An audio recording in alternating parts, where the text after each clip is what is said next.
Good morning and many thanks indeed for joining us on AM Live. It is the 6th of March 2020 and I'm so glad you've chosen to break your morning with us here on AM Live. You know what happens on Friday? It is all about leadership, and Leadership Forum is up next.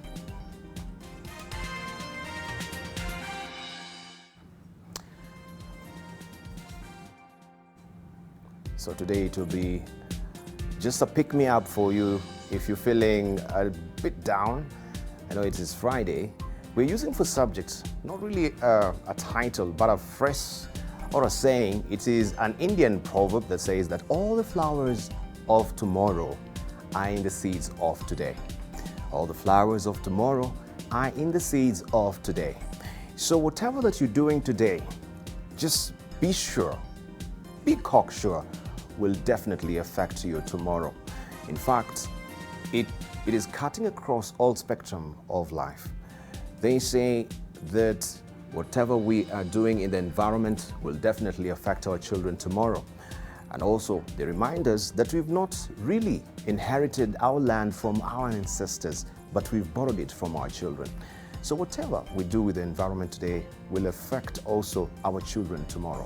That's why we need to be good custodians of our environment. We need to be good custodians of our lives. We need to be good custodians of our politics, right? Mzee always reminded us, siasa mbaya, maisha mbaya. If we begin siasa mbaya today, we'll have our children inheriting siasa mbaya tomorrow. We have our panelists, of course, who will be taking us through this particular saying just to give us an encouragement, to give us a pick-me-up. In the morning, we have Reverend Njenga with us. Geoffrey Njenga, good to see you, sir. Good morning. Always a pleasure. Good to see you. Yeah, I'm glad to be back with you. We hope we can encourage someone. Yes, please. Of course, everyone needs an encouragement. That's right? right. We can do with it every day. Like we all do. Like we all do. So what do you think about that saying? All the flowers of today are in the seeds. All flowers of tomorrow are in the seeds of today. Absolutely. This is the biblical principle of sowing and reaping. And it applies right across. What you sow today is what you reap tomorrow.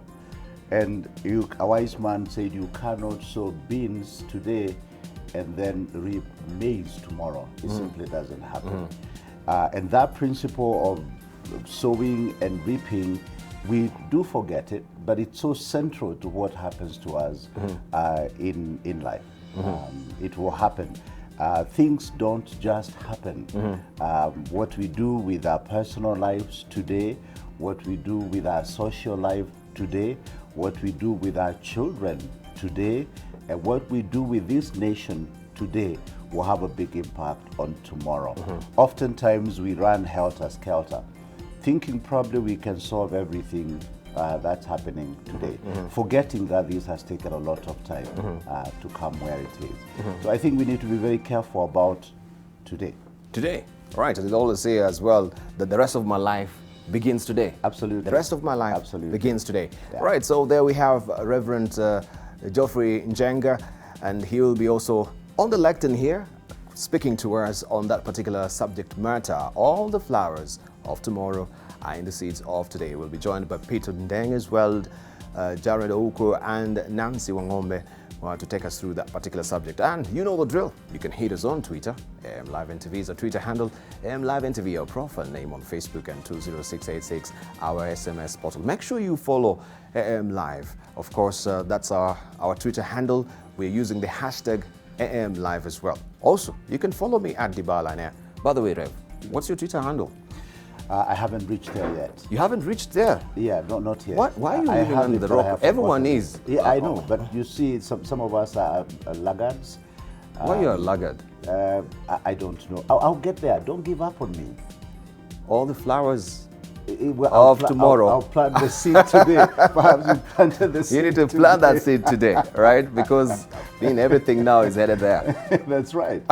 We've got to be savvy. Yes. Yeah, At least savvy. I think we'll open up an account for you before Okay. the show ends There as you well. are, right? planting the seed. Planting the Once seeds again. already, you see? Yeah. Then I'll water it. I'll continue to water You that can seed water until the it thing grows. over time. Fantastic. But let's see what is fresh off the press this morning. We begin with the Daily Nation, and this is what you're waking up to today. That particular investigation has been ongoing, and revelations from the DCI also comes to bear right now. DCI zeroes in on Ruto's office. They're saying this police officer was killed to conceal evidence in the fake 39 billion shillings arms deal. That was the motive. And what detectives reveals, throughout the visit, Kenei was receiving instructions or orders from a source. Kenei's call logs were erased to conceal evidence. The stakes must be so high that it could be dangerous to expose the source. This is what DCI Kinoti is saying. Kenei did not commit suicide. Homicide forensics reveals this. Footage shows a chaser visit lasted more than an hour. Remember, DP's office said the group was in the building for 23 minutes. Also, footage shows a guard ushering in a chaser, that is Kenei, and his guests into office. This story is well fleshed out for you on page 4 and 5 of the Daily Nation today. And you can see what really transpired at Harambee Annex. A suspect in the fake arms deal, Mr. Daniel Omondi, Alliance General, arrives at Harambee Annex and is ushered in by Kenei. Then two men who arrived with General are seen in the parking lot, if you can see just an insert here. And then we can see Mr. Echesa and his two guests inside Harambee House Annex. So maybe we just need to go to page 4 and 5 a bit and see what they're saying. Just a snippet. I won't read everything for you. You need to buy the copy. Was it a cover-up? Now top detectives say Kenei was killed in cold blood. The Director of Criminal Investigations yesterday put the office of the Deputy President in the spotlight as he announced to the media that the security officer found dead in the middle of an investigation into an arms deal was in fact killed in cold blood. DCI George Kinoti revealed that Sergeant Kipyegon Kenei was directly involved in the activities that happened at the Harambee House Annex office of Deputy President William Ruto on February the 13th, the day former Cabinet Secretary Rashid Echesa and his co-accused Daniel Omondi, Alliance General Juma, Clifford Okoth and Kennedy Oyo met the businessman who was meant to supply military wear. The rest of the story, you can read it there. And you can see also here how the events really panned out. Events at DP's Harambee House Annex office, 8:58, 44 seconds. Second floor VIP. Daniel Omondi, aka General, is ushered in by Sergeant Kenei. Not briefly that Sergeant Kenei is on phone as they exit and hands the phone to Daniel Omondi, aka General Juma. Then 9:35, 59 seconds there. Main entrance of Harambee House Annex on Harambee Avenue. Rashid Echesa and team arrive in a Range Rover registration number KCR 786H. And you can see the picture there of one of them actually inside the lift. Now this is the DCI showing how brutally Kenei was murdered, revealing that this was very calculated, and all that is tucked away on page 4 and 5 of the Daily Nation today. Make sure you grab a copy for yourself. The Standard is up next. Let's see what is holding for us. We'll try and... who killed Ruto man? Who killed Ruto man? That's a probing question splashed on the front page of the Standard today. Tough questions. DCI boss George Kinoti implicates the office of Deputy President in the killing of Sergeant Kipyegon Kenei, a former guard at Harambee House Annex. What did Kenei know? Who did he call last? What were his last movements? And why is Kinoti prosecuting this case in public? Why are there no arrests so far? This is tucked away on page 6 and 7 of the Standard today. Sergeant Kipyegon Kenei, a guard at Harambee House Annex, seen on security camera with suspects and also giving his phone to fake General Omondi to speak to an unidentified person. He was found dead in his house. Rashid Echesa, the alleged mastermind of the arms scandal, he says he was inside the DP's office. He was inside the DP's office, it reads, not he said. for 23 minutes with two arms dealers who will later accuse him of attempting to defraud them of 39 billion shillings. And we have also this face. This is Crispin Odwor Odipo, aka General Omondi, the fake Kenyan military general during negotiations with the arms dealers, was the first to arrive at DP's office on February the 13th and was escorted by Kenei to the second floor VIP lift, via VIP lift. This is what Kinoti is saying. The involvement of the deceased in the complex activities of February 13th, 2020 at Harambee House Annex clearly shows he didn't have a chance. It is evident that throughout he was receiving instructions or orders or directions from a certain source. It is manifest that the stakes must be so high and adverse that it could be dangerous to expose the source. And this is the main reason why he was decimated. You can follow this story inside the Standard today. 9 in 10 women get sexual harassment calls. This is a story you need to follow. Men behaving badly. Survey by caller identification app, that is Truecaller, reveals an overwhelming majority of Kenyan women are inundated with lewd messages and dirty phone calls from strangers. This is also comprehensively covered on page 10 of the Standard this morning. Let's move on to see what we have on the front page of the Star. And this is what you're waking up to on the front page of the Star. Still a story about Kenei's death or murder. Powerful individuals murdered Kenei. This is what the DCI is saying. And it's a shocker. Kinoti dismisses suicide theory and Ruto's claim a chaser spent 23 minutes in his office. Investigators believe officer was killed to cover up the fake arms deals signed in DP's office. And this story continues on page 4 and 5 of the Star. And there is an illustration here of how this could have actually panned out. Victim found lying partly on his side, face down. Actual bullet hole entry through the ceiling. So this is how it began. Spot where it is established officers were standing. He would have had to lean back considerably for bullet to travel in this trajectory, for that bullet to actually go to the ceiling over there. Actual bullet hole entry through the ceiling, grazes wooden roofing beam inside flat roof. Also traces of brain matter, no blood spatter marks. And also we have the hand, no burn mark, no blood spots, no gunpowder residue. Blood normally spurts out of a fresh deep wound due to pressure. And we see also victim is a tall individual. Body falls with a thud, but there was no bruises according to the post-mortem report there. And we can see the position of the feet as well is inconsistent with individuals who just shot, or inconsistent with individual who just shot self and fallen. We have also open right hand, where self-inflicted gunshots, victims' hands commonly retain the firing position even after death. Gun travels with him along with the cartridge all the way down. Also, we can see spent cartridge lodged in upper pajama there. Victim undresses as if ready for bed. At one moment, he is stuck naked but does not lock the door. Inner locking bolt located low on the door is unlocked, as is upper latch used to lock upon exit. And phone also on table with no SIM inserted. Also with unverified handwriting is found there. So this is the inconsistency according to the revelation from the DCI.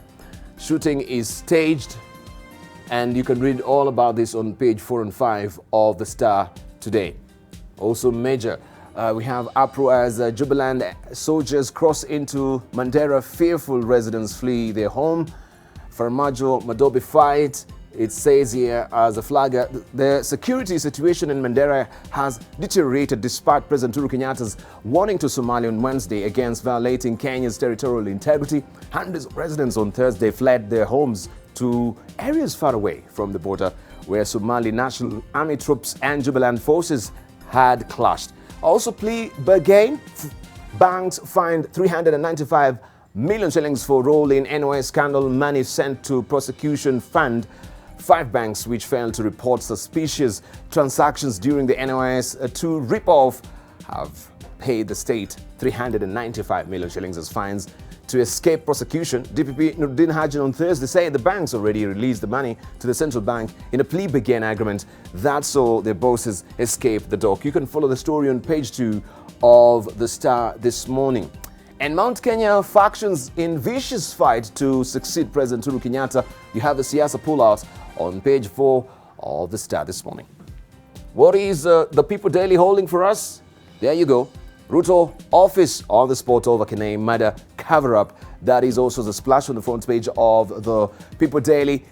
Death probe. DP's Chief of Staff Ken Osinde denied DCI boss Kinoti's claim that they failed to report that the officer had not recorded a statement. And you have the story on page 4. And also you have an illustration also on the front page of The Star on how the investigators believe that situation really panned out. You can follow the story on page 4. Karua defends night swearing in for Kibaki. Former Justice Affairs Minister says that in 2007, the law was silent about the time and place for the state ceremony. This was happening yesterday at the People Dialogue Festival. This is at the museum, which is a 3-day event that is ongoing, and this is where she made a statement. You can follow the story inside the People Daily on page 5 today.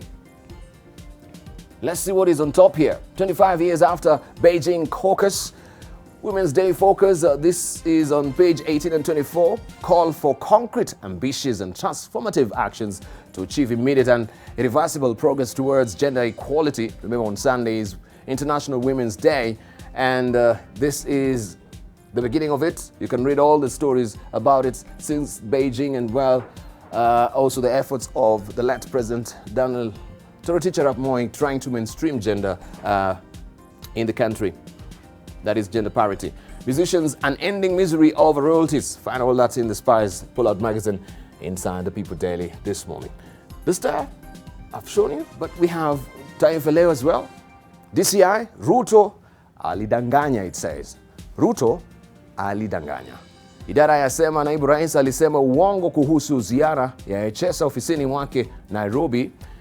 And it reads here, naibu rais William Ruto alisema uongo kuhusu ziara ya aliyekuwa waziri wa michezo Rashid Echesa ofisini mwake Harambee House Annex mwezi uliopita. Idara ya kuchunguza uhalifu ilisema jana. You can follow the story on page 2 of Taifa Leo. Also, maisha ya Wakenya kusimama iwapo corona itatua nchini. Read all the details on page 2 of Taifa Leo.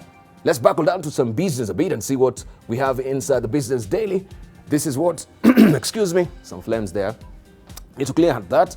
How farm grew from 2 gads to 1 billion shillings revenue. How farm grew from 2 gads to 1 billion shillings revenue. This is Riley Falcon Security Services Innovation Plan rewarded with massive growth in turnover and boots on the ground. Julius Abiero Securities business, which last year recorded annual revenues in excess of 1.4 billion shillings, was launched in humble beginnings in 1988 at a 6,000 rental house in Kisumu's Milimani estate. The rest of the details, they say, is all tucked away on page 4. All the rest is details. You can follow all that story on page 4 of the Business Daily to get inspired. A story by Jackson Biko there. And in your Business Daily today on page 16, we have the Pullout magazine. This is the BD Live. Michael Joseph, my leadership star. Safaricom's acting CEO relates his experience of life inside and outside the corner office. And you can follow that inside the Pullout magazine. Also, Equity tops list of NOS fraud fine. Equity Bank paid the biggest fine to Director of Public Prosecutions, DPP, Nuruddin Haji, to avoid being prosecuted for failing to report suspicious transactions linked with the theft of funds at the National Youth Service. This is NYS. Equity Bank paid 120 million shillings, while Standard Chartered Kenya, Diamond Trust, KCB Group and Cooperative Bank paid 100 million shillings, 80 million shillings and 60 million shillings. I guess it will say respectively on page 8 of the People Daily. And this is a related story there.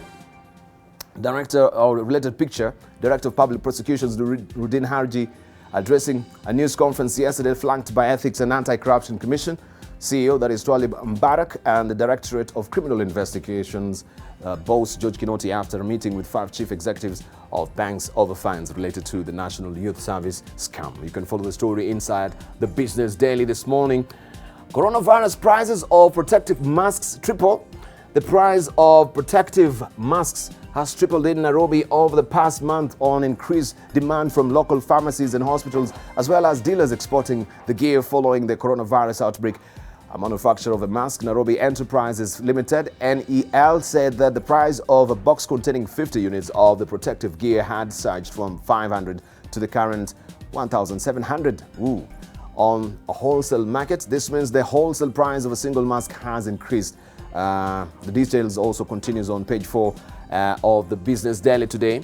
And cases also of, let me just try and zoom out again so that you can see this. This is cases of COVID-19 coronavirus as at 4th March.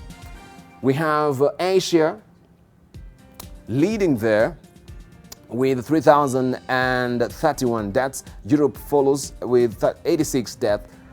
And we have as well Middle East, that is 3,132 cases and 92 deaths. Africa so far, no deaths, but we have 11 cases. Americas, we have 9 deaths. Also, we have Oceania, one death there, and the total now stands at 3219. And this is World Health Organization and Johns Hopkins University. That is the source. And of course, we're keeping an eye for you as well. Dan, we'll be having a ticker giving you also globally how the figures are right now. This is what is on the front page of the Business Daily. Also, likely 10 billion shillings tax loss in free trade agenda. That is what we have on the ticker here. Kenya is set to lose customs taxes totaling 10 billion shillings or 0.6% of last year's government revenues once the Africa Continental Free Trade Area tax effect. A UN report shows this. The story continues on page 5 of the Business Daily. Today's digit is 75 billion shillings. This is the amount clients have withdrawn from Stanlib on ICA deal. An outbreak scene hitting tourism. Exposure of tourism industry to the risk of coronavirus outbreak is set to slow Kenya's efforts to diversify its economy away from a dependence on agricultural export as a key forex earner. This is a warning there from experts. And the hyacinth dilemma. Years have passed, billions have been spent on mitigation, but the stubborn weed is not about to give the lake breathing room. You can follow the story on page 16 and 17 of the Business Daily today. Also, there is a corruption war. Ethics agency flags new NOS suspicious payments. You can follow this on page 18 or page 8, I should say, of the Business Daily. All right, close country. We go to Tanzania and see what also is on the front page of the Citizen. Clients of closed banks yet to claim 3.7 billion shillings. That is, the Bank of Tanzania has so far released 7.3 billion shillings to depositors after the withdrawal in 2017 and 2018 of licenses issued to 7 banks over regulatory issues, leaving nearly 4 billion shillings in unclaimed deposits. You can follow the story on page 2 of the Citizen. Right, so maybe they should learn from us as well and set up the Unclaimed Assets Authority in Tanzania as well. I don't know if they have one. I stand to be corrected there. Then how gender gap costs Tanzania 240 billion shillings. How gender gaps cost Tanzania 240 billion shillings. The Economic Society of Tanzania Chief Executive, that is Blandina Kilama, said during a meeting convened to evaluate the progress made in Tanzania in efforts to attain gender equality that the annual loss is due to less participation of women in productive activities at the individual, family, societal, and the country levels. The story continues on page 2 of the Citizen in Tanzania. Also, why preventing coronavirus spread begins with you.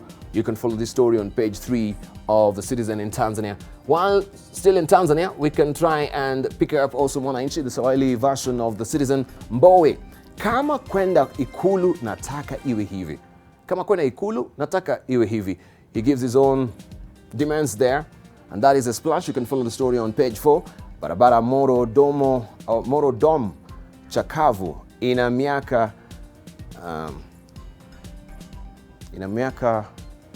40, and that is the story on page 3 of The Citizen.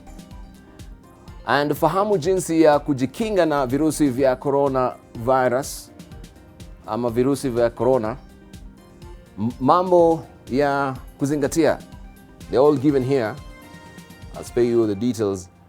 I'm not the best to deliver that in Swahili. Let's just move on and to see what we have on the front page of the Daily Monitor in Uganda. What is happening in Uganda? Will escort Museveni home. This is what General Tumukunde is saying. This is from an interview. The former spy master remains a controversial figure within the establishment and outside.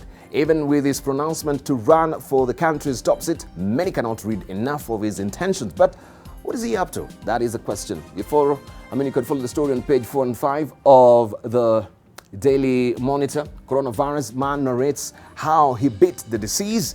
That story on page 2 and 3 of the Daily Monitor. And why you won't address female officers as sir. Why you won't address female officers as sir. Follow the story on page 7 of the Daily Monitor. And how it all went down at City Hall. And we can see this is Kampala Capital City Authority Speaker-elect, that is Abubakar Kawalya, celebrating after his election at City Hall in Kampala yesterday. Mr. Kawalya beat Makerere University Councillor Doreen Nyanjura and Kawempe North Councillor, that is Mohammed Segirinya. You can follow the story on page 6 of the Daily Monitor this morning. Let's move on and to see what is happening in Rwanda. Rwanda, you're waking up to this particular splash on the front page of the New Times. Rwanda, DR Congo signed deal to protect biodiversity. And this is the new development right now. It's all about the green imperative and how can we protect our environment. Remember when we just started the show, we said we are fully aware that we've not really borrowed our earth or land from our ancestors, but actually we've borrowed this. We've not inherited from our ancestors, but we've borrowed it from our children.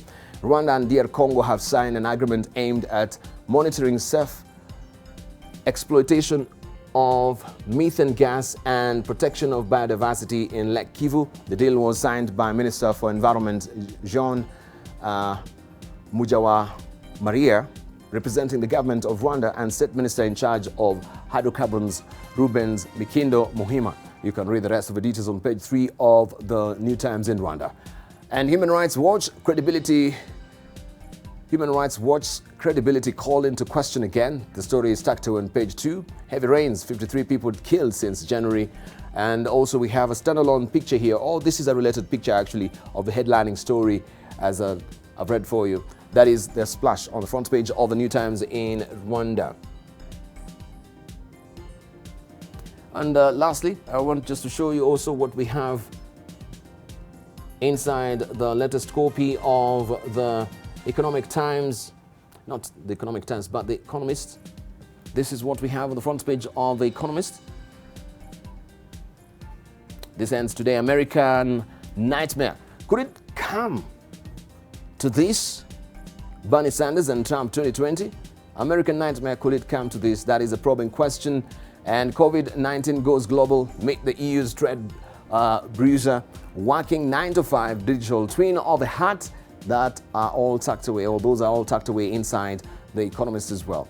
This is how it looks. Make sure you grab a copy for yourself. This is the latest so far. Do we have the Newsweek for you? Let me just try and grab that for you as well. And we have the week as well. And the Newsweek, the Newsweek looks like this. This is how it looks. You're right. Stress is making you sick, it says. This is the Newsweek for you. Also, we have the week. And the week looks this way. It's all about justice in America. Kidnapping justice. Barr and Trump using the law for partisan ends. That is the abiding question. So you can grab a copy of the week as well. If you're interested in American politics, especially right now, as they're gagging for the general election later in the year, this is how it looks. Right, so those are your dailies. Let's see what we have also inside the editorial pages for laughter and levity. The editorial cartoons up next.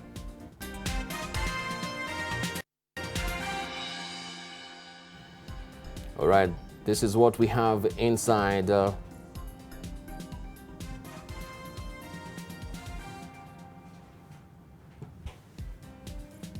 All right. Okay, what's happening here? Seems I'm the one who's drawing. Look, I'm the artist. Okay, let's try and go back again and try and retrieve it. I don't want to draw for you. I'm not an artist here. I don't want to set up. Someone has actually interfered with my touchscreen, so he wants me to draw. But let's see what is here. Okay. I'm afraid if I zoom out, it will draw. Okay. Now, okay. Now, what am I drawing? I don't want to actually corrupt this particular. Anyway, these are challenges that I need to bear with them this morning. I've shown you this, but interesting enough, I'm the cartoonist today. It wants me to, let me try again. Never give up. Oh, no, I give up. I give up. Okay, what I'll do, I'll actually play it out from my laptop much later in the course of the program. But for now, I don't want to draw this. Maybe I can draw and show you some sadness. Oh, I am very sad. Jackie, pick it for the viewers at least. So I'm very sad. This is the best that I can do. Anyway, that is the editorial cartoon that have not really happened. But anyway, we have also a museum for you. We hack back into history a bit and trying to retrieve some stories that we did for you here at NTV.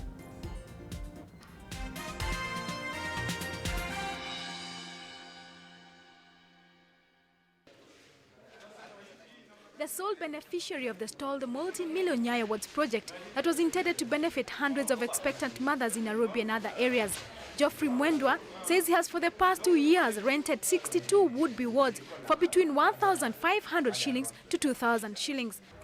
Mimi hiyo pesa sasa hiyo bizi ninapeleka kwa shule. Kwa shule mimi nasomesha mtoto. Aked says they're hoping 250 million shillings is required to complete the wards, which have a bed capacity of 500 patients. But that money may not be enough due to the fact that the tenants have messed up the whole place. The electricity cables have now been converted into clotheslines, while some of the rooms that are vacant have become toilets and bathrooms. Mimi tukiungana na DO wetu pamoja na chief na PC pia nitazungumza naye na Water Health pia nitazungumza nao, tutawapatia mwezi mmoja muondoke pole pole ili mtafute mahali ambapo mnaweza kuishi. The deputy mayor, like many other Kenyans, is wondering who authorized Mwendwa and another person to rent out the wards. The chairman of the Pumwani Maternity Hospital Management Board, Jane Kiano, wants the government to hand over the wards to the hospital. Those who have been to Pumwani know how crowded we are with our patients, and we would appreciate extra space. Tunashtuka sana kwa sababu vile sasa watu wamekuja wakachukua hii hospitali mpaka wakapeana, ambapo sasa wananchi kama nyinyi ambapo hamna mahali pa kukaa mliletwa hapa ili muishi. The Pumwani wards were initiated in 1994 by President Moi through a Harambee, and now all that appears to have gone down the drain. Like the wards, the 10-acre piece of land meant for the hospital parking, doctors' houses and a school have since been grabbed. The tenants living in the wards pleaded innocence, saying they were just looking for cheap accommodation. Mradi tu upate mahali unaweza kulala na watoto. Sasa mtu akikwambia nyumba iko utakata hata kama ni wewe. The deputy mayor says that those who will not have pulled down their structures in a month's time will have themselves to blame. Alice Karari reporting for The Nation, Pumwani. All right, that is Anne Mawarthi, the late Anne Mawarthi. We continue with the conversation here on live. Remember, you're watching the Leadership Forum, and today we are discussing, or we're actually trying to encourage you with afresh all the flowers of tomorrow. are in the seeds of today. All the flowers of tomorrow are in the seeds of today. And I'm still trying to see if I can show you the editorial cartoons, and also here, I think also it's corrupted. So maybe there's something technically wrong with that particular format as it is. But here are our guests. If you missed them at the top of the hour, our guest profiles is up next.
Now, the fulfillment of your dreams and aspirations are dependent on what you are planting now and what has been planted in the past.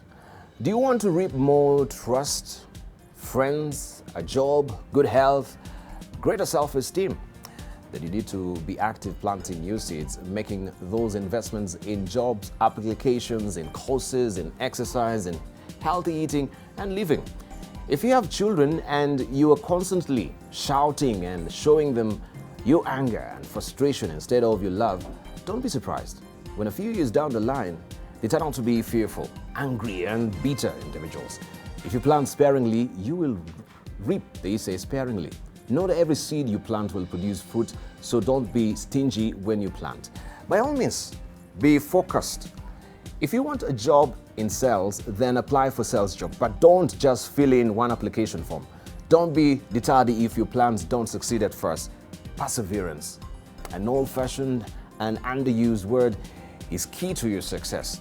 It is the metal that undergirded the great inventors, scientists, entrepreneurs, and trailblazers of the past and reaped benefits that we still enjoy today.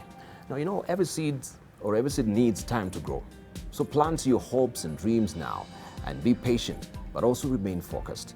When it comes to planting seeds that invest in your future, the right time and the right season is now. That's the only time we really have. We could wait until tomorrow, but for some, that time never comes. So don't procrastinate. And that's what we are focusing on today. And we're using for subject this morning, all the flowers of tomorrow are in the seeds of today. And we have already on the lectern with us, this is Dr. Geoffrey. This is Reverend Dr. Geoffrey Njenga, who is actually up on the lectern right now to try and also give us a slice of the topic that we have this morning. Sir, I got my yellow card, my red card, and my bell. I give you 6 minutes beginning now. Take it away. I can also close my eyes and not see your card. Anyway, flowers of tomorrow are in the seeds of today. Good morning. There's an interesting topic which simply, in my understanding, means what happens tomorrow very much depends on what you do today or don't do today. And this, in simple terms, is the principle of sowing and reaping.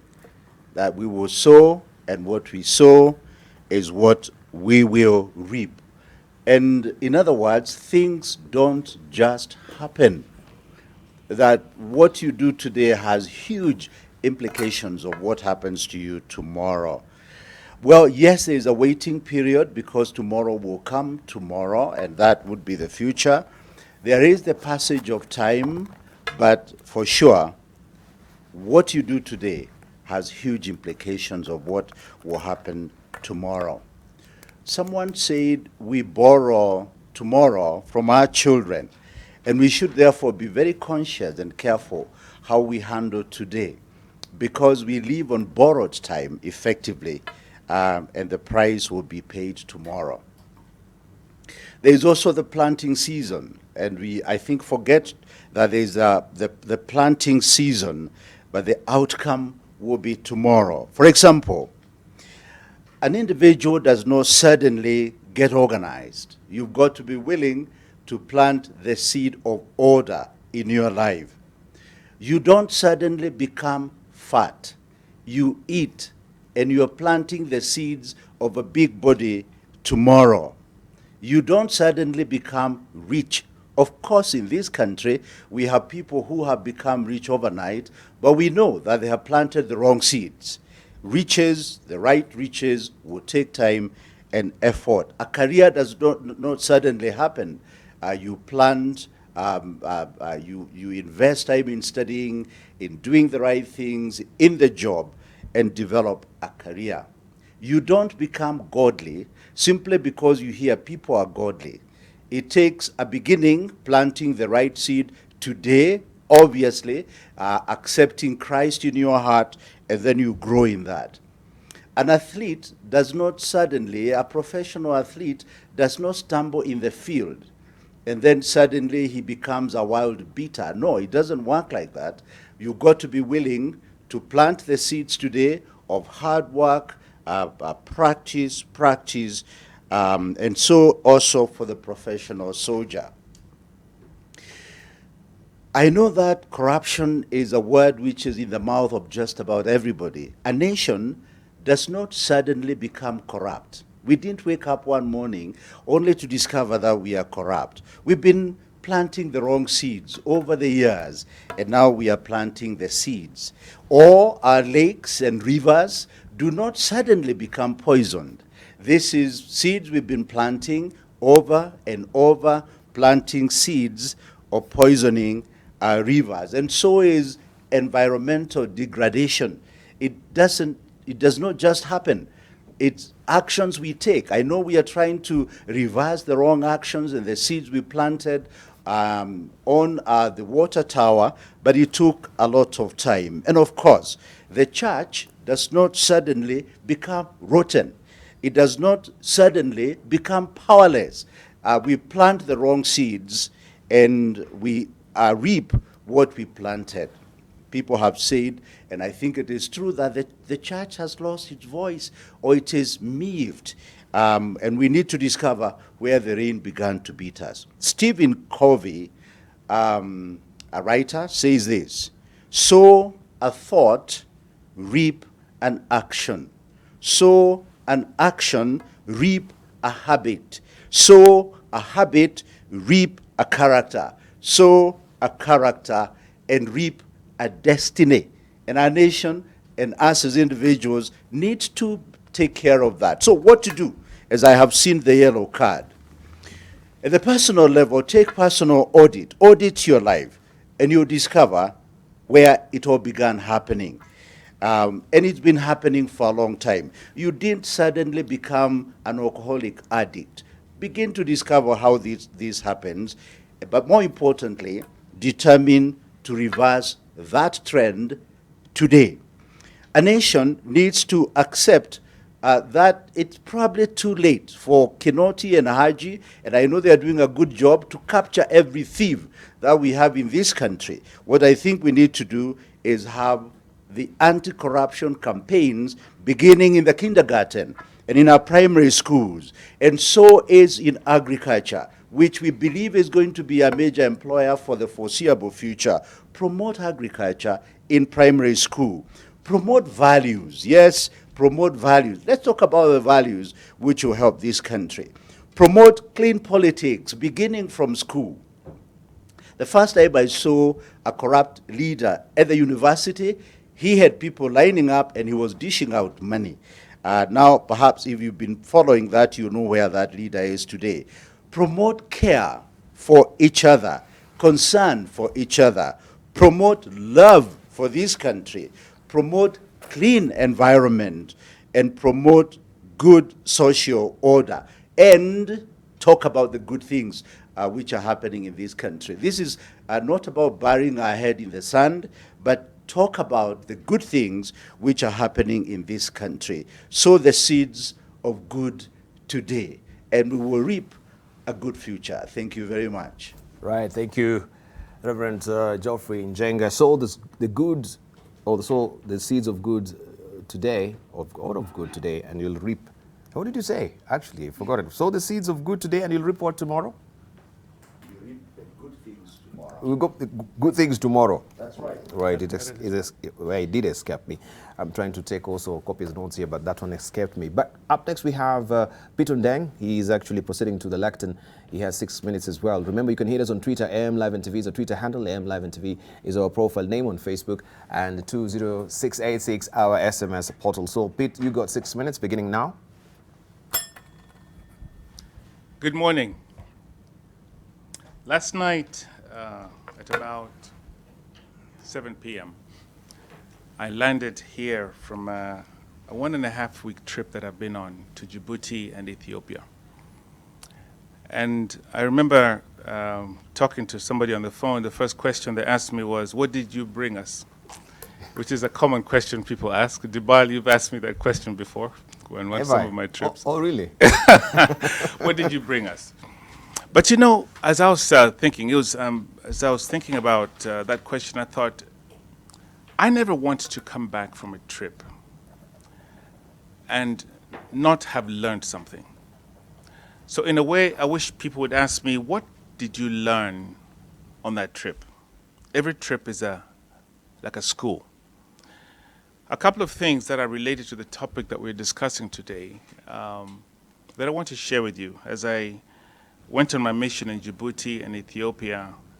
And sometimes when you get out of the box of daily living and you interact with people from a different community, different context, completely different politics, you pause and you are reminded of things that you actually know.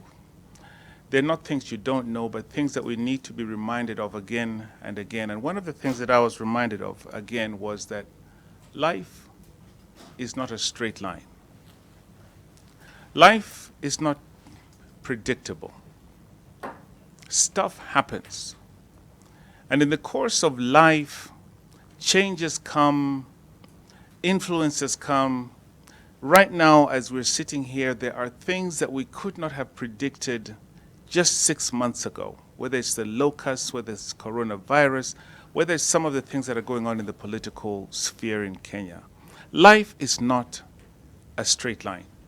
But one thing that really strikes me is that even if I look at my own life as a process of negotiating, compromising, giving and taking and navigating my way through the forest of living, a lot of what has influenced, a lot of what has changed, moved me and shaped me into what I am and into what I'm becoming has to do with people.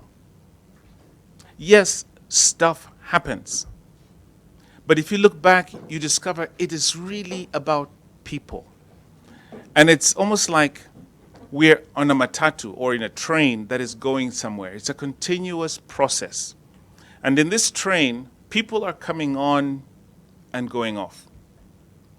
If you've been in a train, you know that you come to a station and some people hop off, some more people come on. And every stage of that journey is going to have its own drama and dramatics.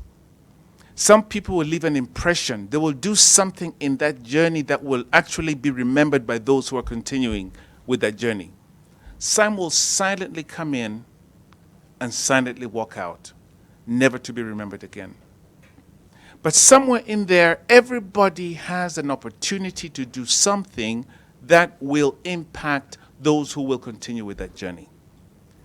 You could also say then that every one of us who are continuing with the journey now, who are in this train, are enjoying or suffering from what somebody else did when they got on this train. Many of them have actually gotten off and are no longer with us. My point is this. Life is not like a football game with a beginning and and clear rules and a referee and something that you can say that, you know, these are the winners and these are the losers. It's actually like an infinite process that where we are called simply to play our part. And playing that part sometimes means that we have to deliberately plant something that we know may not benefit us, but is going to benefit somebody else who will come on that train much after I have gone. Let me say that we need to be deliberate seed sowers.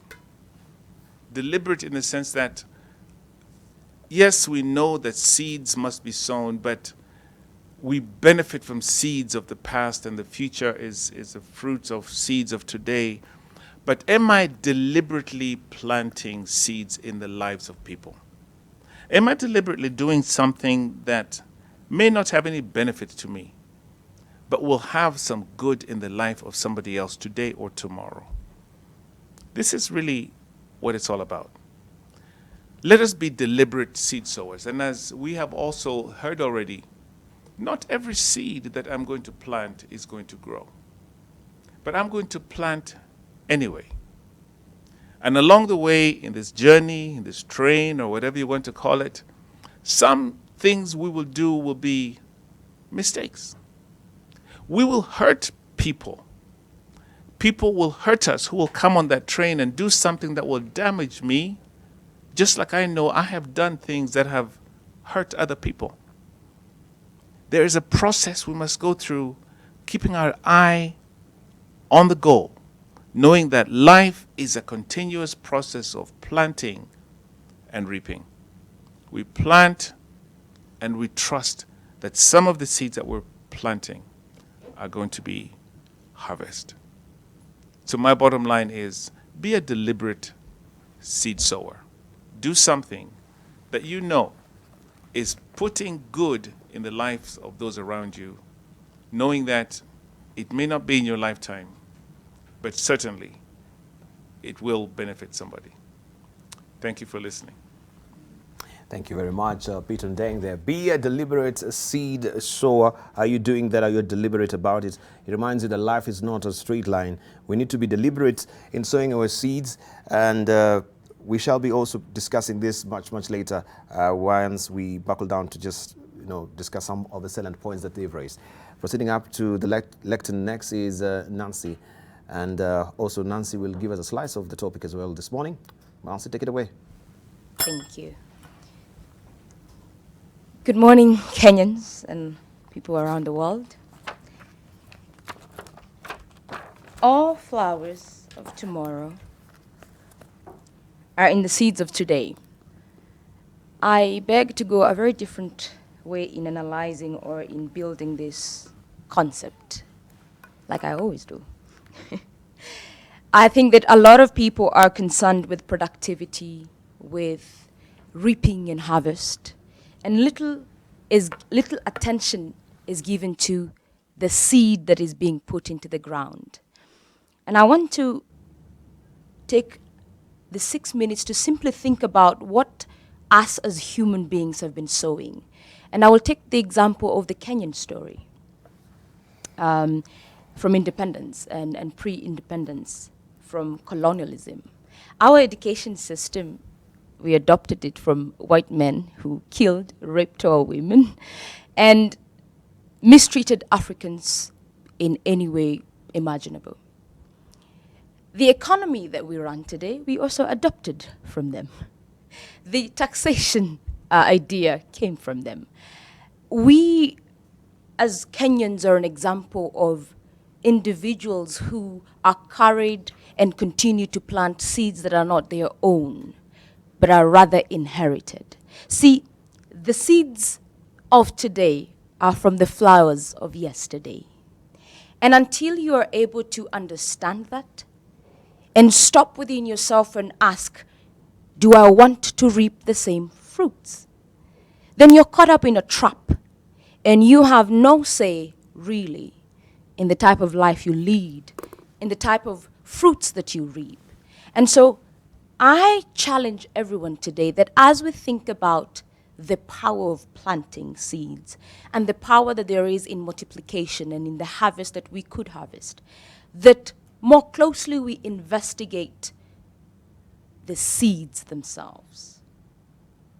The universe operates with very specific principles that do not respect personalities or tribes or races.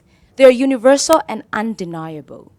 And so, although we were colonized, if we do not stop to ask ourselves if this is the direction we would like to take, and this is 60 years on, then we will continue to replicate what the British wanted, and therefore remain their servants. And this analogy must also be brought at a personal level. And a lot of parents are concerned about the generation X, Y, and Z. And a lot of them come to me with frustration that the young people are impatient, the young people are abusing drugs, the young people, no one can tell them anything. And yesterday, in a similar conversation, a young man asked his aunt, as she complained away about her daughter, "But didn't you raise her? Isn't she a product of your actions and teachings and values?" And this is a tough question. In fact, the conversation ended there. We as human beings are afraid of facing our own darkness, and rather wish to continue to busy ourselves in doing when we have not mastered being. The process of creation is threefold: be, do, then have. If you have not mastered being courageous, patient, kind, please, oh please, don't plant any seeds, because there will be seeds of jealousy, corruption, as mentioned, and this is what as a country we are reaping every day. So I suggest that we pause and investigate the seeds in our hands and the seeds in our hearts, so that moving forward, those that take time to pause can be conscious and deliberately choose the type of seeds they want to plant. And therein is the only difference between human beings and plants, is that you can choose and consciously change the story, transcend your own limitations and the limitations of those that came before you, great-grandparents, parents, and so forth. So I challenge us today to pause and examine the seeds that we have, so that the narrative, hopefully, of this country, this continent, but more importantly, of us individuals, can be transformed forever. Thank you. Thank you, Nancy. Right, and there is her submission. I think also we need to pause as a country and investigate the seeds that we have in our hands and in our hearts. Are these the seeds that we want to plant for the generation of tomorrow? What will they reap? Looking at the seeds of our economy, where we saddled with so much debt, right? Do we want to plant that for our children to be reaping in the next generation? Looking at the sort of politics that we have in the country so far, gauging by the political tone and tenor, are those the seeds that we want actually to plant right now and reap the benefits of them, which, albeit of course negative, will reap later. So why can't we take a pause giver as a country? Think deeply of where we are when we're talking about the BBI, when we're talking about the economy, when you're talking about the projects, the ambitious projects. Do we have the enough seed capital, right, to actually plant and reap the exceedingly beneficial, of course, rip-off effect of them much, much later with our generations or the next generation? Those are questions that we need to think about. We will take a short break right now. When we circle back, we continue with more. We have Jared Oko, who is standing by, and also he'll give us his view about the seeds and the flowers that we are planting today. Right, don't go away. Hit us on Twitter. AM Live NTV is our Twitter handle. AM Live NTV is our profile name on Facebook, and 20686 our SMS portal.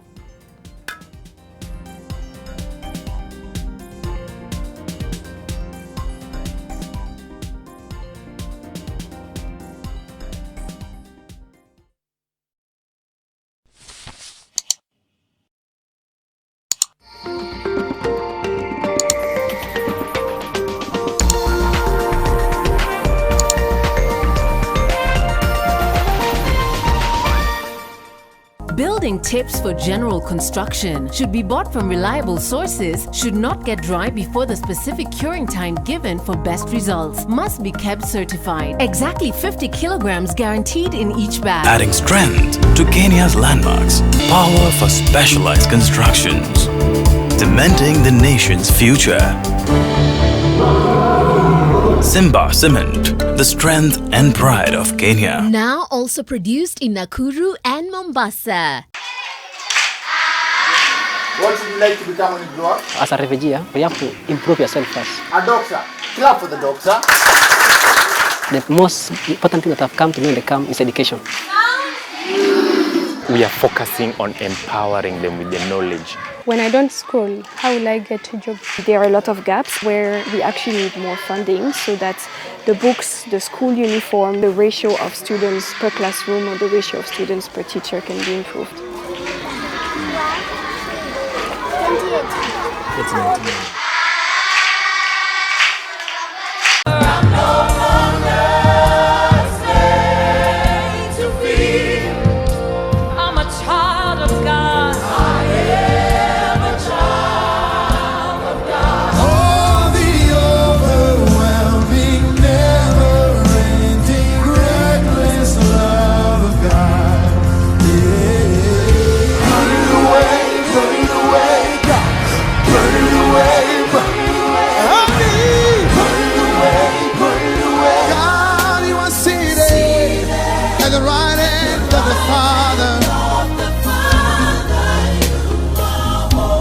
You are holy.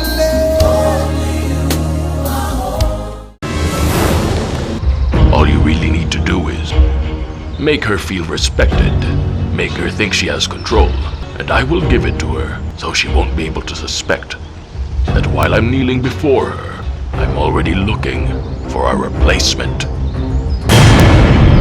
I can't let that happen. I won't let that happen. I'm watching her every move, and she trusts me. She knows nothing about the ledger or about Paraiso. Bye.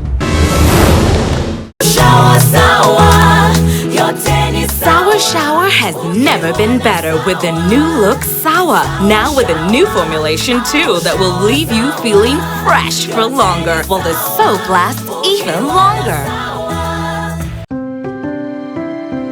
Once again, it's time to run at the Beyond Zero Half Marathon 2020. Come and run with us. I will run for a healthy lifestyle for the elderly. I will run for access to better healthcare. Register now at beyondzero.or.ke, all Nairobi Sports House branches countrywide, Athletics Kenya Riadha House, or any of the registration centers countrywide. Beyond Zero Half Marathon 2020. I will run.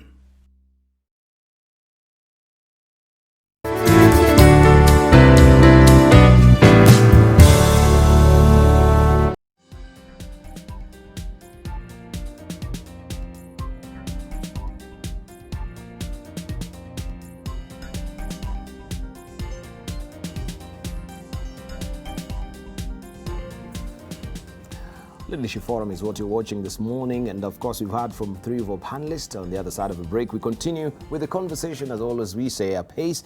And right now we have Jared Oko, who's on the lectern, to give us also his side of view of the flowers of today are in the seeds of flowers of tomorrow are in the seeds of today. That is the subject matter that we're using for this morning. Hit us on Twitter, AM Live NTV is the Twitter handle, AM Live NTV our profile name on Facebook, and 20686 our SMS portal. Jared, you got 6 minutes, beginning now. One of the things that I've learned is that when it comes to passing a message to children, we would never want to do a wrong thing.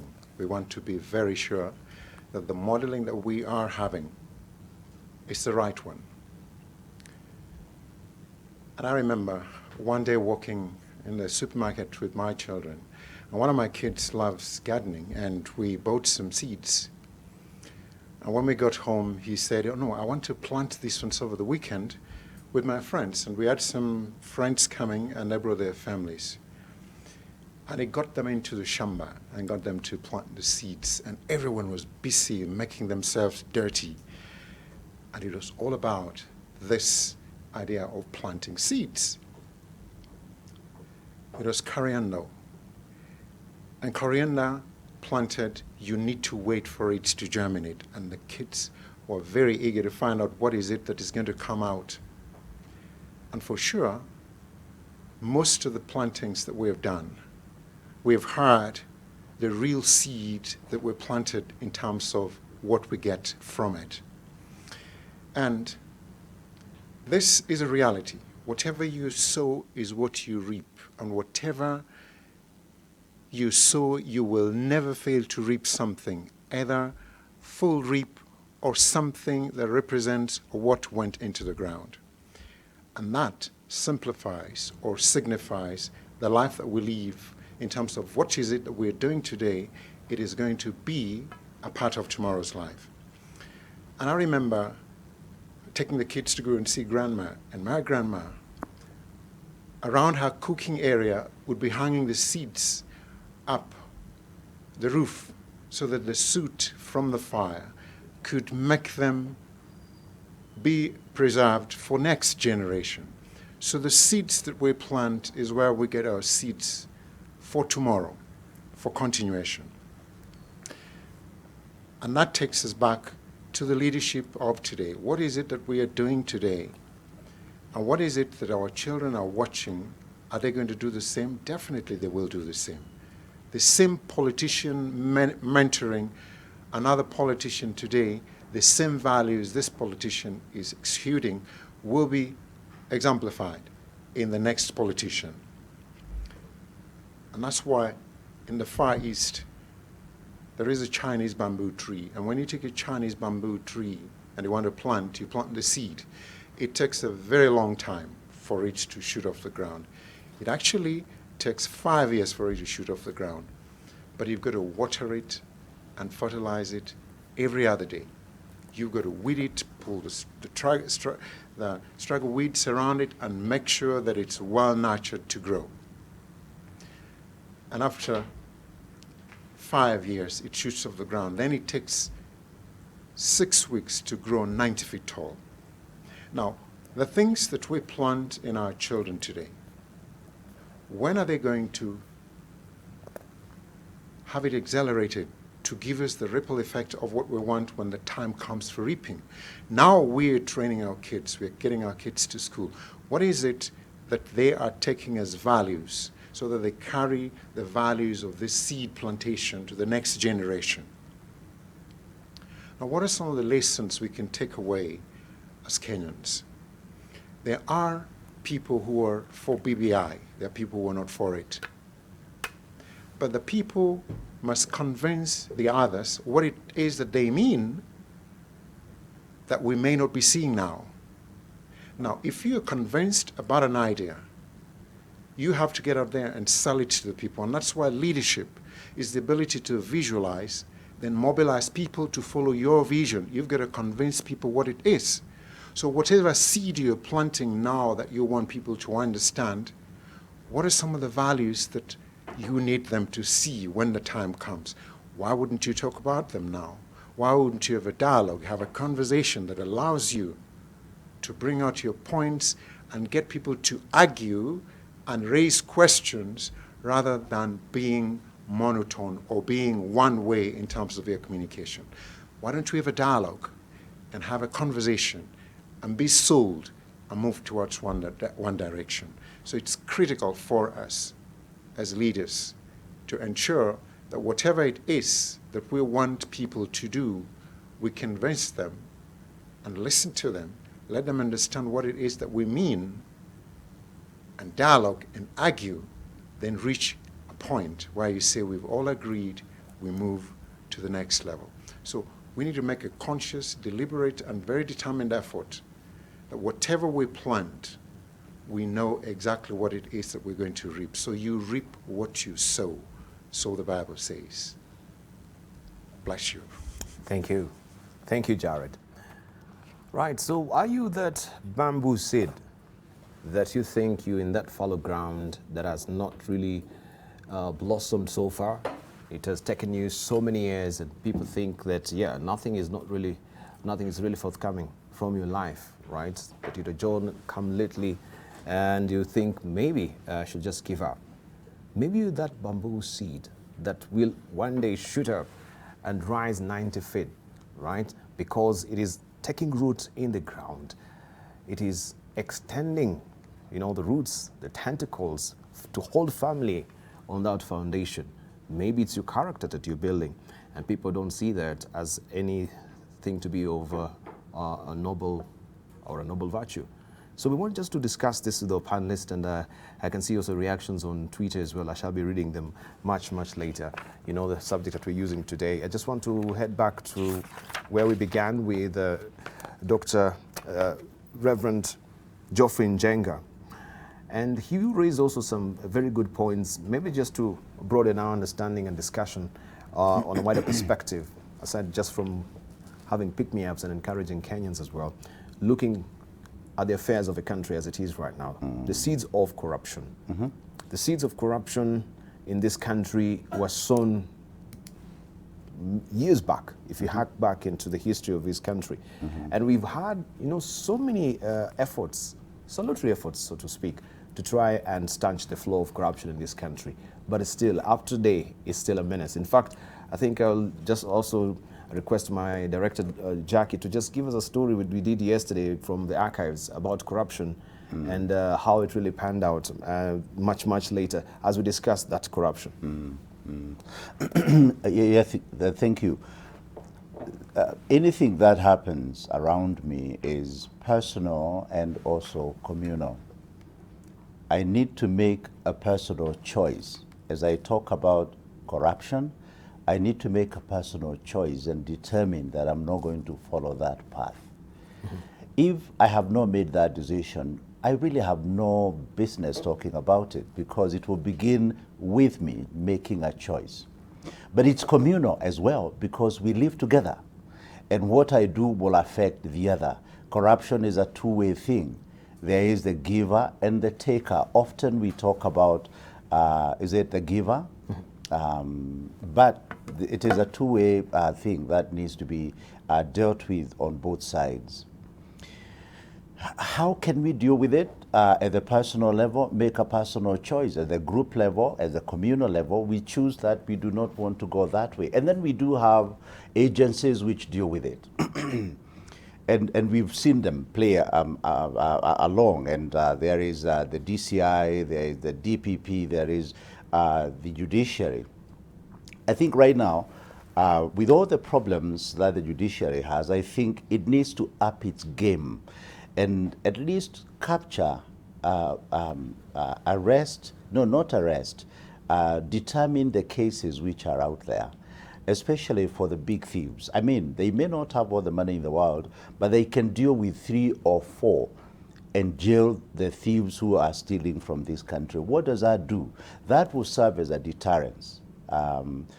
People will be helped to understand that crime does not pay. We are developing something which in the social media is called, I think, criminal enterprise. And criminal enterprise is not going to help us, where people will go out to get involved in crime because it pays. It pays for them. If I steal 1 billion shillings and what I'm likely to pay is 1 million and then spend one night in one of the police stations, and perhaps I don't even spend the night there because I can pay my way out, I have a lot of money to spend for the next 5-10 years when the case is going around and doing circles. So we need to deal with it, and it will take a deliberate action on our part at the personal level and also at the communal level, and those agencies which have been given the responsibility to deal with it effectively. I mean, you see, I think some people may be innocent and they've been arrested over corrupt charges, and their names are destroyed, careers are destroyed. We need to deal with this conclusively. Thank you. So we can also gravitate the discussion towards the environment as well. Yes. We've seen so many efforts, Toxic Flow, yes. Some of the greatest expose we've done here on a Nation Media Group. From our rivers, the lakes so far, the way now it is so soiled and the water is not really potable as it is. But the efforts which are being put forward by the government, and I think globally when we're talking about climate change, Now even with organization, it is all about the environment or social governance, what they call ESG as it is right now. How are we trying to mainstream this as a country collectively, even from the church? Because I think this is a collective effort. It's not just the role of the government to make sure that we take care of the environment as well. Dibal, talk is cheap. In this country, we say many things. I wish we meant even half of them, we would make progress. What is it that we don't know? We are we are a literate nation. We are very well educated. We've been able to dig out, to write out about just about everything. I was reading the BBI thing. What is it that is saying we don't know? And now it has become a major focus point over the weekend to talk about the very same things. Remember, we went through the Constitution review and we said many things. And most of those things we are saying now under the BBI umbrella have been dealt with. The thing is, are we brave enough to take action? Do we really want to stand to be counted? Look at the environment. We didn't just wake up one morning because the nation did an exposure and we discovered that the rivers have been poisoned. This has been going on for a long time. And you know what? We have people who are paid to do that job and they pick the salary every day or every month for that matter. What exactly do they do? Where were they when Nairobi River became what it is? Where were they when the water tower, the Mau water tower was degraded? So we've got to get to the action point. And I'm saying this at the personal level, that what I can do at my level, because I may not be able to do, to clean the rivers and all those things, but what I can do in my personal capacity, I do it. What we can do as a nation, let's not keep going round and round in circles. We need to cut out corruption. The people in power need to take responsibility and deal with it. Right, thank you. Let's just move on to Peter Ndeng. Life is not a straight line. We need to be very deliberate about the seeds that we sow. How deliberate can we be? You're speaking to someone who's actually been trying to put that particular effort every day, but nothing is really forthcoming. Dibal, to be fair, let me begin by saying this show is called the Leadership Forum. And I think I have sometimes fallen guilty to pressuring people, telling people change your lives, change your ways, and so on, when so much depends on leadership. Yes. So much depends on those who have been given the responsibility, the instruments, the opportunity, the platforms to be able to lead. And unfortunately, in this country, we have probably adopted a warped sense of leadership that is our undoing. I said earlier when I had the chance to stand at the podium that I've just come from Ethiopia. Let me just share with you one small thing. Ethiopia is changing in ways that I don't think you can really imagine if you have not visited that place. Addis Ababa is poised for takeoff. If you look at what they've invested in infrastructure, what the government is doing, what is over the last few years. And the new Prime Minister, Abiy, who, as you know, was given the Nobel Prize recently just for some of the work, the peace work he's done and relationships with Eritrea and so on. There's something he's done that's really interesting. He has taken the palace, which was a closed place. This is a seat of power, where Haile Selassie and King Menelik and everybody lived, and where even he stays right now, has been a closed place, has opened it up. They have renovated this thing. It's a big plot of land, restoring history, allowing people now, and then in a very short time, they fix this thing, and you see streams of people who are coming to be guided on what used to be, where we came from, and this and that.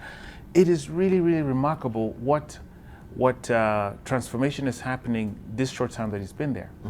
But 2 nights ago, I had dinner with some people, and one man leaned over to me and said, you know, you look at all this, Pete, it looks good, the infrastructure, the construction.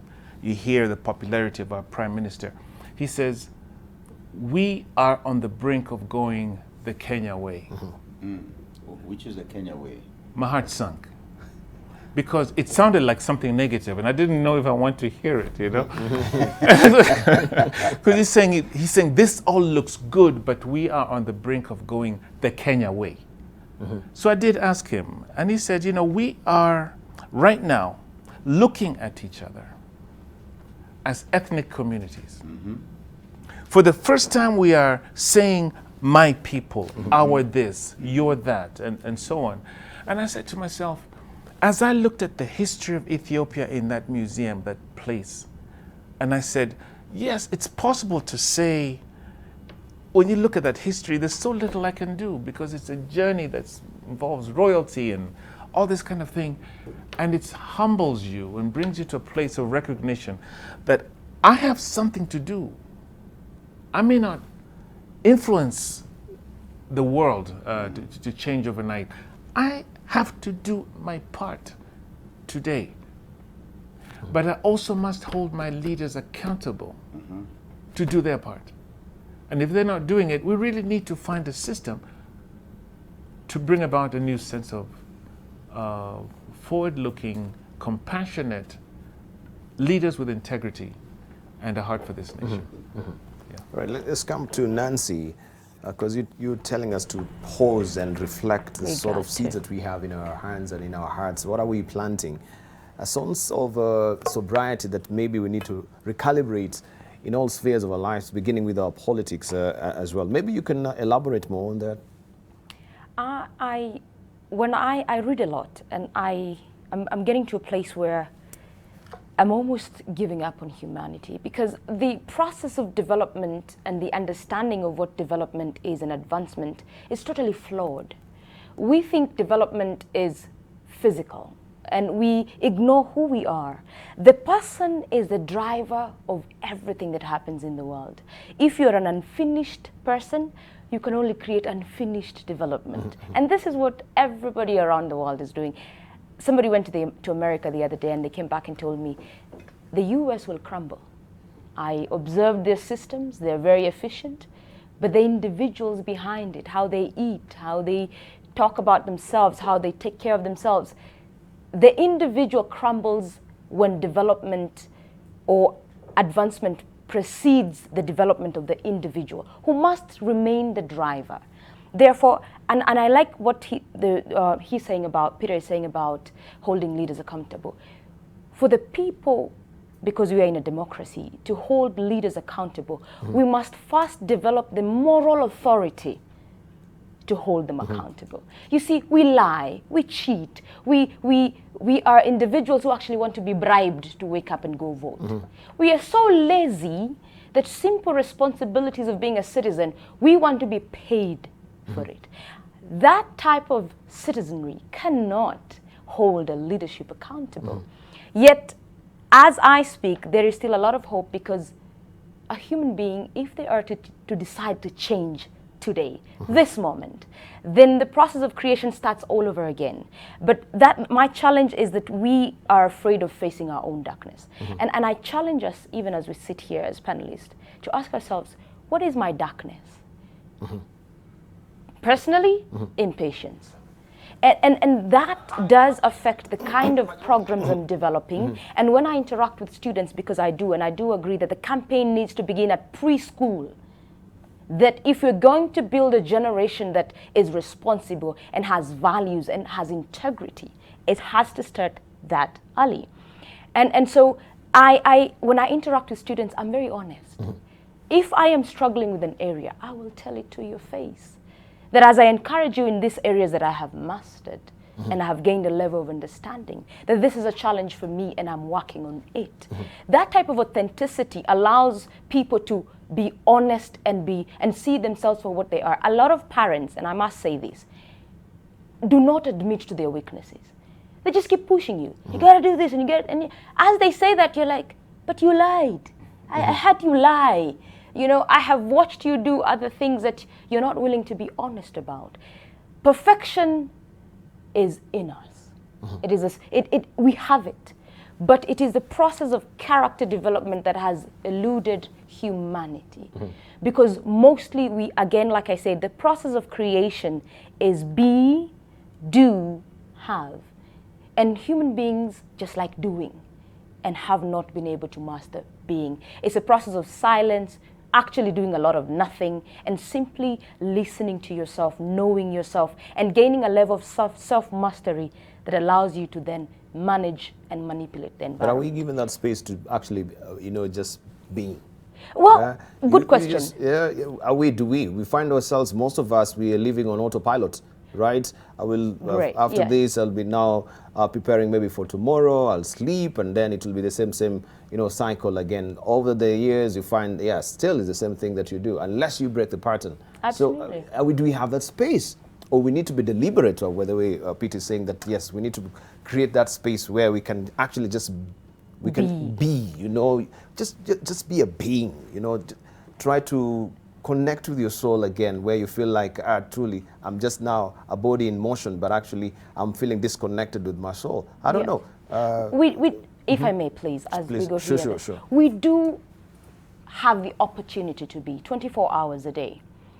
It is not a must to be on Facebook. It's not a must to have 15 friends. It's not a must to do all of these things. But it is the desire or the misunderstanding in human beings that our value comes from doing and not just being who we are. And so that misconception, if it was to be corrected, particularly in Africa, fruits grow all around. If you refuse to work, you won't die, I promise you. They're throwing away food in Mudurwa. You will eat something and allow yourself the space to be. Without that, the cycle goes on. The cycle goes on. Could we just hear from Jared, then we'll come to, or you want to also chime in on the issue of being? Yeah?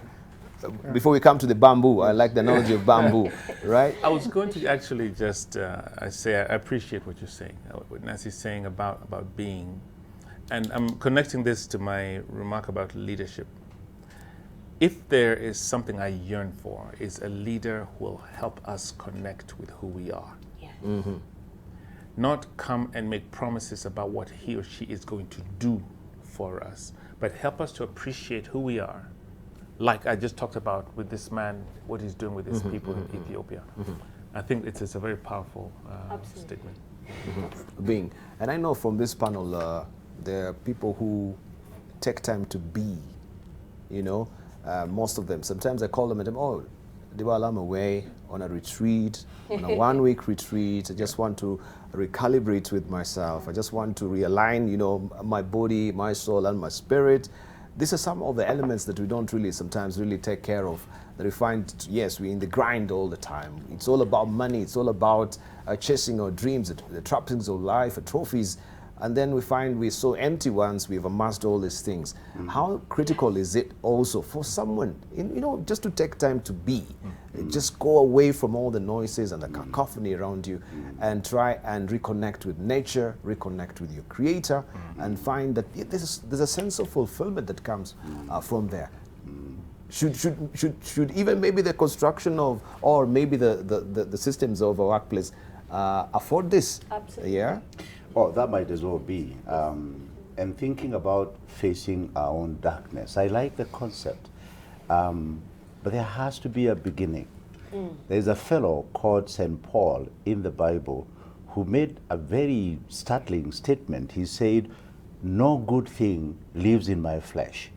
And as we think about the being, we need to know that we are a fallen people, that I am desperately wicked and deceitful. Nothing good lives in me. So as I think about facing my darkness and being, which the concept I like because it is in being that other people see the difference, I need to know that I will not be able to do this on my own. And as we talk about values, we need to know where to find those values. There's no good value that lives in me. I've got to get it from God. Yes. And it's unfortunate. It's a big mistake when we tend to want to move away from God. They've done it in America. We need to learn from those who have done it, and they are on the verge of collapse. They've done it in the developed world generally, and we need to know that without God in our hearts, that being will never happen. I need the beginning of connecting with my Creator. No perfection will come unless I take those values that are in the Bible. And this is where the church is important. You did ask me the question earlier, and where is the church? I think the church needs to go back to its original calling and duty, which is to help the soul of man find and connect with God. Anything else we are doing, I know we are building things, I know we are in politics, some of us, I know we are trying very many things, but our very important calling is to help people connect with their God. Then we have people who have the basis of being.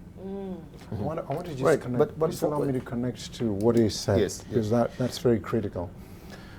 When we have our core values, you can't teach core values. You live them. You can't teach values. You need to leave them for people to see. And I'm glad you mentioned the issue of the church. What is their mandate? Why do we have a church? What is the real purpose for having a church? Spiritual nourishment and development to inculcate and develop the values that are set by the leadership. And we cannot do that because we have got a huge leadership vacuum. And within that vacuum, there are many things, but one of them is just failure to understand what our values is. Because you see, that's why it said that leadership is the ability to visualize, then follow people to mobilize people to follow that vision. Now, if the church purpose is for spiritual development, because of the leadership vacuum in education, the government cannot provide enough schools. All churches are into schools. Is that what they're meant to do? Why would my kids cross from Lavington all across to Westlands to go and get a school? Why can't we have schools that are enough? Why is it that when we have the primary schools churning out many kids, they cannot find a fit in high schools? And so is university, because there's no proper planning that allows all those things to happen. And because there's that scramble for that, then the church now says, okay, let's start our kindergarten. Then it goes to primary school, and then high school, then to university. Who says that's what they're supposed to do? Because there's a leadership vacuum in development of all those infrastructural things, then everybody else is scrambling, like everyone for himself, God for all of us. So that becomes a big issue when it comes to now thinking and saying, what then is the leadership now? The question is, how do we change that? Well, someone said here, we need to be very deliberate. Yes. The British did not just happen to be time conscious. The Germans did not just happen to be keen on precision. We've got to decide what to do. We've talked a lot in this country about Singapore and where they left us and where they are now. And it's a good study to do, but it takes us back to a deliberate action. The church needs to know its job and do it and do it well. We need to hold our leaders to account. We need to make them accountable. It is much more. How do we make them accountable? I think it's a long debate, but it is calling out. It is refusing to elect them. That is what I wanted to ask Capito then. How do we hold these leaders it is refusing to elect accountable? Them. When we elect them and we discover they are thieves, we quickly get rid of them. Then we have the agencies which have been entrusted with positions of responsibility and power. They have the instruments. They need to do their work. So we need to be deliberate in what we want to be. It will not just happen because we've been talking about corruption for the longest time. But we can be deliberate without good planning. Right? Well, you can. Well, they have to be. We are talking about 100% transition from primary school to secondary school. Yes. Right, without the attendant facility and infrastructure to accommodate all these numbers. It cannot be serious. That is now deliberate, isn't it? But it is a wrong-headed deliberateness. So well, okay, you can call it so, or hydra-headed. But it's not going to get you what you're looking for. Good planning, it's what you think, you visualize, resources, mobilization, planning ahead, facing it out so that you see how it happens. Only God said, let it be, and it was. For us, we just have to plan. We have to get involved. We have to project and see how it happens, because at any given time, resources are limited. But may I say something? Yes, continue. The church is the foundational point, and I say that because of what you mentioned, connecting with God. If God then said, let there be, and there was, and we look at the creation and it's perfect, if we are connected to that power, I think we'll be just fine. So I want to say that it starts with you over there. Absolutely. All right. It starts with the church, and you must. I am with you the 100%. Yes. Fantastic. But for the benefit of a viewer who does not believe in God, because they're not every person really espouses your beliefs That's and right. believes in the Bible. We've got myriads of religion. Ethics also is another nascent organization developing in this country as well. Where will you struggle to when you're talking about being? And what is all about being if you do not believe in a creator? I mean, these are critical questions that we need to ask, because even if when we're discussing and we're talking about God on this forum, there's so many of them who don't believe. I can say this in passing, Diba, that God does not need my defense. He exists in himself. And whoever may think otherwise, I'll leave it to them. However, we do have faculty, we have thinking capacity, we have ability to visualize, to think, to plan, to do. Should you choose to leave God out of it, it's your choice. You will discover at some point you are wrong, but that's for you to decide. But we do have that innate capacity to do things. Are we really planning? You've just talked about 100% rollover to secondary school. We have people in this country who can think very well about education because they are trained.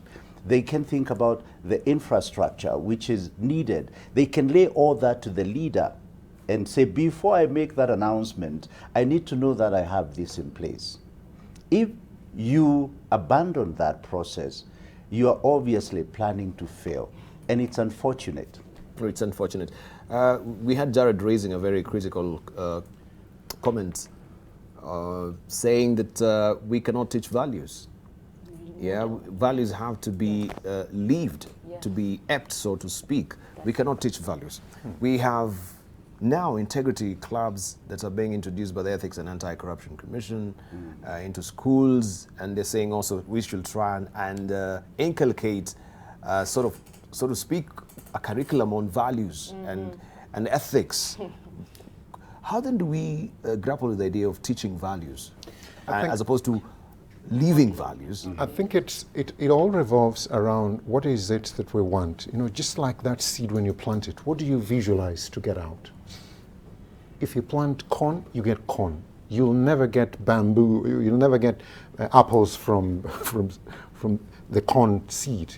So we have to say this is what we want, and that's why strategy is critical, because it gives you a pathway to exactly what you want to see. And once you start with the vision, what is it that I want to see when I arrive? The same trip you're taking. If you're going to Mombasa, you visualize Mombasa. Even if you don't know what Mombasa is, you'll ask somebody so that when you arrive, you know you've arrived. So we have all these things that are put in place as a reactive measure in terms of dealing with how embedded the corruption or the culture that we have is eating us deeply. So before we get there, I think we need to come back and say what exactly are our values in terms of giving us what we want. Now, I talked about the leadership vacuum. One of the worst leadership vacuums we have in this country is the culture of political reward. Yes. So if Nairobi River is the way it is, it means that the Minister for Environment has got no idea of what it is to do. Yeah. And remember, for you to get Nairobi River going, you have to bring in all the other parts of the government. Just like when we had Michuki, he was a real model in terms of reinforcing things and getting them to work. But as a Minister for Transport, he needed the Ministry of Internal Security. He needed the Ministry of Roads. Yes. He needed, so it is a collective responsibility. So there's an interconnection within the ministries to just deliver a goal. So when we talk about values, the teacher has to be there, the father has to be there, the mother has to be there, the chief has to be there. It's a collective responsibility. But that culture of political reward, we have got many square pegs in round holes who have got no idea of what needs to get done. And that's why you need to have a passion like that of a mother and a baby, for you to do things right for the people. Because you're put in place to do things for the people, it's not for you to grab for yourself. All right. Okay, you talk about Nairobi, and I just remember we had also this particular vision. If Jackie may just pick up this particular picture, Nairobi Metro 2030, a world-class African metropolis. Yeah, a world-class African metropolis. This was a vision. This is President Mwai Kibaki and the Prime Minister Raila Odinga then shown where they're being shown the ministry or the new Ministry of Nairobi Development logo by Minister Mutula Kilonzo, the late Mutula Kilonzo Sr., during the ministry's launch of its 2030 strategy at the KICC in December 2008. When we're talking about leadership vacuum, and this was a vision then that at least we'll be having a world-class metropolis, yeah, an African metropolis here, Nairobi being the metropolis that it was envisioned to be. That was a seed then. In 2008. Yes. How did we drop the ball along the way until you wake up one morning and you find, you know, you're actually driving through a sludge of you know, dirt and garbage in town and leadership crisis here, the national government has to take over, sort of leaders. And he says a very important point. These are the seeds that we normally carry, you know, to the election voting boxes, yes. Right? Talk is cheap. I say so. We like talking and not doing it. It is in doing it, and that's why I like the idea of being. It is in doing it that things will get done. We have all manner of reports in this country. We've said very many things. If only we are willing to do even a third. Now, let me go back to values. Values can actually be taught. And they need to be taught. You see, if we take the premise that I am desperately wicked and deceitful, that no good thing lives inside of me, I need to allow myself to be taught values, and that's where the church comes in. And that's where the mother and the father and all these people come in to teach the values, not for the sake of teaching, for the sake of embracing those values and living out. But I need to be taught. Our children now believe that there is nothing wrong with corruption by and large. All right. Where are they getting that from? From our example. But, well, we accept the aspect of teaching, yes, but teaching has to go in tandem also with action. Absolutely. Right? So there cannot be a dissonance between what you're teaching and what you're living. Absolutely. You as a leader. And when we get rotten leaders, we are simply negating the very essence of teaching. You cannot get a rabble-rouser to lead the capital city and pretend that you're getting somewhere. You will not. All right. And that's a guarantee. We need to remind Kenyans that what flowers or what seeds are we having today that we'll plant even for the elections tomorrow. I know this debate has begun. We have BBI as a seed right now. Is a BBI maybe the prime solution to try and rectify the political, climate in the country as it is right now? Why don't we question these things sometimes? Why should we also let the politicians run away with the BBI? This was meant to be, the project of a steering committee. But along the way, of course, we've seen what is happening right now. Some even rallies have to be cancelled as it is. These are seeds. Where are we trying to plant these particular seeds? Let's just hear your thoughts as well. We'll give you an opportunity to call in. Our numbers will be up momentarily. But we continue with the conversation pace with our panelists. The bamboo seed. Let's come to the bamboo seed. You wanted to chime in a bit? Go on. The bamboo seed that you talked about, for many who are feeling discouraged, we know some of them, they've been putting efforts in their education. They've earned, they have degrees behind their names, they have titles behind their names, but still they have not gotten that particular job. Still, they cannot, it's still a challenge. And we've seen many of them, very good, educated, young men who are working, or they're actually boda riders right now. We have them as security guards, and they tell you, I've got my master's in actuarial science or whatever degree that they've actually mastered on. How then do we encourage them this morning that you're that bamboo, right? Okay, that yes, many things may not be happening, but on the ground something is actually taking roots, It takes us back to that seed that was planted. When you take your kid to kindergarten, it's like you're planting that seed. that seed has to go through a process through the university for it to get out, for you to start seeing the benefits for the country. Now, our education system is not in place to ensure that this happens, because we have been teaching kids to cram all the way and do exams, and when they get out, they get into the university looking at the points that allows them to take a particular course, and in many occasions kids get into the university and when they get out they're not graduating on what they went into because they've changed midstream. Now, it takes us back to that seed now that we want to plant after university, which is now the Nairobi metropolis. Now, you need these skills. Now, if the university does not know how to nurture this seed and know exactly what to bring out when it comes to 2,000 civil engineers, 2,000 doctors, whatever it is, you will never get anything done. So how many engineers do we require for Nairobi metropolis? What kind of engineering skills do we require?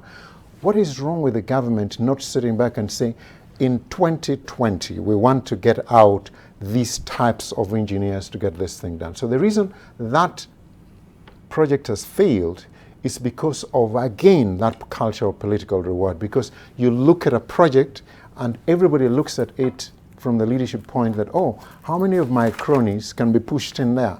So we have got so many people being pushed in without the skills, they cut off. Now, the only hope you can give the young people today, besides telling them to go the entrepreneurial way, is to talk about a restructured government. And this is why I think having 48 counties are ethnic governments. It pushes people back to government. So the best thing to do is to bring it back to regional government, whereby you'll be having, when you're talking about bigger things, then you can now start thinking and saying, these are we're going to create jobs. But the way it is now, we are still divided into ethnic groups. And this is the mentality that the colonialists had, divide and rule system.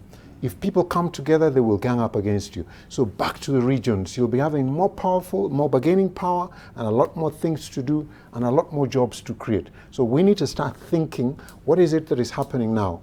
Look at the top guys who are in government. How many? What age range? I'm not old enough to start being in that age. So do I wait for them to get out for me to go in? When you're 80.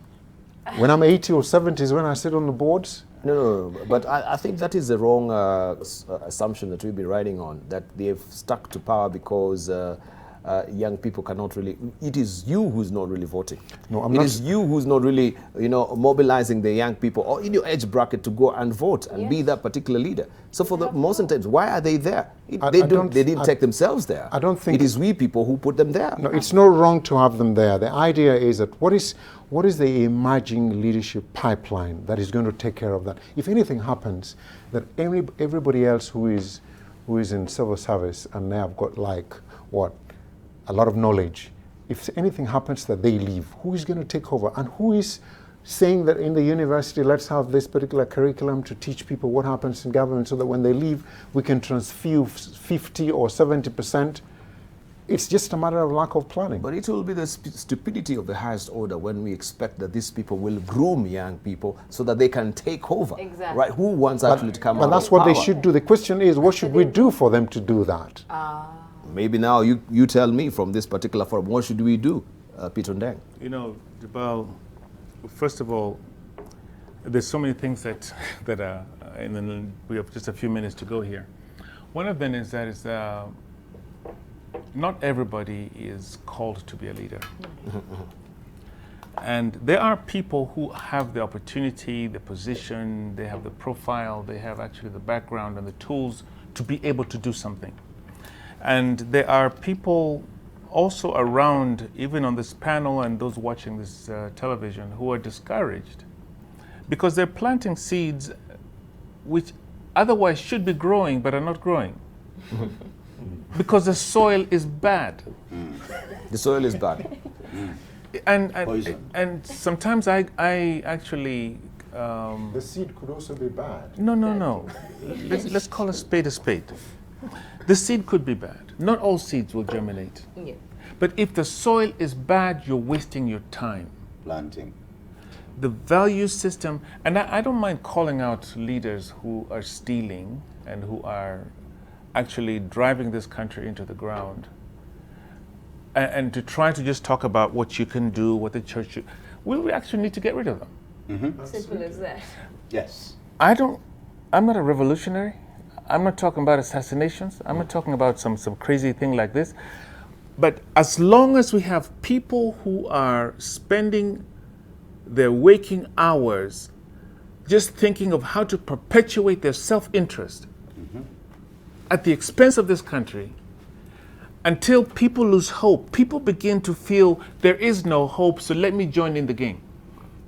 As long as that is there, Debal, we're kidding ourselves.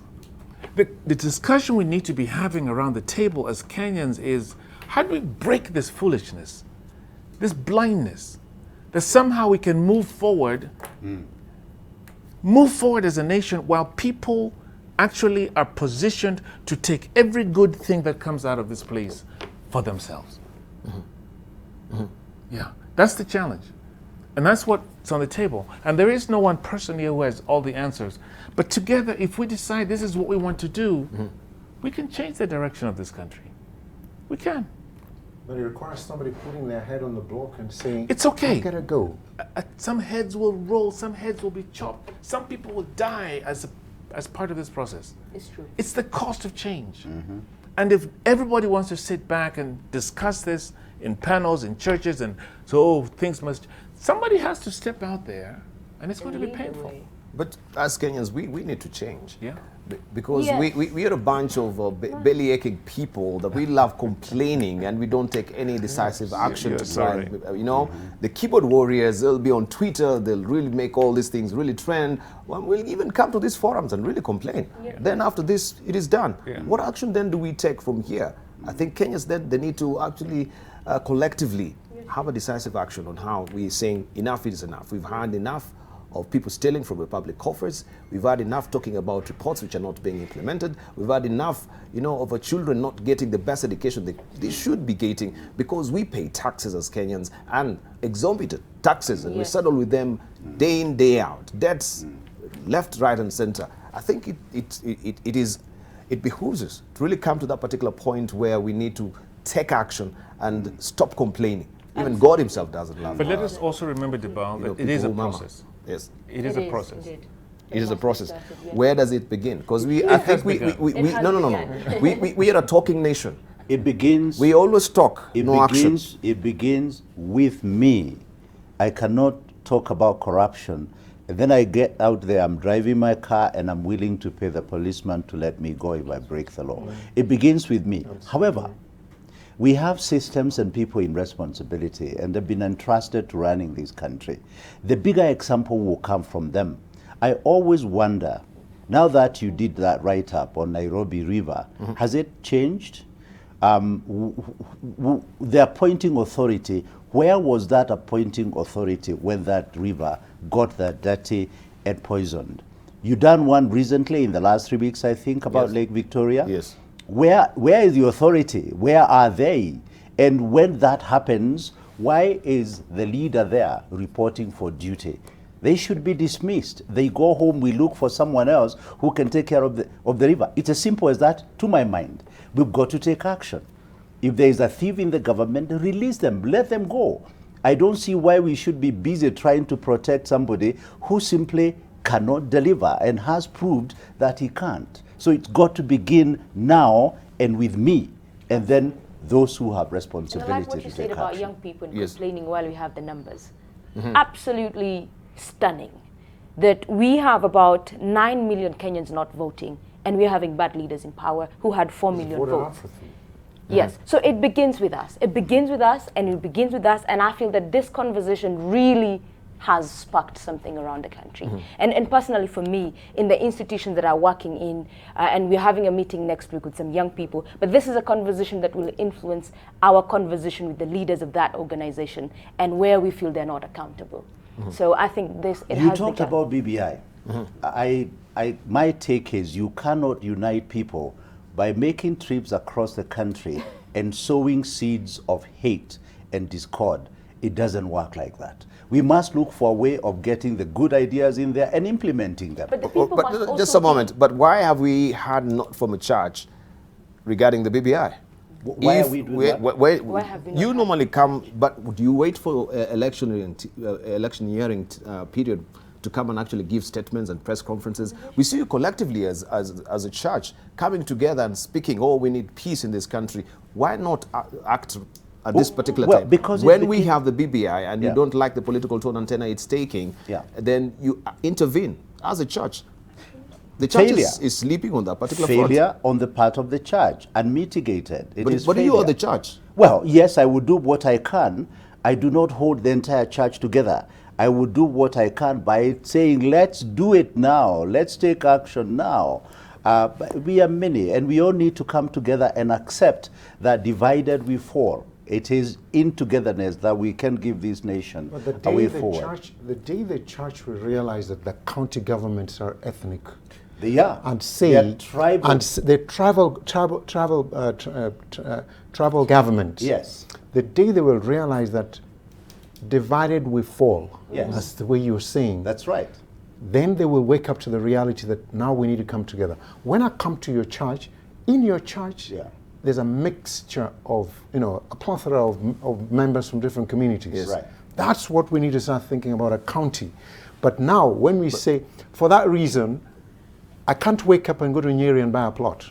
No. I can't wake up to go to Kisii to buy a plot. But Jared, yes.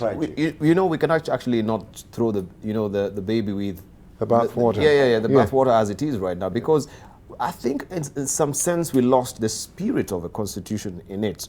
In and in itself, devolution has brought some good sense of progress and development in the counties that is, right?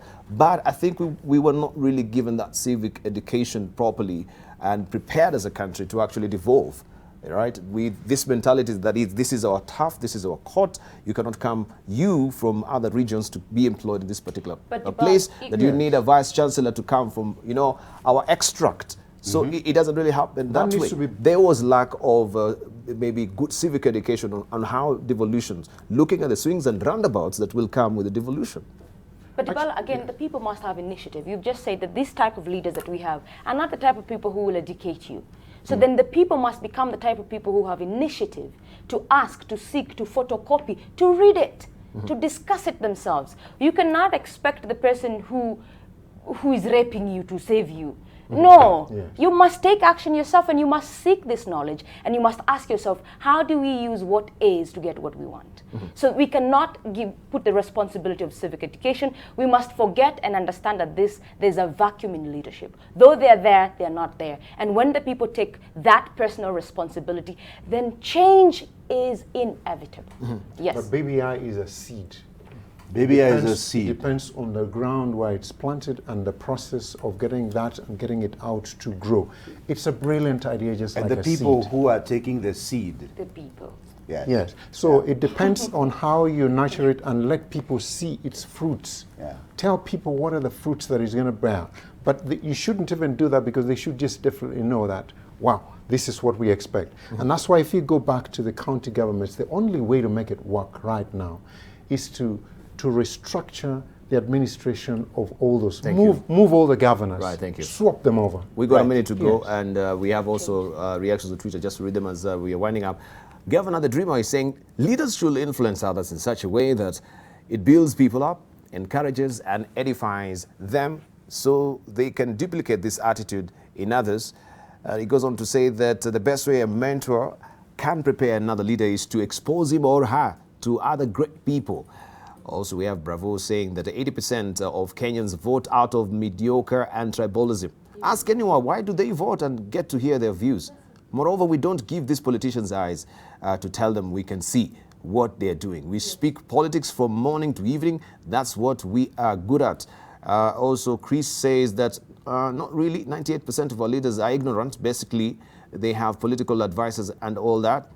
Also, we have Chris saying, hey, Nancy, a portion of us can be bribed, not we, but it's all due to poverty and ignorance. If Kenya can solve poverty and ignorance, then you can solve this.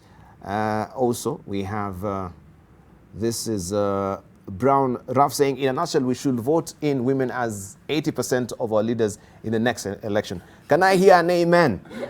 This is what Brown is saying. Also, we have Kenei Ibrahim saying there should be a concern on what the doers are practicing now, because the children are the generation that will harvest what they are dirty planning now. Right. Those are reactions on Twitter there. Thank you guys for your valid contribution this morning. And I will leave you also with the True North, which is just pointing to what some of the events of the day today. 6th March of 2020, launch of Mbagathi Hospital Isolation Center and briefing on COVID-19 coronavirus by the Health CS Mutai Kagwe should say that is happening today. We shall be following that for you. And also a pulse giver, we've had much wisdom from a panelist. We have also Ralph Waldo Emerson saying, do not follow where the path may lead. Go instead where there is no path and leave a trail.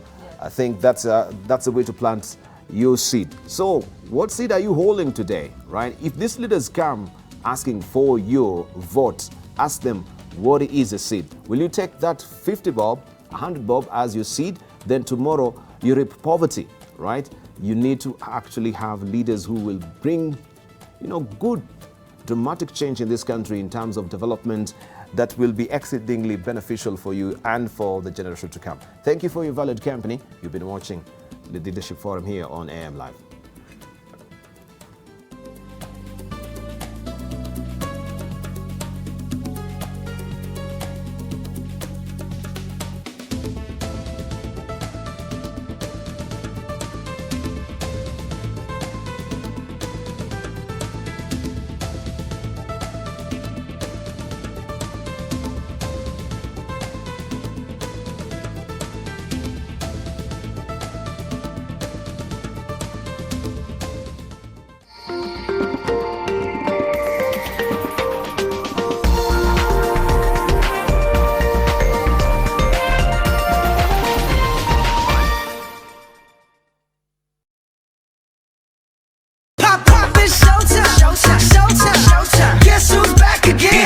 I'm a dangerous man.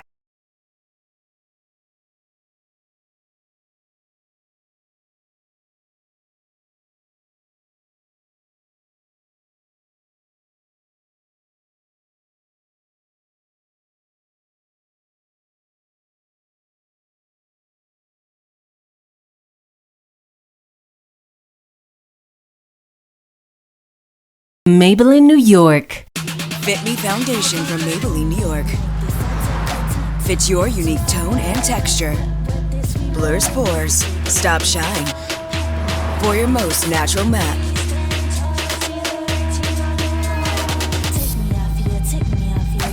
Fit Me Matte and Poreless, only from Maybelline, New York.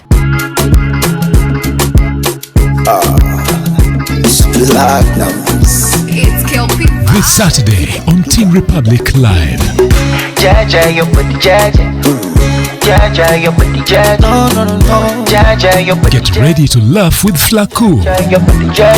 We bust some moves with young warriors. It's a bash with the baddest trio. Tune in to the hottest show in East Africa. Teen Republic in association with Fanta. Hanging out, it's my summer now.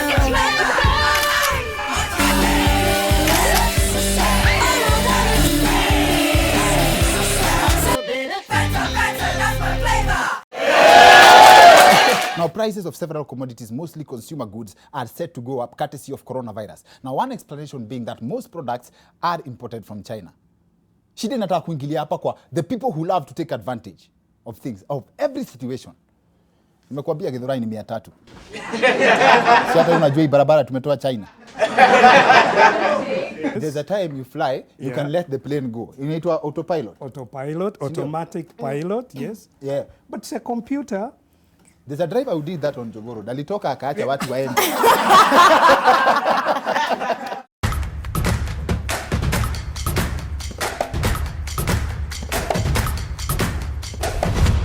There are issues that we need to discuss as Africans. How shall we feed our growing population? Because that's a terribly important point. The youth, the biggest stakeholders in this scenario, how do they fit in, and what lessons can they learn from the current crop of leadership? What is their dream of Africa? What do they think Africa should be in the next 60 years? Because this really indeed is their conversation. And what can they contribute to the realization of that dream?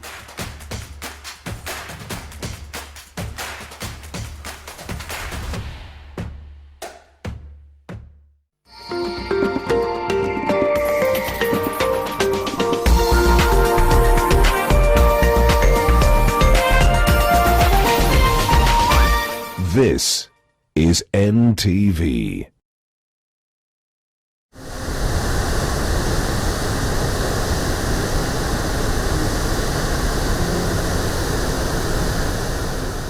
Recent rains have infused a fresh surge of life into the Yala River. Thousands of liters of fresh water now thunder across it on its journey from the highlands in the Mau Forest and into the Lake Victoria. The storm-lashed waters bring essential nutrients hidden beneath to the banks, and there is a living to be made by those who can cope with the fast current. The banks of the Yala River are sparsely populated. The river does not flow through any urban or densely populated area. Perhaps that's why it's still as pristine. The same cannot be said of many of the other rivers that flow into the Lake Victoria.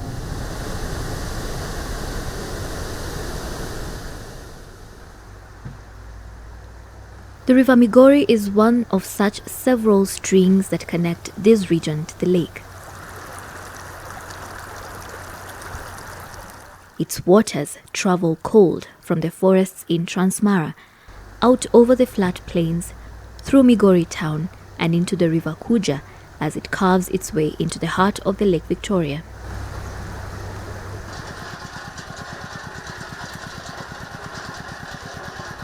The river courses past a sun-bleached collection of make-do tin shelters that dot the plains. Here, a community slowly poisons itself to earn a living. This is the Osiri Matanda gold mine near Kenya's border with Tanzania. There's no sparkle about this village, just the people scratching a living from the gold deposits underneath, and on a very small scale.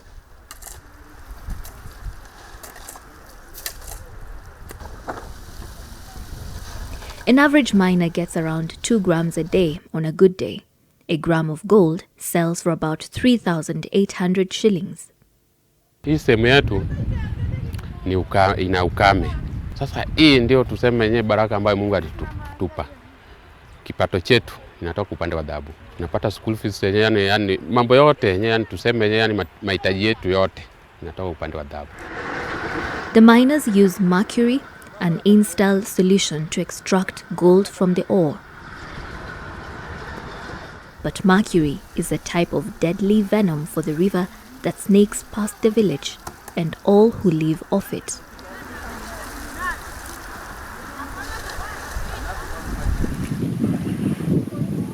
Since the time began, we were born here, and this is the source of water where those who dwell around, they fetch water from this river. Also, those who are doing farming, they do irrigation using this small generator to pump water to their shambas. Some 10 years back down the line, people used to fish in this river, but recently fish is no longer there. But if it is there, they are not quite a number.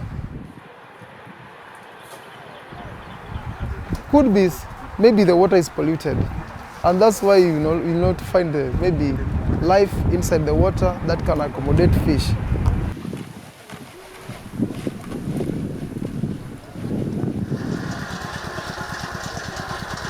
The procedure looks simple enough. As the tumblers rattle and spin, the gold ore breaks down and the flecks of gold bind to the mercury. So after this stage, sasa hii ndio dhahabu, unaona hiyo? Hiyo yenye inabaki nyuma hiyo. Hiyo.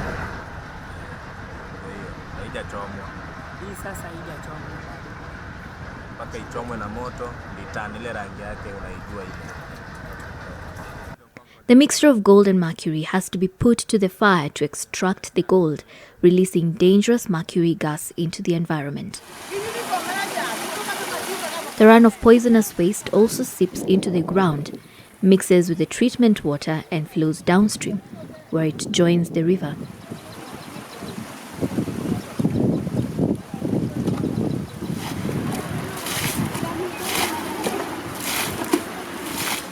High doses of mercury are a well-documented cause of birth defects, including crippling deformities and nervous and immune system disorders.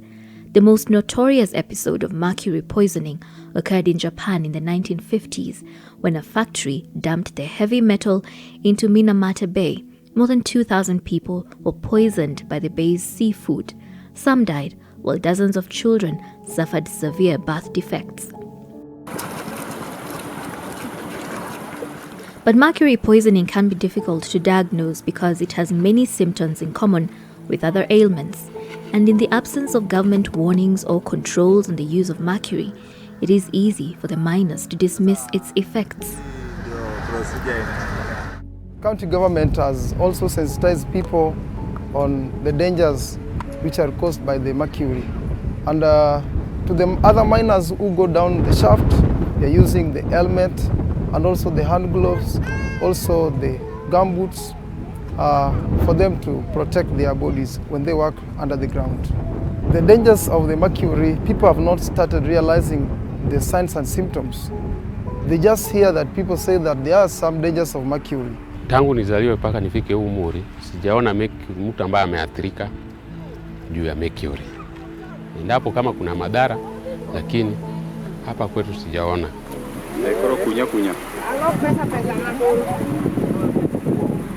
Some of the symptoms are not clear. The person could get health problems without knowing. Some of them will get them even before they are born, because when the mothers consume, pregnant women, when they consume those chemicals, that will damage the brain of even the baby before it's born.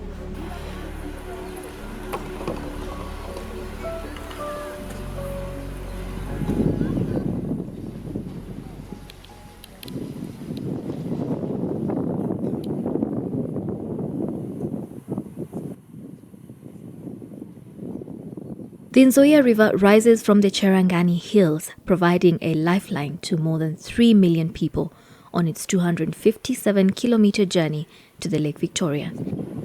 It flows through the region's agricultural belt, where it waters the cotton, maize and sugarcane fields. Every year, the river pushes over its banks. The silt it leaves behind in the lowlands of Budalangi improves the area's agricultural production. But the river is now a victim of the very agricultural activities it has helped prosper, as it collects a number of toxicants, including pesticides, along its way. Around Webuye, the industrial center, the river absorbs effluent from the Webuye paper mill.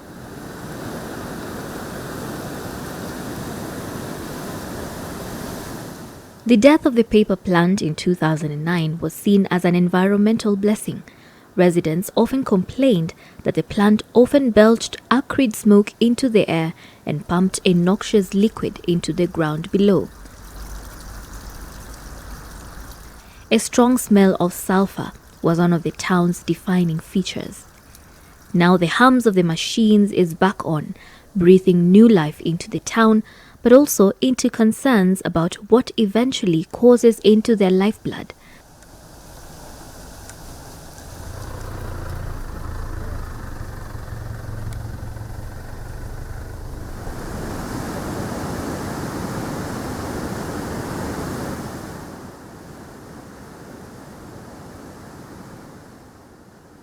As it nears the mouth, it courses past an unkempt collection of temporary structures, a small offshore community that has made homes in the fast-flowing water.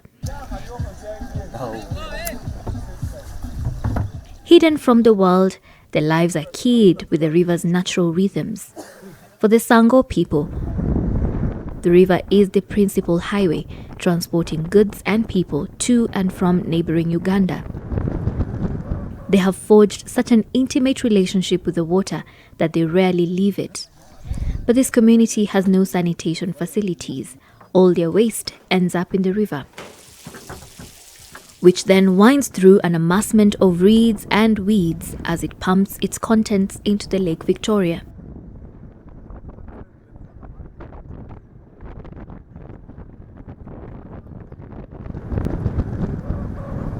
The Nyando River rises from the high rainfall areas of Nandi and Kericho. When it rains, its waters flood the plains. But residents of Muhoroni, in the river's middle reaches, say there's something more sinister in the water. 2 of Muhoroni's residents have moved to court to demand the closure of the agrochemicals and food company over a virulent discharge from the factory that poisons the River Nyando waters and the fish in it.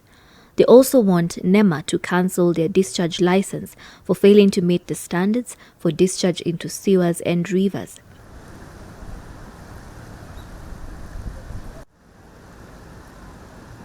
The noxious mix flows further downstream through Ahero town, where it picks up the town's mark on the way to the lake. But first, it provides nourishment to the rice fields at the Ahero irrigation scheme, one of the biggest rice farming belts in the Nyanza region. The chemical fertilizers used in the acres of rice paddies drain back into the water, which mixes with the river as it flows downstream. To understand how all this has conspired to snuff the life out of the lake, we took samples at 28 different points around the lake's watershed, and after nearly 3 months of tests and analysis, the results are startling. In all the areas that we sampled, over 20 places, there is no single place that we didn't identify a toxicant. In all the rivers, in all the various parts of the lake, at different depths, all the samples contain 1 or more of the toxicants that we are looking for. I can authoritatively say that based on what we found, the lake contains chemicals and bacteria and other disease-causing organisms, which would be of very serious concern, considering the high increase in incidences of many diseases. Cancer today has become a very serious problem. People don't know where it is coming from. But as a toxicologist, I can say without doubt that some of these chemicals are responsible for the increase in those diseases. There was a heavy presence of heavy metals such as mercury, lead, cadmium, chromium, zinc, iron, manganese and fluoride occurring at different thresholds in the water, in the fish and sediment tested at different points. There's a high risk of exposure to mercury for frequent fish eaters, pregnant women and developing children. Continued exposure to mercury has been known to cause leukemia, retardation, miscarriages and stillbirths among women. It can also cause damage to the kidneys and to a body's immune system. Exposure to high levels of lead may slow down the mental, nervous system and physical development in children. Even low-level lead exposure in developing babies has been found to affect behavior and intelligence. In adults, it affects the blood pressure, causes kidney damage, and can cause miscarriages and stillbirths in women and infertility in both men and women. Exposure to high levels of copper can also cause liver and kidney damage. Manganese affects the respiratory system, the brains and the nerves, and can cause forgetfulness. Cadmium is a silent killer that attacks the kidneys and other vital organs such as the heart. If it accumulates in the body, it also causes the bones to become weaker. Zinc is a trace element that is essential for human health, but too much of it can damage the pancreas. Extensive exposure can cause respiratory disorders. Iron too is important for the body, but it causes a host of ills when it's out of balance. Excess iron is deposited in the liver, the heart, and the pancreas, causing damage to the organs. It can also cause liver cancer and diabetes.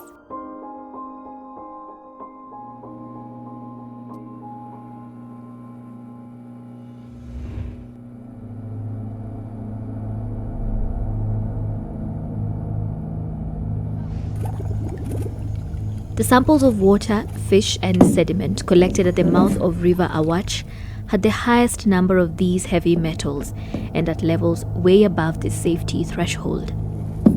The samples were found to have high levels of mercury, lead, cadmium, chromium, and iron. The second most contaminated point was River Kisat, which also takes in what is meant to be treated effluent from the Kiwasko treatment plant. It was found to have mercury, lead, cadmium, chromium, and iron at levels above the recommended safety threshold. River Migori was found to dump into the lake high levels of mercury that it collects from the gold mines, high levels of lead, cadmium, and chromium. If we did a survey on the diseases or the condition that these people are experiencing, like in that region, definitely you will find that the effects must have been taking place, and maybe there's nobody to tell them that this, whatever you're experiencing, is because of what you're exposing yourself to. Because we know you have mercury, you are vaporizing the mercury, and therefore you have mercury vapor directly going to your lungs. That's toxication direct, leave alone the one that now comes to the water bodies.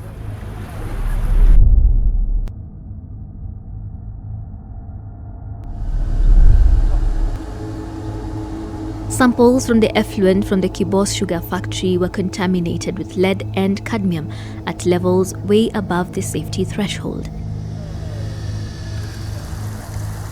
Samples of the discharge from the Kodiaga prison show they were also heavily contaminated with lead and cadmium. The effluent from the pan paper plant at Webuye was found to have lead at 0.09 milligrams per litre against a recommended standard of 0.01 milligrams per litre. It had copper at 0.45 milligrams per litre against a standard of 0.05 milligrams per litre. It also had zinc, iron, manganese, and fluoride at levels higher than the safety standards.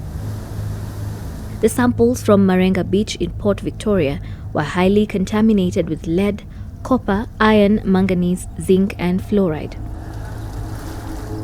25 different types of pesticides were detected in the water, the sediment, and the fish at varying concentration and at different points. Some of these pesticides have been banned globally over their harmful effects on people, aquatic life, and the environment, including DDT, one of the most powerful yet controversial poisons the world has ever known. Promoted as a wonder chemical in the control of malaria and other pests, DDT was banned for agricultural uses worldwide in 2001. It is highly soluble in water and has been known to affect reproduction in humans. It's also classified as a possible cause of cancer in humans. And the effluent from the Kodiaga prison and River Kisat had higher loads of it.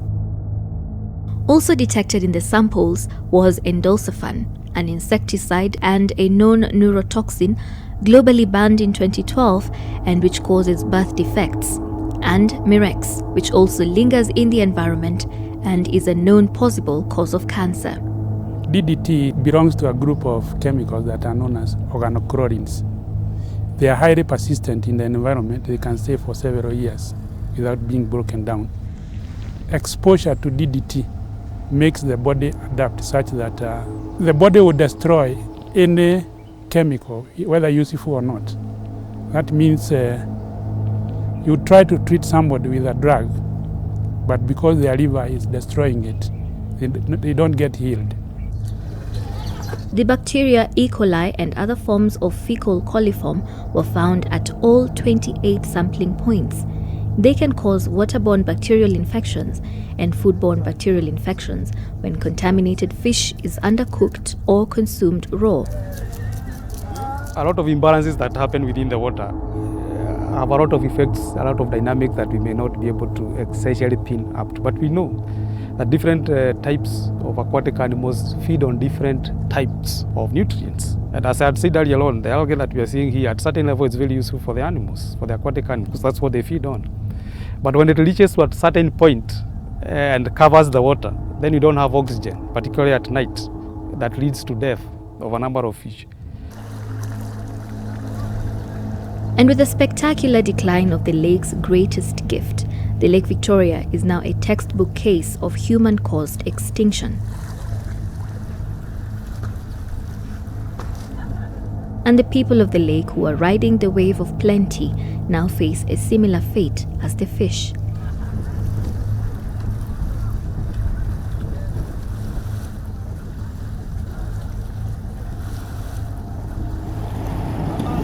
Nearshore fishing was good enough until the once crystal waters turned poisonous. Now fishermen have to set out into the open waters and with nets with progressively smaller mesh, hauling out younger fish that should be left to reproduce.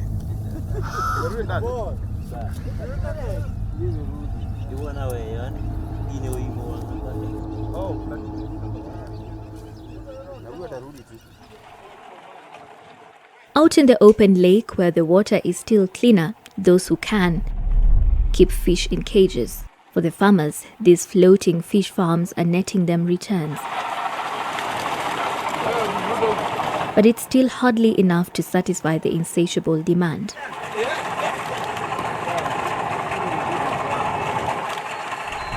The 2019 Budget Policy Statement pegs local fish production at 180,000 tonnes a year against a demand of 500,000 tonnes.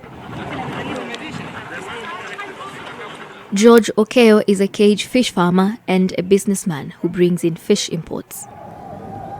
Early 90s, I was in the university and I was born in fish, was bred in fish, and I used fish to sell to be able to pay for my fees. Fish used to be landed in our beach, over 1,000 tons, metric tons in a day. Now, you can hardly get 200 kgs of fish in a day. And this is a community that the only thing that they knew was about the fish itself. So there is no fish. That is the reality. There is no fish. In 1999, in Kisumu or around Lake Victoria, there were 9 fish factories that were processing Nile perch and exporting to Europe. From that time up to now, there is only one factory that is operating. Why? There is no fish.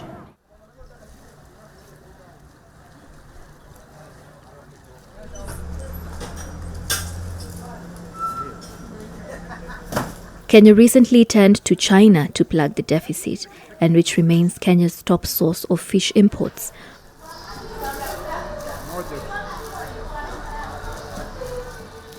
Frozen tilapia and mackerel make up 85% of these imports.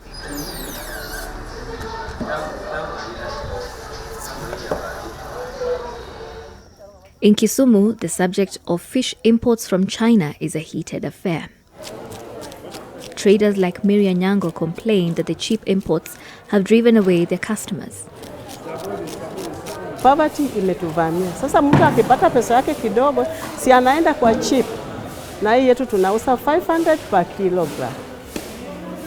Sasa mtu akipata 500, si anaona tu aende kwa China yenye atanunua hata na 300. Caroline Auma, another trader, shares her sentiments. Kama China bado inakuja, itakuwa mbaya kabisa. Itakuwa mbaya. Unajua saizi hata watu hawaja trust samaki. Customers hawajui kama hii ni ya lake kama ni ya China, jua hawajui. Na unajua kitambo kulikuwa customer kikuja, hawezi akakuuliza hii ni yetu ama ni mgeni. Sasa lazima akutrust kabisa. Ikiendelea hivyo watu wataacha kula samaki juu. Kuna wakati yenye walisema hiyo samaki yenye inatoka China inaleta ugonjwa kama kansa. Sasa kuna mwenye anakubali.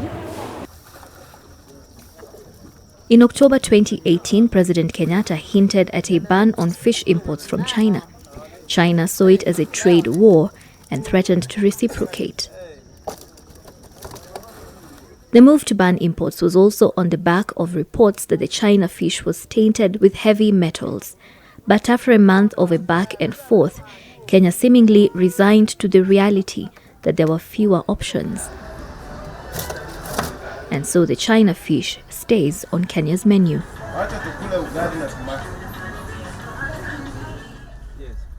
In Kisumu, the fish from China is imported mainly by East Africa Seafoods Limited, operated by Alpha Group, and Jojo Keo's Migingo Fisheries. I do farmed fish. I have a cage in the lake, but I also have imported fish. So it's a choice of the customer. There are customers who come to me and are ready to pay 800 shillings for the caged fish from the lake, but I can't produce enough for them. A middle class can go and afford fish for 800 Kenya shillings per kg.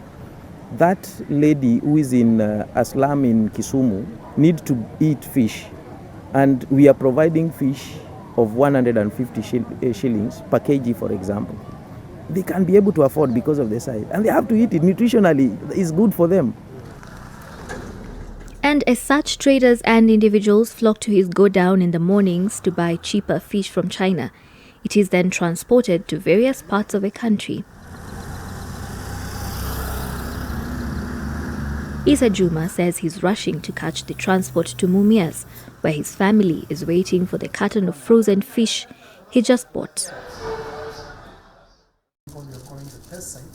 A study done by the University of Nairobi in 2019 found that the fish imported from China had traces of mercury, lead, arsenic, and copper, even though the Kenya Bureau of Standards then denied that the fish posed any danger to human health. Migingo Fisheries also maintains that the fish they bring in is unsullied.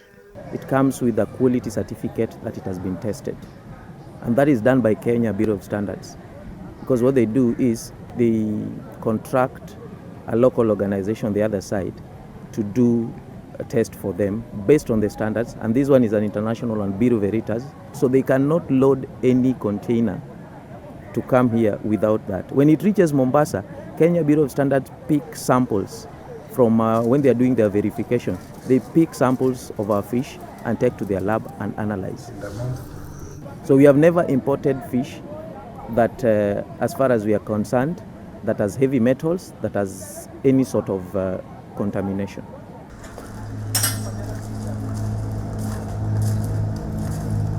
We did our own tests on the fish we had bought from the depot. The fish was highly contaminated with lead at 42.7 parts per million against a recommended threshold of 0.1 parts per million. It also had high levels of zinc, iron, and copper. It was also laced with a concoction of 7 highly poisonous pesticides, way above the maximum allowable limit. It's purely bad manners in Lake Victoria for people to import tilapia. Why do people import tilapia? When we just do simple conservation measures and we get good, nice tilapia. And you know what happens with these imports from China. You have read a lot of stories about use of antibiotics and the environment under which that fish is reared. So we are going into problems because of our failure. We are taking our responsibility by pointing out that, in our opinion as toxicologists, these chemicals are there. But now finding out who is the culprit in the contamination, I think that should be followed. There are policies to protect the environment. I think that is what has lapsed. What we can do is, first is to have behavior change, and the policies that are there, they need also to be revised and see whether are they serving us. Are they good policies? If they are good, are they being implemented? Who is responsible for implementing them? Are they sleeping on their jobs? And a freshwater lake is much easier to clean of affluents if we are serious. I don't think the situation can be allowed to go on as it is today, because I think there's a very renewed vigor, both in the national government and county government, in fact in the regional environment as a whole, to ensure that we don't let the lake decay. But from the lake's gloomy shores, it's difficult to envision a rebirth anytime soon. The throng of birds that once enlivened the scenery have since moved on to more hospitable homes, and all that's left are scavengers foraging for scraps, as does the community. There are those who fear that the lake is too far gone and will never really be as it was.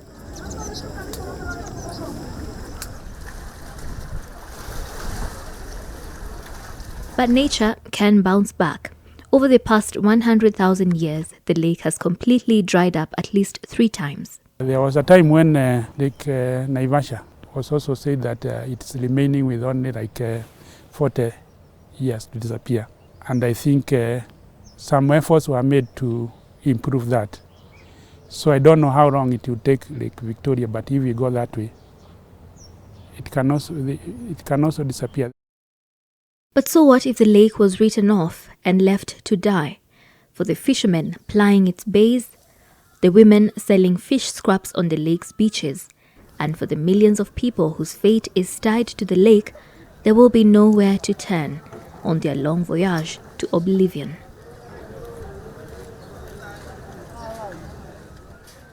Sheila Sendeyo, NTV.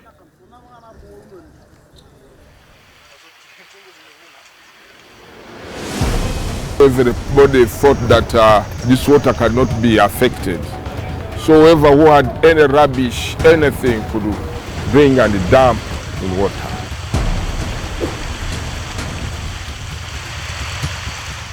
It was of our interest to come at this point to see where the water is exiting and understand if what we are picking up there would also be seen at this point.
This Saturday on Team Republic Live.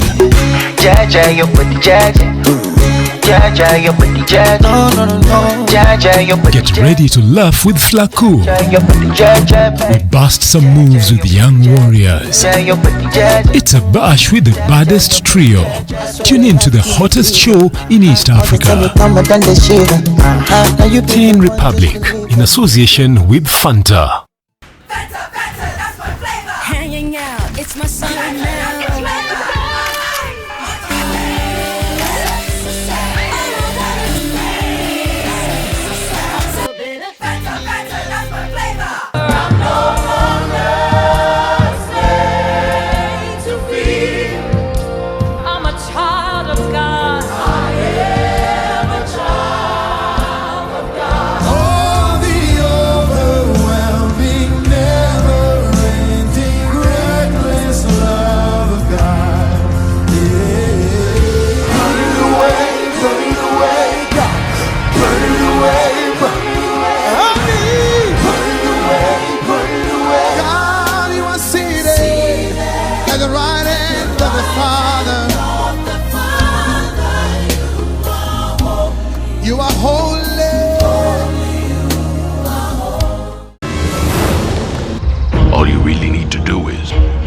Make her feel respected, make her think she has control, and I will give it to her so she won't be able to suspect that while I'm kneeling before her, I'm already looking for a replacement. I can't let that happen. I won't let that happen. I'm watching her every move, and she trusts me. She knows nothing about the ledger or about Paraiso. Bye. Sour Shower has never been better with the new look Sour. Now with a new formulation too that will leave you feeling fresh for longer, while the soap lasts even longer.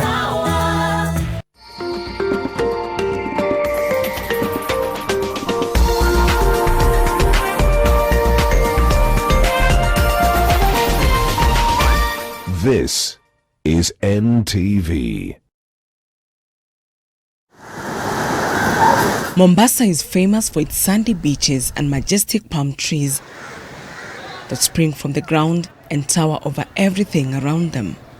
But away from the leisured life at the coast, the sweet melodies of the coastal conga and the enveloping warmth of a welcoming town lies a darker side, often hidden from public view and glossy brochures.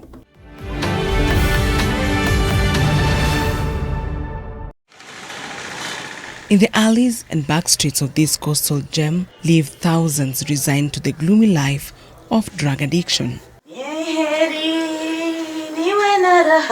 Naima Said is an unlikely face of the grim reality that is addiction to heroin. Her pathway into this world followed a well-written script that started off through affairs of the heart. A love dalliance with a drug-den lover led her down this treacherous path. She bonded with her partner over heroin. It was her way of showing him that she trusted him, that she liked him, and would walk to the sunset with him. And I knew it's this man calling me back with his free heroin. But it wasn't just free heroin, it was free poison, free death passport.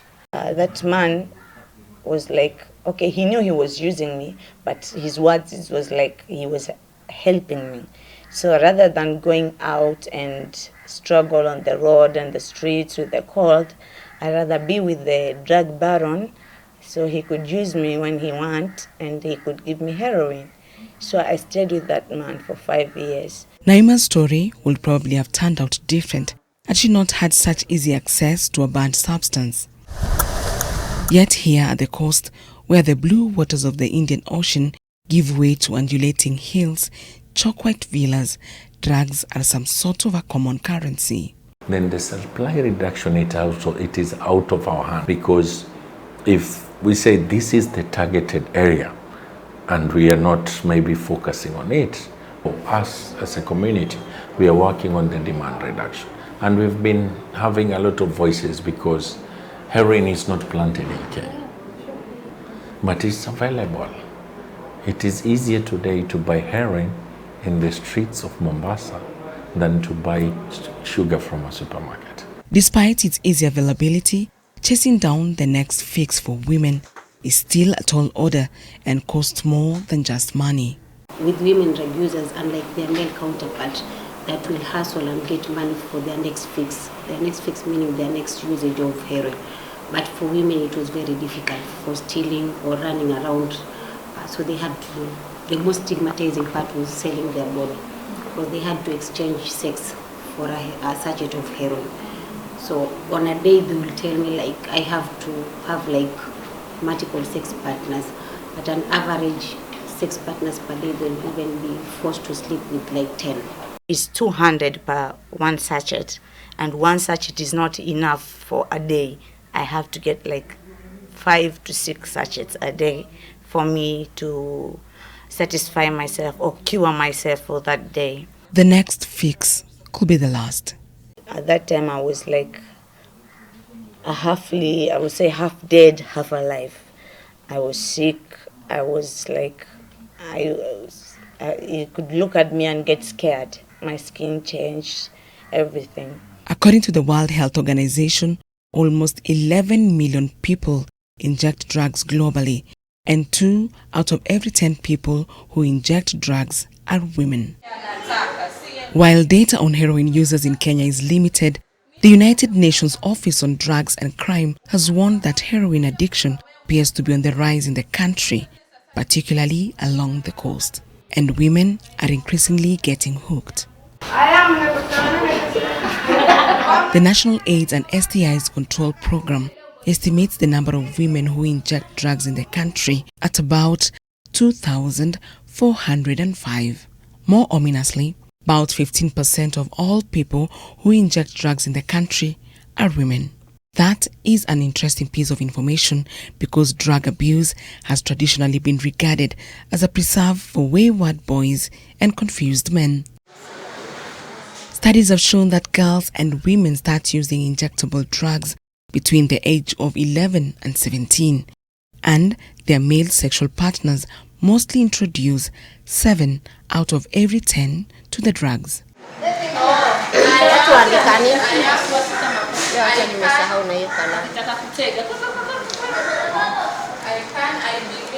Desperate for solutions, some women are slowly walking the shameful yet courageous journey from the darkness by joining support groups such as these at the Mewa Rehabilitation Center.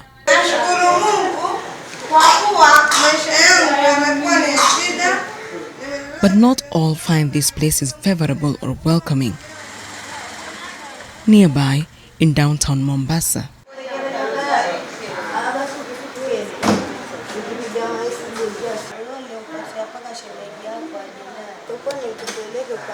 at the outreach center, a new strategy is luring women addicts to seek the much-needed rehabilitation and other health services.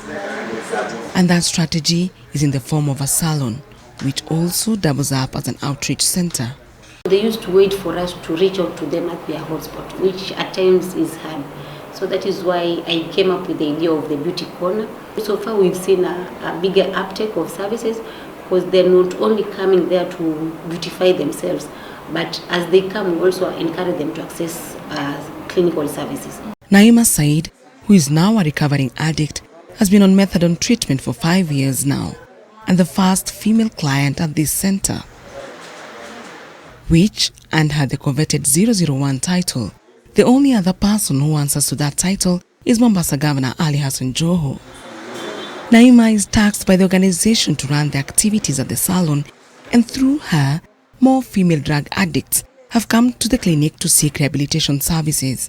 I start looking for clients, those who have come to hospital to get free meals. I look for the girls who are addicts and I call them and I talk to them. I advise them, I want to show you something beautiful. Would you like to see? Oh, sure, I would like to see. I come in a tricky way so that you can at least feel what I'm trying to make you feel. So I take you and I take you to the bathroom, give you a soap, just take a shower, and then you come out and you see what's happening. You're too beautiful to be wasting your life. So why don't you start mad? Why don't you go to a clinical officer there and see your status? Why don't you do this and that? And I actually, it happens. I don't know how magically it happens. We find a client and she joins MAT. 34-year-old Elizabeth Sarah is on methadone treatment as well and has been coming to the outreach center for more than 3 years now in her quest to break the shackles for addiction. Siku nyingi tulikuwa tukikuja tunapata services zingine, lakini services za urembo ilikuwa hakuna. So ni kitu ambacho ni kipya kwa macho yangu. Kwa kutufanya pia sisi tujue hatujatengwa na jamii, ambapo tutaweza kujitokeza kwa wingi na pia itakuwa ni rahisi sisi kujiweza kujibadilisha. Maana yake saizi mtu akiangalia kwenye kioo akijiona amebadilika, anachukua naibu kutoka kule nje na kuanza kufanya tena yale mambo alikuwa akifanya. Kwenye street kuoga ni shida, kukula ni shida, kuvaa ni shida. So ungeweza kulinganisha saizi na venye nilikuwa wakati ule, kuna tofauti kubwa. Kwa sababu kama huyu ndio alikuwa pia wangu, ndio alikuwa akinifuata kule maeneo, yeye mwenyewe hata saizi akiniangalia unaona anaweza shika kichwa changu, lakini ilikuwa huwezi kushika hichi kichwa, hizi nywele haziangaliki. The makeover at this beauty corner at the center gives them hope and uplifts them. Mimi nilivutiwa na waraibu kulingana na ukiangalia pale chini, kama si dadako basi ni rafiki yako, ni mtu wako wa karibu. Ukiangalia wale wanaokwenda kule chini wengi pia educate alikuwa ni wanaume.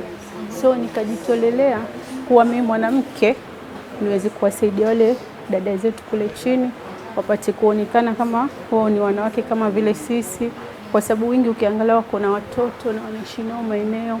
Ukiangalia ni msichana mrembo amesoma, lakini yuko pale chini anadharaulika.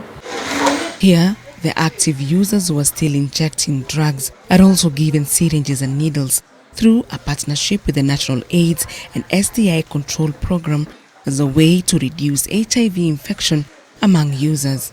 Needle and syringe program is one of the HIV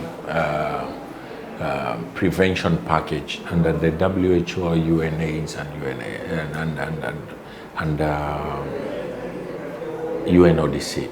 This is where the modeling trickle down also to country like Kenya to be able to prevent the HIV amongst people who use drugs. We share everything, mostly syringes. At that time, we were not supplied with a lot of syringes. We used to go to the chemist and buy for ourselves. Some other chemists did not sell for us, others did. So it was difficult to get a new injection. You know, Coast General Hospital is the nearest hospital that is in our town. So there is a dump place where they dump their syringes, which they are already used. So we go there and collect those syringes which are used, and we washed them just with clean water, and we continue. Yeah. And also they're like in drug dens, people like, when I use mine, I hide it somewhere and I go. Someone else comes and he sees it, he takes it. So I got infected with HIV at that time, and afterwards I continued using, it came worse into hepatitis. 1.3 million injectable drug users are living with HIV, 5.5 million with hepatitis C, and 1 million with both HIV and hepatitis C. Women are 2 times likely to get infected with HIV than men. The vicious cycle of use still poses a challenge, as majority of these women who are bound to their male sexual partners sometimes lack access to the much needed services. Some of them are beaten. They are told not to talk to a stranger or someone else. They're not, with issues of testing, especially TB, hepatitis, HIV. It's worrying. So how did you test without me? Or how did you? So those are the things will be asked. And some of them will be told not to go into treatment. They can be denied. At the salon and away from the domineering relationships, the women are free and can easily access these services without fear. Because we have encouraged them to do family planning. We've provided them with different family planning options. And they have really accepted that. So most of them will go for family planning. So it has reduced the incidence of pregnancy, unwanted pregnancy. Pregnancy and motherhood for these female users have posed a danger for their young ones.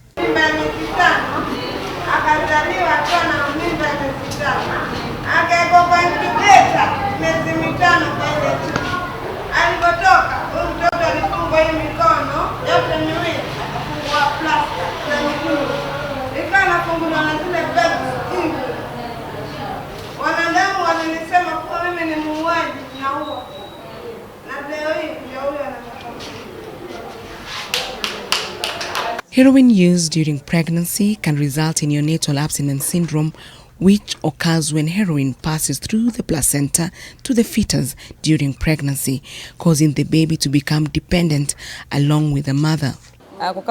Elizabeth remembers how she lived through this. Okay, kama mimi hivi nilivyokuwa nikitumia mihadarati, nimekuja nikashika mimba nikiwa katika hali ya mihadarati. Na ule mtoto pia hata alipozaliwa pia yeye ile mihadarati ilikuwa ishamuingia. Kwa sababu saa zingine mimi kama nitakuwa sijavuta alafu nimnyonyeshe, hataki. Na nikivuta alafu nikimnyonyesha ananyonya vizuri, ama saa zile mimi sijavuta pia vile napiga pia anafanya hivyo. Some of the syndromes include excessive crying, fever, irritability, seizures, slow weight gain, tremors, diarrhea, vomiting, and possibly death. It requires hospitalization and treatment with medication, mostly morphine, to relieve symptoms in the baby. Despite many initiatives such as this salon aimed at rescuing girls and women from the yoke of drug addiction, stigma against women still poses a threat to the success of such campaigns. Most of them, they are taken like prostitute, or they are taken like very low people in our society.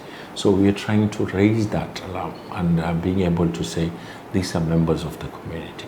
With every new coat of polish on these women, every brush stroke through their hair, they get renewed hope of cleaning up their past and stepping out refreshed and renewed. I'm a woman, and a woman is a very respectful person in the community. You are a mother, you are a daughter, you are that girl, you are that sister. You know, you play a big role. So why should we die? Why should we waste our lives while we can recover? Eunice Omolo, NTV, Mombasa County.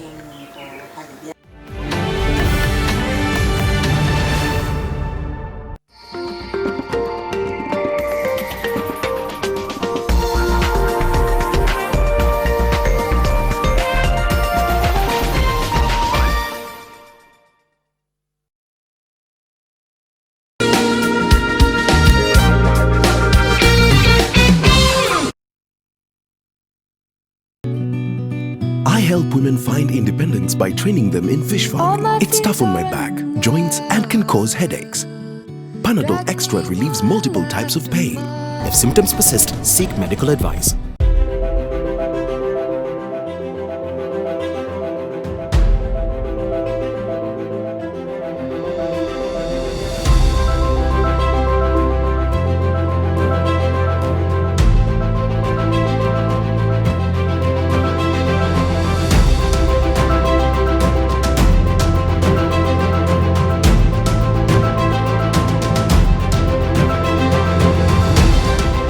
Remember who you are, Esther, and don't you dare tell me about a good time.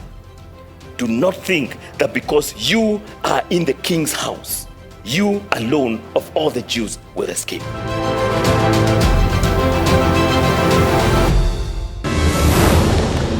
All you really need to do is make her feel respected, make her think she has control, and I will give it to her so she won't be able to suspect that while I'm kneeling before her, I'm already looking for a replacement. I can't let that happen. I won't let that happen. I'm watching her every move, and she trusts me. She knows nothing about the ledger or about Paraiso. Bye. Sour Shower has never been better with the new look Sour. Now with a new formulation too that will leave you feeling fresh for longer, while the soap lasts even longer. It's delicious.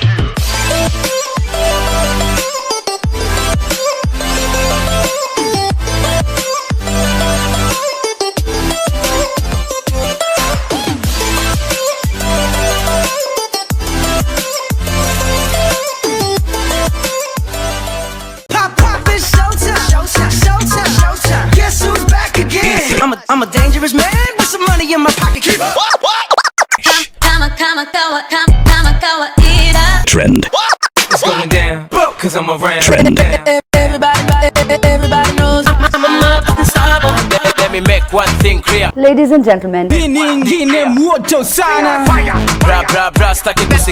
Nothing can stop me, I'm all the way. The Trend, in association with Maybelline New York.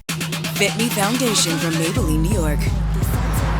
Fits your unique tone and texture. Blurs pores, stops shine. For your most natural matte.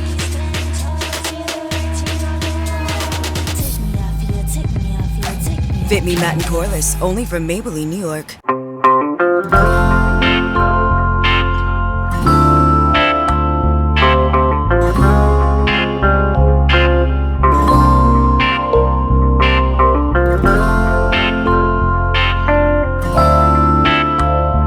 Molfix breathable surface developed with airsoft technology is very soft and provides the best Molfix skincare. I've found the best diaper for my baby's sensitive skin. All babies deserve a high quality diaper. You should also try Molfix.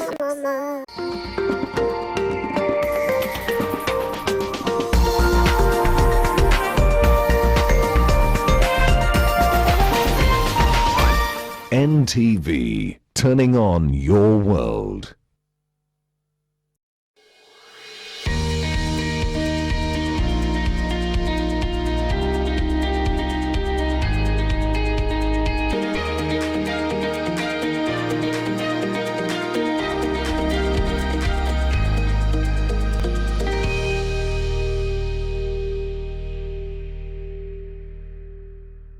Fish, fish, and more fish. Stewed fish, fried fish, dried fish. That's what today's show is all about. We are at Gikomba Fish Market, and I get to meet a lady called Night and go to her stall, that's D14, because she's going to teach me everything about fish. I'm going to scale a fish, chop a fish up, cook it, and then offer it to my producer and assistant producer, and hopefully I do a good enough job. This show is a wild one. I can already smell it. Let's get started.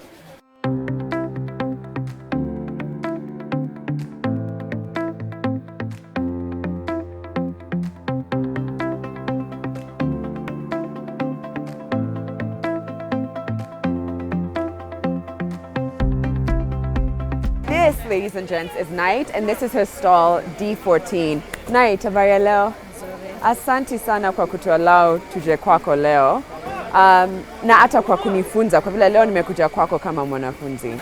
Sijawahi handle fish, ama kuipika, remove scales, so leo nimekuja learn everything. But kwanza ningetaka kujua, umefanya kazi hapa miaka ngapi? Nimefanya kazi hapa kwa miaka 10. Wow. So 10 years, hakuna kitu juu ya fish haujui? Najua yote. Yeah, kila kitu kwa hii business unaielewa. Okay, so kwanza tuanze aje? What's the first thing ndio nafaa kujua? Ningetaka kuonyesha kwanza samaki huku zinaingia hizi hapa. Hii ni Nile perch, alafu tuko na zingine hapa hivi. Hii ni tilapia kubwa, alafu hii ni zile ndogo pia. Nile perch, tilapia kubwa na tilapia ndogo. Yeah. Unatoanga samaki wapi? Samaki hizi zinatoka Seaport. Busia huko, alafu hii inatoka Saidi pia ni port. Na Mbita. Inaweza toka Mbita ama Seaport. So ni lazima ziwe kwa maji baridi. Lazima ziwe hapo, alafu ndo mchanga, juu na mchanga, hiyo mchanga iingie chini, alafu ndo tukianza kuscale itoki na mchanga mingi. So una soak hapa for how long? Ile tu time yenye unataka, unaweza chukua tu kidip juu na mchanga. So unaona kama hizi hapa zina mchanga ndogo ndogo. So sand tu, sand ya kawaida tu ya bahari. Okay. So nionyeshe. I think nafaa kuvaa gloves. Nivae gloves ama nisivae? Vaa. Hujazoea inaweza kudunga. Oh, inaweza nidunga? Wapi? Hii hapa inadunga mtu. Na hapa pia inadunga mtu kama hujazoea. Hata hapa inaweza ikakukata. Hapa si unaona sharp. Oh my god. So hata hapa? Inaweza ikakudunga. Oh gosh, it's sharp. Oh, but hizi zingine sio sharp vile, but kuna sharp points. Okay. So. Okay.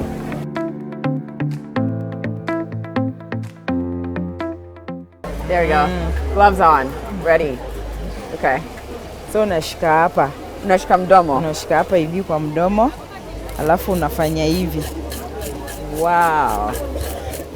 Una make sure zote zimetoka kabisa juu. Kama zijatoka, pia zinaweza kata mtu.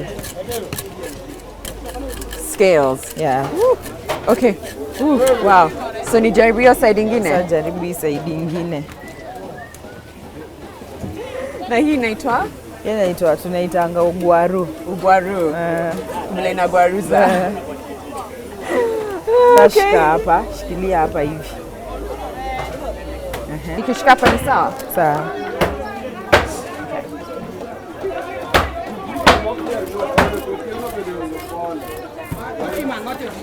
Pole, inakurukia? Sawa tu. Wow.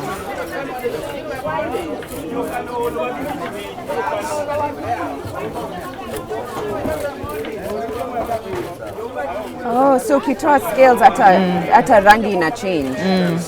Yani inakuwa lighter.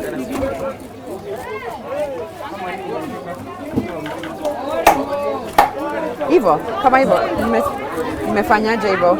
Bado hapa. Ama niendelee? Hapa. Amsha hivi kidogo. Change hivi kidogo. Haya hapa. Hapa.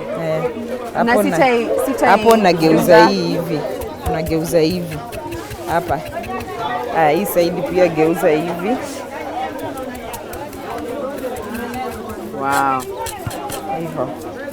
Alafu hapa. Hata hapa. Hizi ni scales tudogo. Tudogo.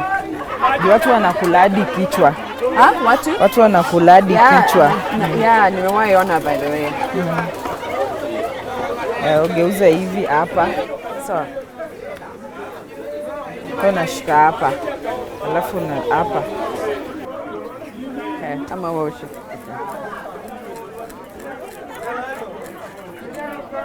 Oh my god. Hiyo ni? Hii ni gills.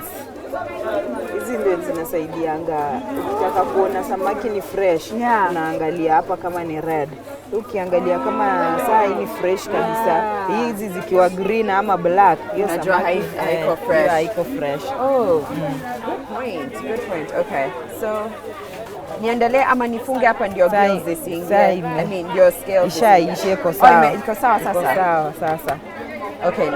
Next, wow, karibu ni dumbe by the way. Yeah. Okay, so the next step after this ni kufanya? Ni kukata, kuosha hapa, alafu kukata. Kwanza wacha tufanye hii pia, hii ndogo lakini. Hii ni ndogo. Tulisema hii ni tilapia. Hiyo ni tilapia. Hiyo itoki mingi. Hebu wacha nikuone ukifanya kwanza. Hii haitoki mingi. Kwa vile haina scales ama imeshatolewa? Ishatolewa. Ishatolewa. Okay. So iko sawa. Okay, good. So the next step ni kuiosha. Ni kuiosha. Okay. Alafu kukatakata, kutoa matumbo ya ndani. Hapa ndani ndo kuna ile uzi yenye nashona wagonjwa siku hizi inaitwa mondo. Uzi ya kushona wagonjwa? Unakumbuka kitambo mtu alikuwa akienda kushonwa OC. Unakuja home unapewa siku za kurudi wakutolee madaktari. Siku hizi ukishonwa unafika home yenyewe inakatika tu ikitoka. Saa inatoka ndani ya hii. Hiyo uzi? Unaweza nionyesha? Utaiona tukikatakata. Okay.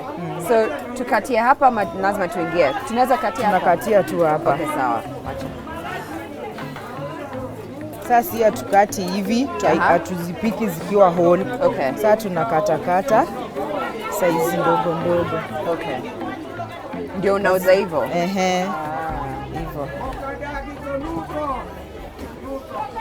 Na kukata haukati all the way. Yaani unakatia tu juu. Unakata, alafu unagonga na mbao. Juu yezi enda. Utakata all the way yani. Nakata yote sasa.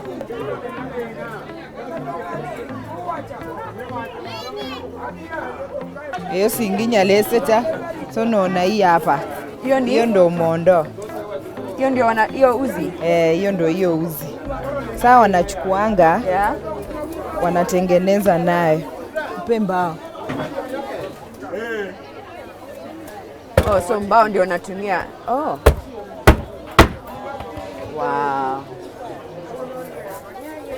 Nimbombesu halilesi. Na ni lazima uikate unajua kama kuku lazima kuku ikatwe in certain pieces. Ni the same kwa sababu ndio itoshane kwa sababu vile tunauza hatuuzi bei mbili, tunauza bei moja. So lazima tukate ikiwa equal ndio tuweze kuuza. Mwingine asiseme ya ule ni kubwa yangu ni ndogo. Makes sense. Wacha nione. So hii unauzia tena ama wanatoa wanaitengeneza uziaje? Uwezi sasa si hatujui pale but wana collect. So hii tena unaiuza? Hii unauza tena ama sio hapa wana collect? Wanauza hapa. Unauza wanakuja wenye kununua wanakuja. Wow, naweza jaribu hiyo piece nyingine, wacha nione kama nitawezana. So nianze kwanza na sawa. Alafu tumia kisu hapa, alafu ugonge. Utaweza kushika. I think so. Hivyo. Ama. Achana nayo. Hivyo? Hivyo. Alafu unakata. Oh gosh, hizi ni gills. Wow. Unaona vile ni ngumu inakata mtu. This is sharp. Yani, oh wow, na ina spread kabisa.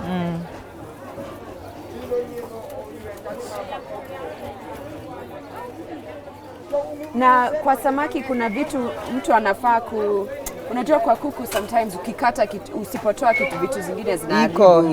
Inapasuka. Hizo ndio umeshatoa. Inapasuka hii hapa. Huwa inapasuka na ikipasuka samaki inakuwa kali. Inaharibu samaki.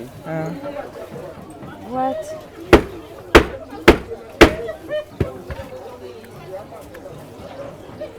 Almost.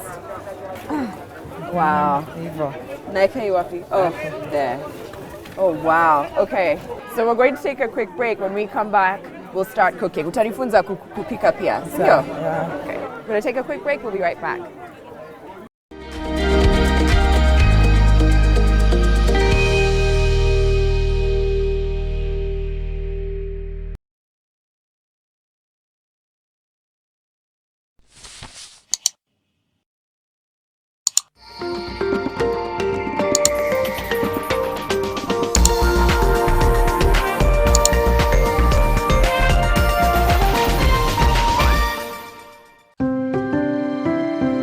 Once again, it's time to run at the Beyond Zero Half Marathon 2020.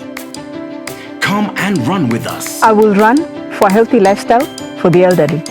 I will run for access to better healthcare. Register now at beyondzero.or.ke, all Nairobi Sports House branches countrywide, Athletics Kenya Riadha House, or any of the registration centers countrywide. Beyond Zero Half Marathon 2020. I will run.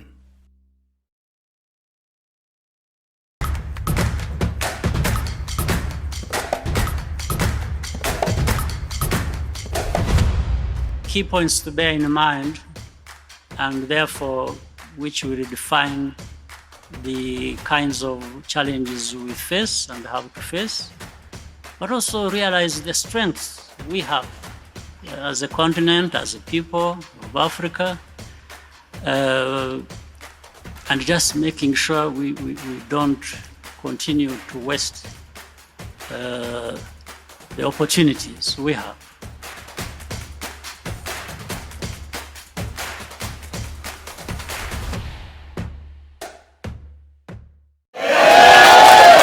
Now, prices of several commodities, mostly consumer goods, are set to go up courtesy of coronavirus. Now, one explanation being that most products are imported from China. Shida inataka kuingilia hapa kwa the people who love to take advantage of things, of every situation. Nimekuambia Githurai ni 300. Si hata unajua hii barabara tumetoa China. There's a time you fly, you can let the plane go. Inaitwa autopilot. Autopilot, automatic pilot, yes. Yeah. But it's a computer. There's a driver who did that on Jogoro. Alitoka akaacha watu waende.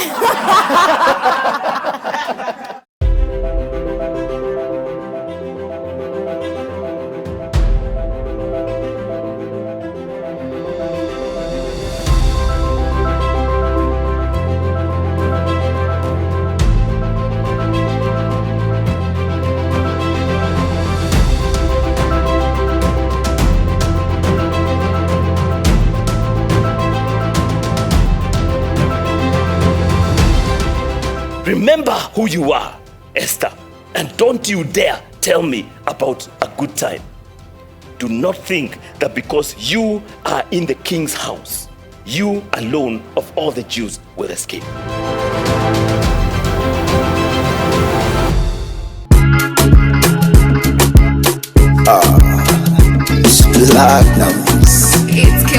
This Saturday on Team Republic Live.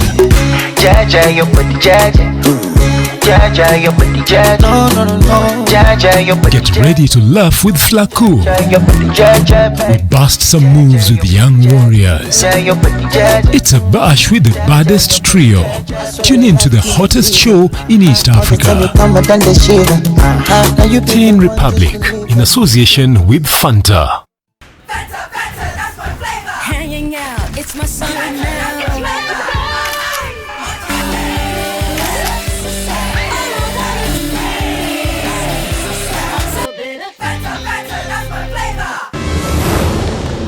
All you really need to do is make her feel respected, make her think she has control, and I will give it to her so she won't be able to suspect that while I'm kneeling before her, I'm already looking for a replacement.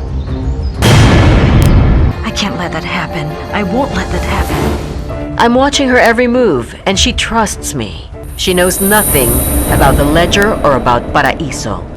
Bye. Sour Shower has never been better with the new look Sour. Now with a new formulation too that will leave you feeling fresh for longer, while the soap lasts even longer.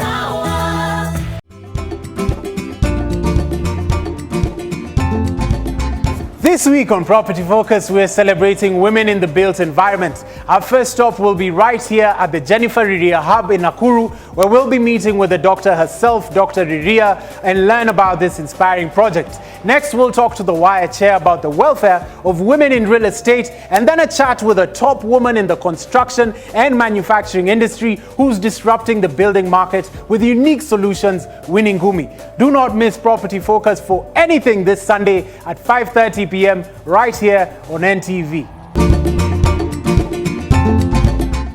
With Lipa na M-Pesa, you get more.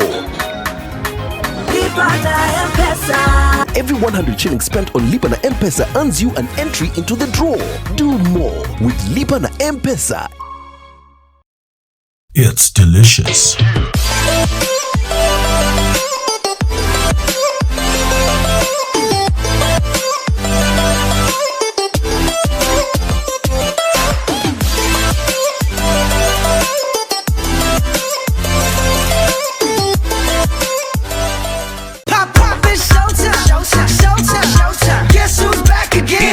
I'm a dangerous man with some money in my pocket. Keep up. Trend. It's going down, cause I'm around. Trend. Everybody knows I'm a motherfucking star. Let me make one thing clear. Ladies and gentlemen, Trend. Nothing can stop me, I'm all the way. The Trend, in association with Maybelline New York. Fit Me Foundation from Maybelline, New York. Fits your unique tone and texture. Blurs pores, stops shine. For your most natural matte.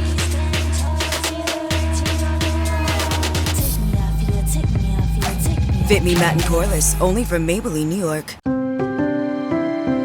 Once again, it's time to run at the Beyond Zero Half Marathon 2020. Come and run with us. I will run for a healthy lifestyle for the elderly. I will run for access to better healthcare.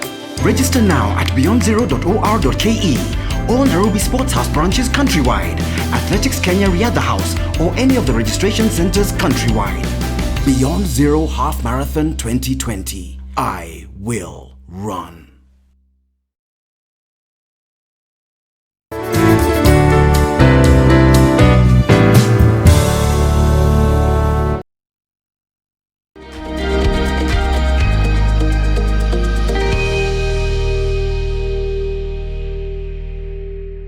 Welcome back, everybody. We are at Gikomba Market, and today I get to learn a new skill, and that is how to descale and eventually cook. At first, I even cut it up. If you missed that first segment, woe is you, because I was chopping it up. I've got Night here, and we're at her stall, D14.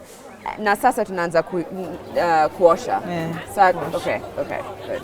So there's a bucket of water, clean water. Na ni baridi ama ni moto? Ni baridi. Baridi. Si moto. Yote. Okay. Na tunasoka man lazima. Ni kuosha tu sasa. But sasa ukiosha, lazima unaosha vizuri, especially kwa tail. Unaosha juu ya mchanga. Mchanga inaingia, sasa unaosha vizuri. Okay. Unaosha vizuri. Hebu jaribu kuosha. Okay. Nioshe na gloves Osha tu na gloves. Wow, even the texture of the tail. Na scales pia kila mali. Yes. Fins. And then niweke hapa tena ama ni? Hapa. Oh, hapa.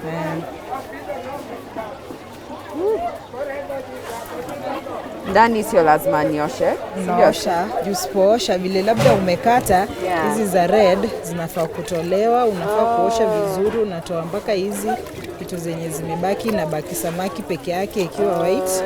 Alafu huku pia mchanga unaweza pata ndogo ndogo.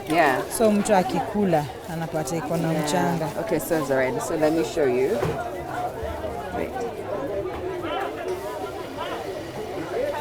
Oh, sijui kama na gloves nitaweza. Oh, there, it's coming out. So, ideally, wewe haufanyangi na gloves, unafanyanga tu na mkono. Kwa vile umezoea na unajua what to avoid ndio usidungwe. So, hata kama hiyo. Kweli hiyo itatoka? Oh, yeah. Inatoka. Hivyo ama ni sawa hivyo? Sawa, iko sawa sasa. They are slippery. Saa kichwa ndio iko na challenge kubwa ya kuosha. Okay. Juu kichwa lazima uoshe huku hivi ikuwe safi, uoshe kichwa ikuwe safi kabisa. Uoshe kwa mdomo huku kwa mdomo pia uoshe safi kabisa. Wait, hebu fungua tena. Can you see the teeth? That is sharp. If your finger went in there and this thing was alive. Oh my goodness. And they have many rows, oh wow. Na ziko attached to the gills. Ulisema hizi ni gills? And then gills ziko attached to the teeth? Kwa vile kuna meno. Hata imenishika. Imekushika na imekufa. Okay, wow. Okay. Wacha ni. So hizi zote lazima zitoke. Hizo unatoa hivi. Ndio naona kuosha tuvai gloves ndio ushike vizuri. Kuosha safi. Hizi ndio ibadhi za zile vitu ulikuwa unauliza kama imepasukia hapa samaki inakuwa kali. So zimeisha, si ndio? Ama oh no, kuna ingine.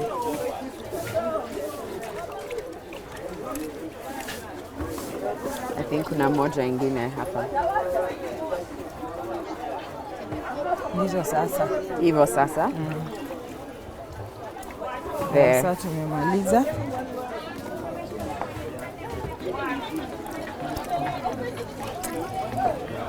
Oh, ni kupanguza meza sasa kuprepare.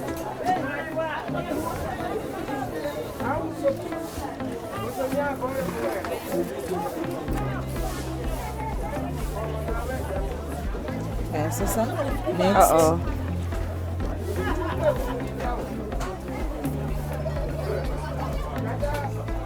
Wow, this is heavy.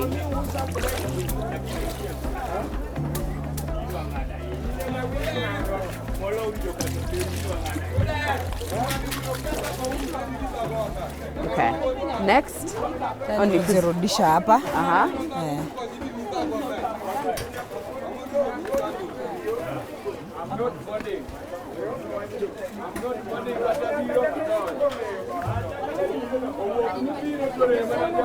Ooh, it's cold. So kwa siku unatengeneza fish kama ngapi? Natengeneza fish ka 40. 40, wow. Yeah. Wow, okay. Ndio lazima ziwe tayari before lunchtime. Before lunchtime. Okay. Hata saa hizi zimeanza. Zimeanza. Okay, bas, twende. We're going inside to cook the fish now. Join us. Okay, twende.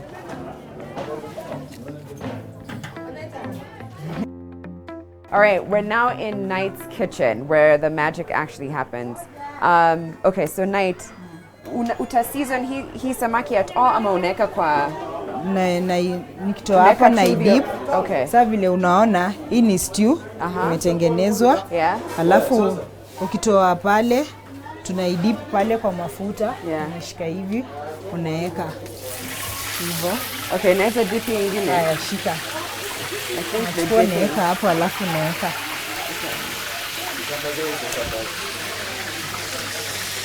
Okay. Weka ingine. Naweza weka mbili? Mbili hata tatu. Okay.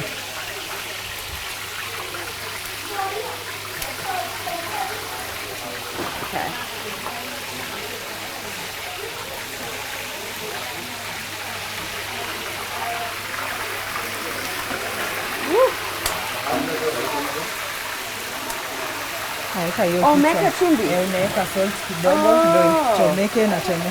Acha siku kuona ukiweka hiyo chumvi.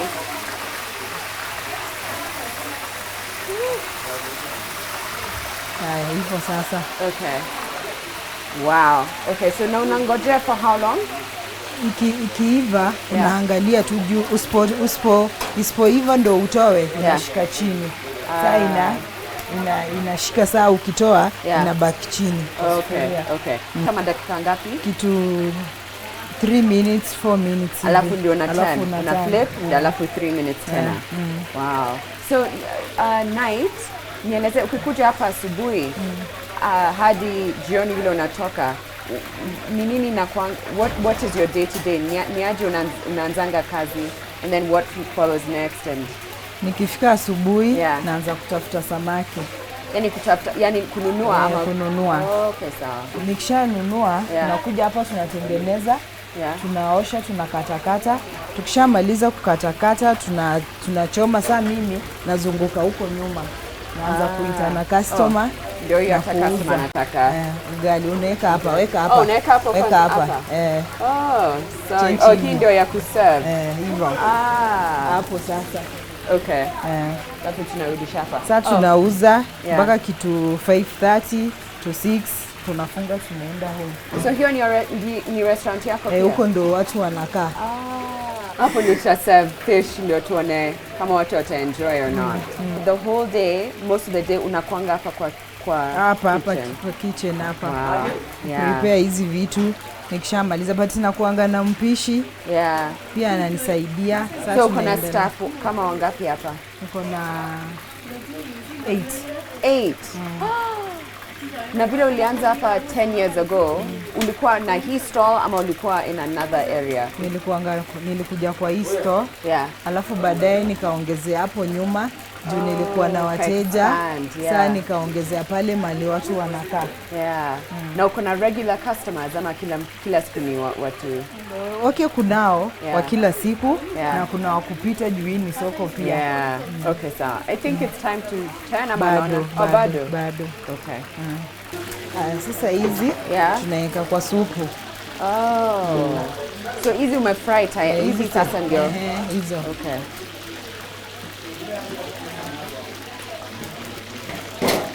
So menu yako iko na nini? Naona ugali hapa, naona fish, of course kuna samaki nyingi. Fish, tuna liver, tuna nyama, tuna matumbo, tuna kuku. So kila kitu.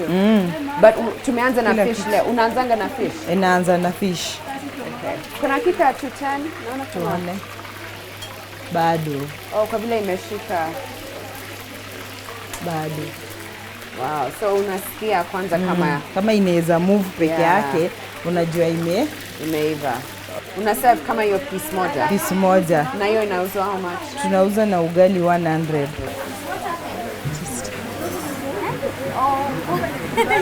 It's hot.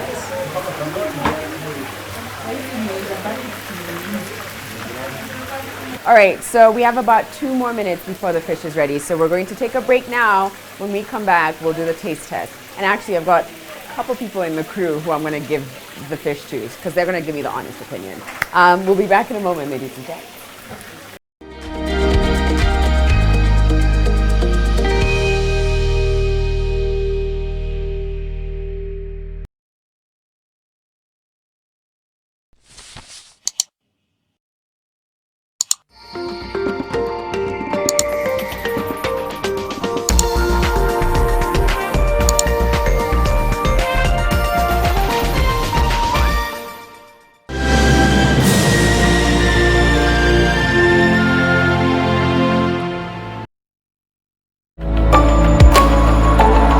It's one thing when you lose your job, but it's one thing when you lose your job so publicly. So when it then happened, I didn't know what to do. I was crying. Then I went home.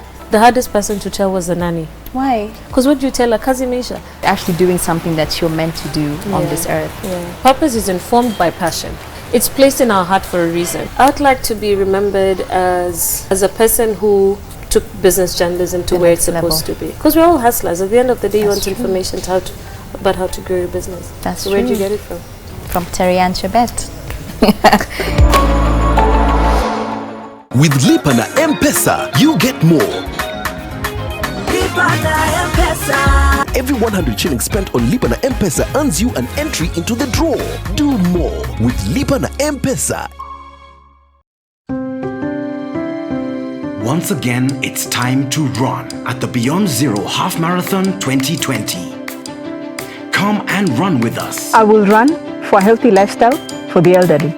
I will run for access to better healthcare. Register now at beyondzero.or.ke, all Nairobi Sports House branches countrywide, Athletics Kenya Riadha House, or any of the registration centers countrywide. Beyond Zero Half Marathon 2020. I will run.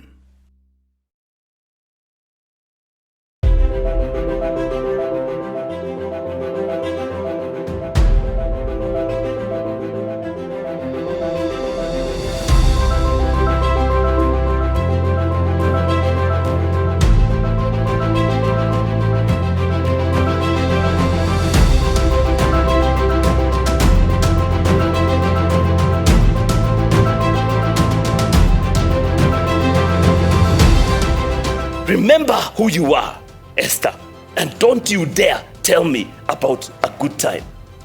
Do not think that because you are in the king's house, you alone of all the Jews will escape.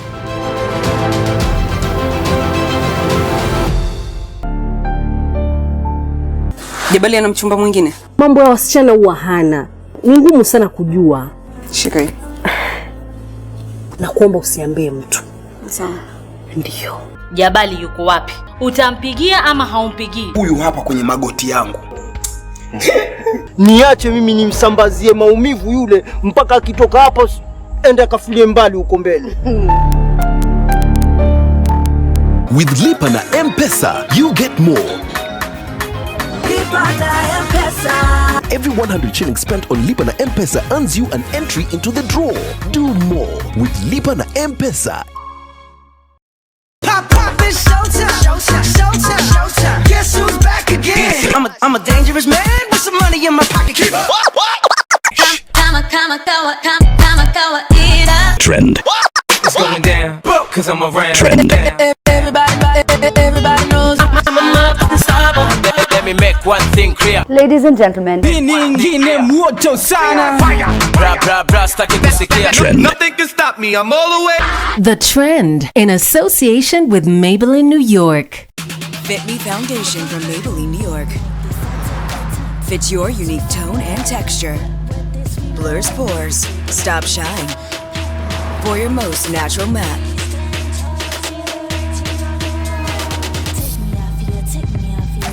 Fit Me Matte and Coreless, only from Maybelline New York.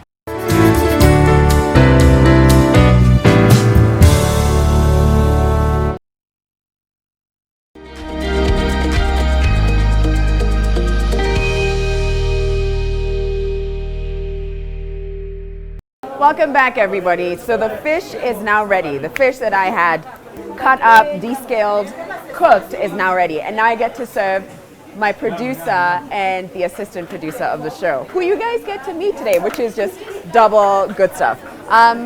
Night ziko, oh, tuanze na ugali. Okay.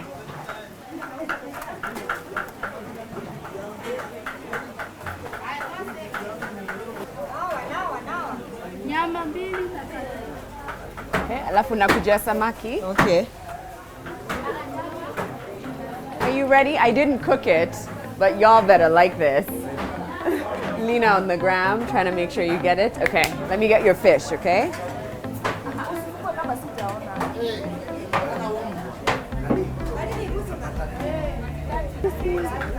Okay. Oh, wow. Wow, that smells good. There. Sante. Hey, are you ready to have the best fish of your life? Chris and Lena, here you go. I think there might be spinach too. Let me go check. Oh, yes, spinach.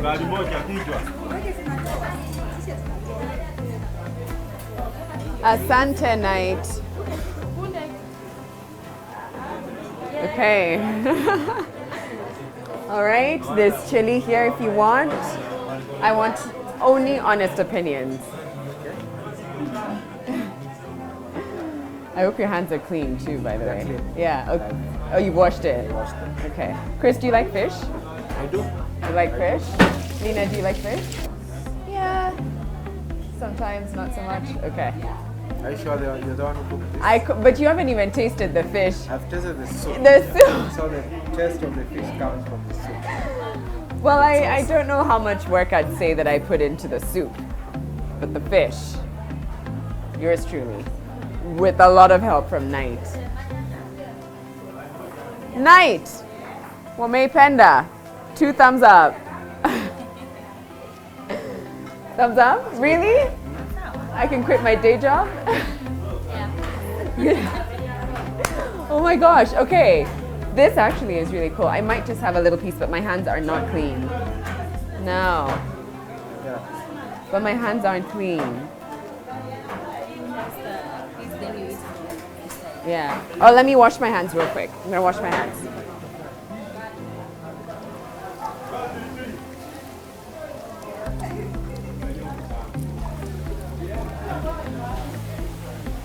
Okay. So, just any part, yes. like here? That's the crunchiest. Is the crunchiest the best? Yes.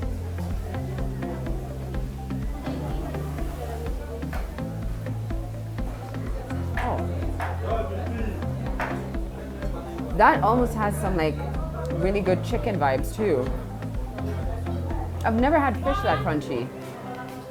Is that your thing? Crunchy fish? Not really my thing, but I like it. Okay. Okay. I think I get an A+. Not really, I think I'm exaggerating. It's not an A+. What would you give me for real? I'll give you a B. A B? Okay. I'll take a B. Lena? B-. Yeah, I feel like I struggled a bit in some areas. But before we love you and leave you, I think it would be interesting to get a feel of what other people in the market do as their day-to-day. Oh, there's even chilies. I forgot to bring you chilies. Asante, I forgot to bring you chilies. Whoops. But so we're gonna get to meet a couple of people who work in the market and just to get to hear their experiences in just a bit. First, we dine, then we go over there.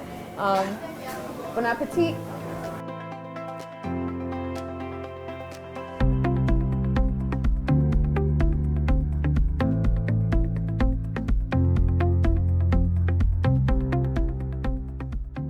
Naitwa Alvin Sotieno. Mimi ni mfanyabiashara wa huku. Sasa hii biashara yetu ndio tunalisha nayo familia yetu, na hapa ndio tunapata kitu kidogo. Samaki zetu tunatoa Lake Victoria, zinakuja asubuhi, tunauza by jioni tumemaliza, na tunatumia wenyewe pesa. Kwa hii soko kuna changamoto zingine ndogo ndogo, kama saa zingine samaki inaweza potea hata wiki 2 hivi.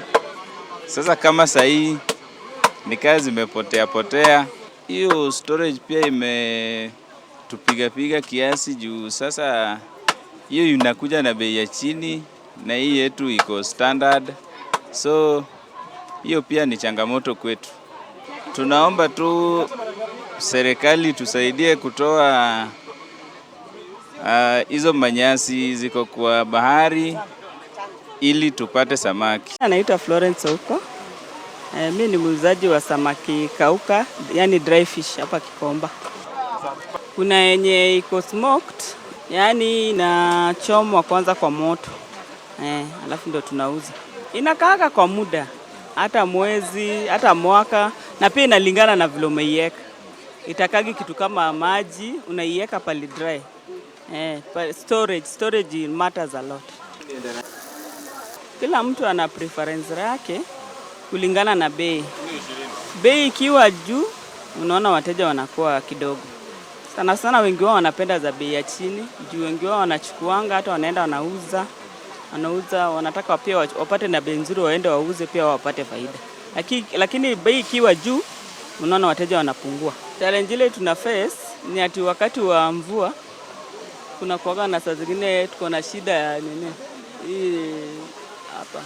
Kuna nyashanga saa zingine tunashinda kuuza. Hii mabati vile kulichomeka kwa nini? Ina leak.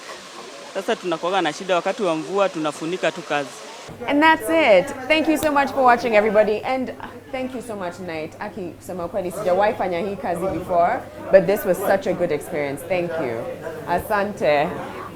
If you would like to taste some of Night's food, remember it's stall D14 at Gikomba Market.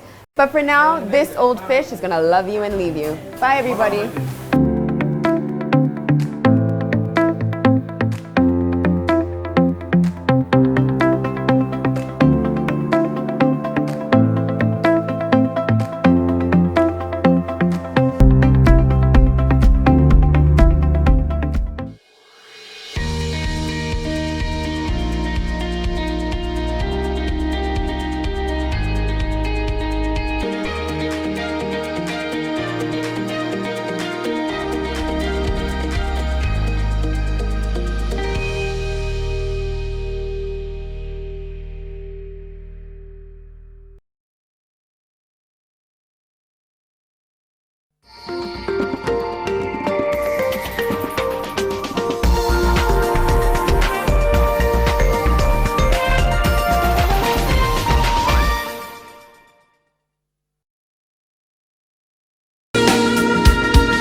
I help women find independence by training them in fish farming. It's tough on my back, joints, and can cause headaches.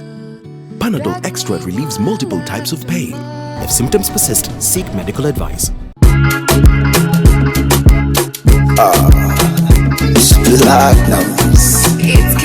This Saturday on Team Republic Live. Jaja, your body, Jaja. Jaja, your body, Jaja. No, no, no, no. Jaja, your body. Get ready to laugh with Flaco. We bust some moves with young warriors. It's a bash with the baddest trio. Tune in to the hottest show in East Africa. Teen Republic in association with Fanta. Hanging out, it's my summer now.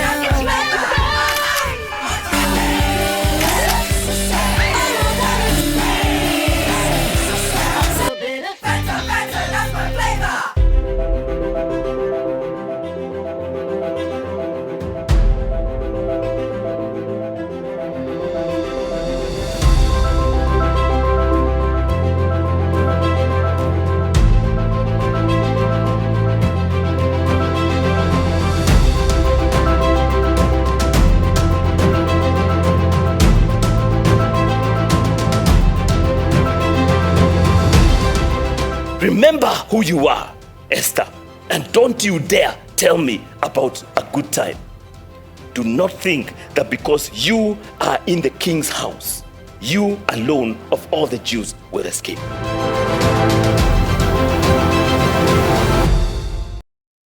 Plan a holiday na spot on vacation. 2 days, 1 night for half board at Mayan Nanyuki from 10,000. 3 days Masai Mara from 13,000 with transport, accommodation, meals and game drive. 3 days Mombasa from 13,000 with SGR tickets, accommodation, transfers and meals. 5 days Dubai for 53,000 and Zanzibar from 67,000 with flights, accommodation, meals and excursions. Call us on 0741 06 5656 or visit our office on Gong Road, Gong Lane Plaza, 4th floor, or visit our website www.sportonvacation.com.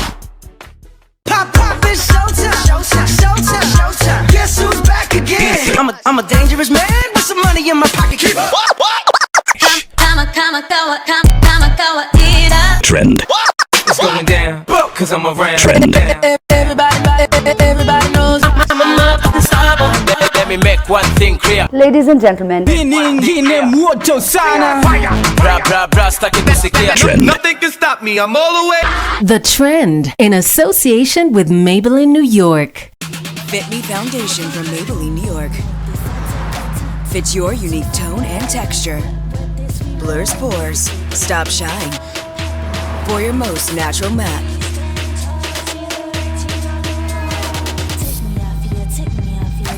Fit Me Matte and Poreless, only from Maybelline, New York. In your paper this week, the coronavirus trade heat. Shortage of goods looms as 4 Chinese cargo ships fail to dock at the Mombasa port. Not again. Heads of states. East Africa community stares at financial operational crisis as presidents postpone summit for the second time in 3 months. Precious pasture. Kenyan and Rwandan pastoralists risk being fined for crossing into Tanzania to graze their heads. The South Sudan oil cash puzzle. Did Juba secretly take out loans on its petroleum reserves? Plus, our opinion leaders. Too much debt? Not really. African countries are not borrowing too much, just repaying dearly. By Mishek Mutize. Home not sweet home. Why South Sudan refugees won't return home just yet. Outlook. The magazine. Back to the roots. German Rwandan Shavun Senga discovers through song what being African means. For East African, understanding the region.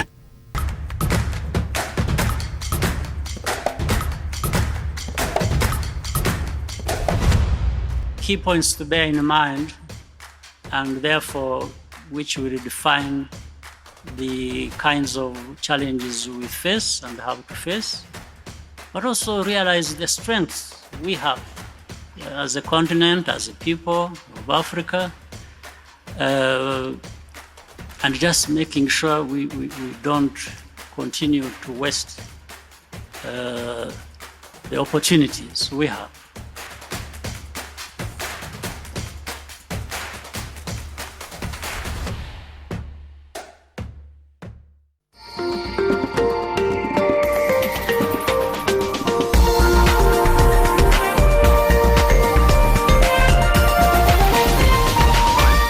This is NTV.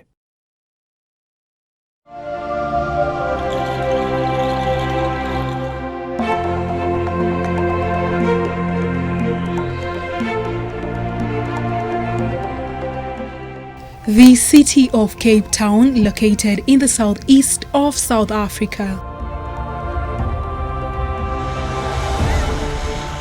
Nestled in scenic mountain ranges and valleys, providing ideal microclimates for vineyards. Here, we learn the art of winemaking has 3 key elements: the selection of the grapefruits, the fermentation into alcohol, and the bottling of the final juice.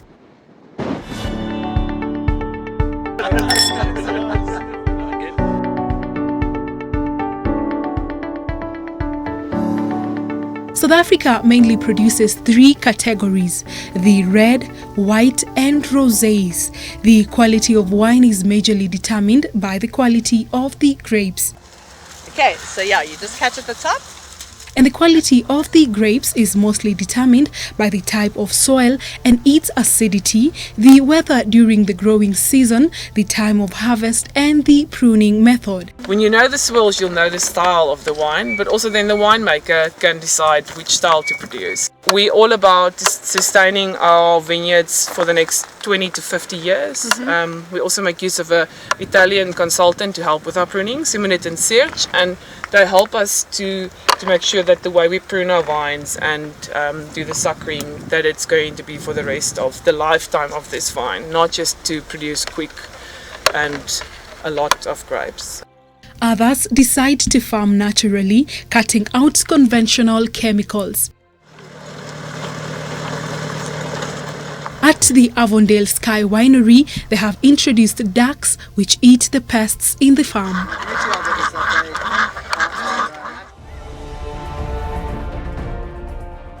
A conventional mindset is all about feeding the vine or the crop that you're growing. We look at it a little bit differently. We don't want to really feed the vine. We want to feed the soil, and we want to feed the microlife in the soil. So all the earthworms and the bacterias and the beneficial fungi, etc. It is sunny and windy at the same time here at the Western Cape overlooking the Slanghoek Mountains. So we've been able to talk to some farmers who are telling us that they've been experiencing drought for the last 1 year, and they have been forced to weed out the plants that are competing for the same water as the vineyards. Grapes can either be harvested mechanically or by hand. Mechanical harvesters are particularly used to cover a large vineyard in a relatively short period of time. First, the grapes are removed from the stems. However, the decision of destemming depends on which wine is being made. For red wine, the makers use the entire grape from the skin to the juice pulp.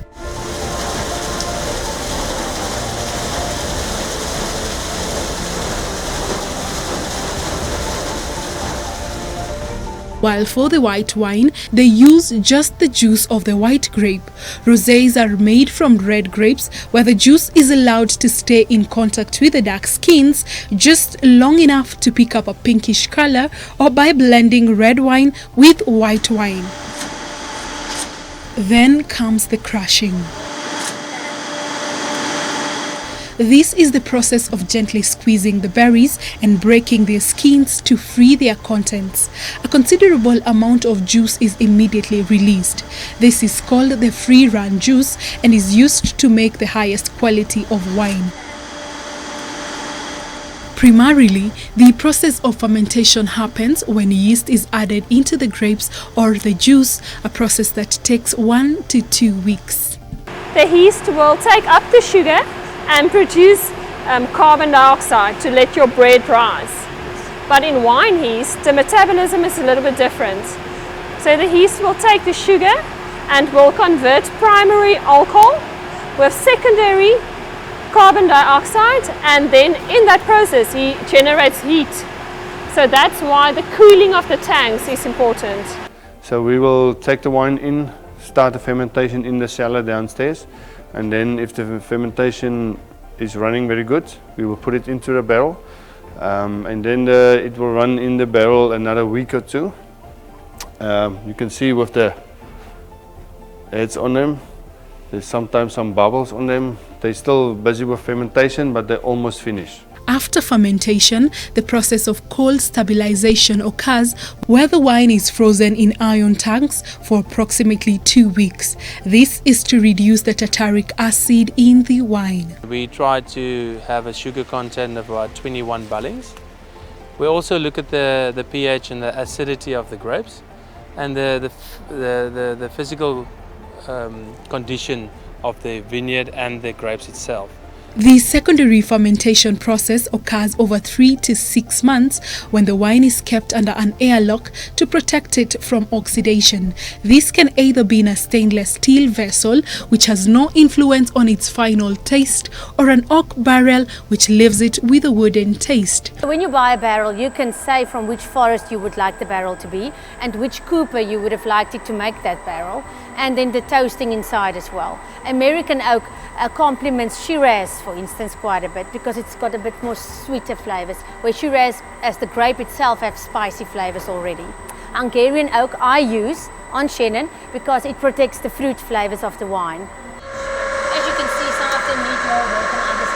As the days and weeks go by, the wine moves from a cloudy state to this clear liquid. From time to time, laboratory tests are run on the wine to ensure the correct acidic state.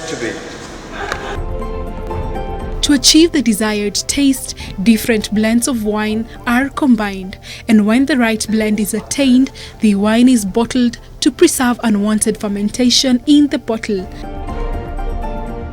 Kenyans have been consuming wines from South Africa with popular brands in the market. We are about 60% of the Kenyan wines that are exported to Kenya. We visit Lavenier Wineries, a boutique winery with vineyards that sit on 35 hectares of land, producing about 300 tons of grapes. The winery focuses on Pinotage and Chenin Blanc variety and Rosés once in a while, a fruity and sweet spice variety. Our visit coincides with the day the winery has just signed a deal to begin exporting in Kenya, buoyed by the demand from ladies. Rosé is really growing very fast in Kenya, especially among the ladies. And because Lavenier is a specialist in rosé, that's very, very exciting for us.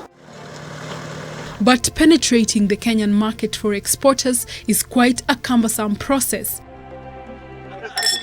One that has seen Kenyan consumers drink the same varieties despite there being a myriad of wines to explore. So it's a lot of paperwork, a lot of red tape that you need to jump over before you can even get someone to export it, someone to import it there. One of the crucial things that wineries here in Cape Town are keen on is to ensure that they offer a conducive work environment and also operate under a code of conduct. For instance, here at Jason's Hills Private Cellar, they ensure that no employee works below the age of 15, and also all the employees are under a trade union.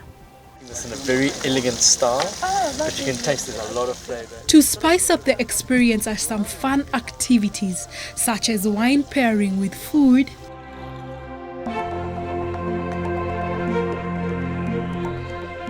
and wine safaris on vineyards stretched out in thousands of hectares. Perfect. Lillian Kiarie, NTV. Wow!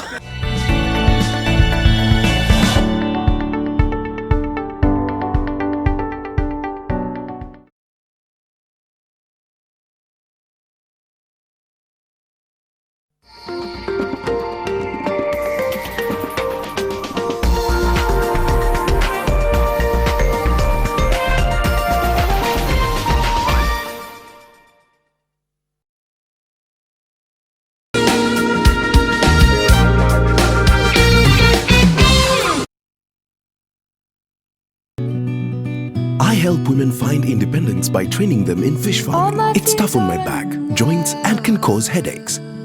Panadol Extra relieves multiple types of pain. If symptoms persist, seek medical advice. Jabali ana mchumba mwingine? Mambo ya wasichana huwa hana. Ni ngumu sana kujua. Shika hii. Na kuomba usiambie mtu. Sawa. Ndio. Jabali yuko wapi? Utampigia ama haumpigii? Huyu hapa kwenye magoti yangu. Niache mimi nimsambazie maumivu yule mpaka akitoka hapo ende akafilie mbali huko mbele. With Lipa na M-Pesa, you get more. Lipa na M-Pesa. Every 100 shillings spent on Lipa na M-Pesa earns you an entry into the draw. Do more with Lipa na M-Pesa.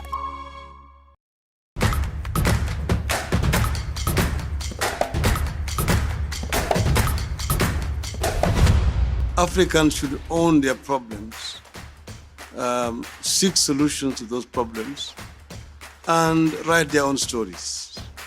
Until the lion learns to write, the story of the hunt will always favor the hunter. So the African lion needs to write its own story.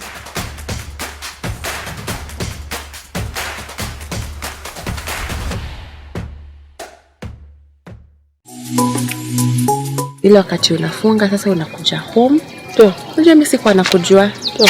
Na maana nimekuja na brother yako Dirango, nimekuja na Baha. Si ndio? Unakuja na change environment kidogo. Unajua leo ndio siku tunashoot Kererembe, lakini sasa shida ni moja. Utoe wimbo, ufanye nini? Mimi bro, unajua EMB kama uone umekawia sana. Hebu cheki video zetu zote Mungu bwana wasi. Hapo nyuma tukupea. Manze zetu peke yangu. Sina hata looks za kushoot peke yangu. Sisi Otile Brown na Mashoro. With Lipa na M-Pesa, you get more. Lipa na M-Pesa. Every 100 shillings spent on Lipa na M-Pesa earns you an entry into the draw. Do more with Lipa na M-Pesa. Je, maumivu ya kichwa na kukosesha amani? Kaluma Strong hutuliza maumivu ya kichwa, maumivu ya mwili na hata huondoa joto jingi mwilini. Kaluma Strong ina aspirin kama kiungo. Maumivu ya kizidi, muone daktari. New Blue Band Peanut Butter. Made with 100% pure peanuts. And a good source of omega-6. Grow healthy and happy kids with New Blue Band Peanut Butter.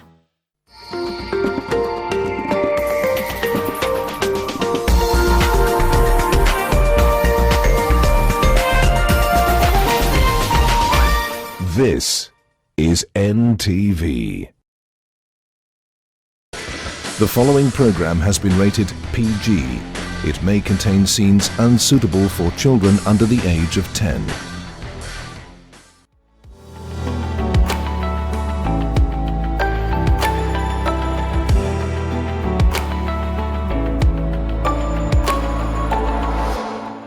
Hi there, welcome to the show with me, Grace Msalame. Special thanks for your viewership as always. We appreciate each time you tune in. Thank you so much. And like I keep saying, this is a collaborative effort. So hearing from you goes a long way. Share with us what stories you'd like to be seen, to highlight. Our details are right below. Now today we discussed Dusit D2. A year later, last year, 15th January 2019, an attack happened that took away many lives and affected many, many others. So with us is a gentleman who happens to be a journalist who was stuck in a washroom for, get this, 12 long hours with 6 others. So he's going to recount that ordeal with us here today and just take us through what that must have been like. I can't wait to hear what he has to say, for the better way, or lack of a better way of describing it. So let's begin, and special thanks to our beautiful, beautiful location. This is how you begin a year. Special thanks to Radisson Blu, have to get it right, Hotel and Residence here in Nairobi, Arboretum. This is gorgeous, so let's start the show.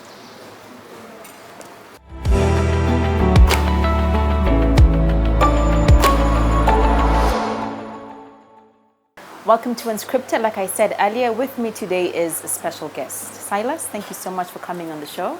Thank you for having me. Today, as we begin, I feel like saying Happy New Year yet again, because this is our second episode of the year, and it's only right, after what happened last year at Dusit, to just go back in time and have a conversation about it with someone who was there, and we thank God is alive to tell the story. So Silas, my colleague at NTV, you happen to be at Dusit on the 15th of January 2019. Take me back to that day. If you could vividly remember your mood, your state. Were you in a good mood? Were you just, like what kind of day is this? You know, in hindsight, sometimes when things happen, you realize, actually, that wasn't a good day for me. How was that day like for you? It was just a normal day, you know, waking up and going to work. Yeah. It was a pretty normal day. Okay. And then it was in the course of my work in the day, somewhere I think around 11 or 10 p.m., I was assigned a story. Of course, a story on the days happening, you know, the country's spending and expenditure. So I was supposed to go do an interview with one of the people who was responsible, you know, for what was happening. That is the Commission on Revenue Allocation. Okay. So I was told to go do the interview. So we call them and then they tell us our offices are at 14 Riverside. You guys come if you want the interview, and come, let's do the interview. But I was also a bit hesitant to go do the interview. You know, Why? You know, somehow my instincts were not, you know. You're not feeling that I story wasn't that feeling day. like I need to go do it. Like I had enough material to execute the story. So there's really no need of, you know, going to do the interview and all that. But they insisted, you know, because TV's bites, you know, you need people to speak, you need images, you need all that. People to speak, so please speak. So then I talked to the guys responsible for organizing logistics, the camera person, the car that we'll use to go to Dusit. But then things weren't working right, you know, there were delays, being told the camera person is not in, the driver is not around, you know, all that stuff. So you're supposed to leave at 12. And because of these delays, I remember I was supposed to go with Robert Gishira, who was the head of camera then. But then Gishira later changed. I was supposed now to go with Dixon because then he had other responsibilities. He's the head of camera, so he has to stay around and all that. So the journey was just one thing after another. Yeah, there was, one thing after the other, one thing after the other. And then, so we got to Dusit. We got to Dusit. It was around 2:40 or something. And how was it when you got there? Nothing unusual? It was just usual, the usual check, security checks, getting in and being ushered into the offices where the CRA were based. Then we got in. The person we were in communication with was the communication director for CRA. So he organizes where we're supposed to do the interview, then calls the CEO and tells us, you guys set up and then I'll bring you the guest. But I think it's the whole process of coming up and setting up this interview that was a bit. What would you advise? What do you think should be done differently at that stage where security is concerned? I think they should be a bit more vigilant.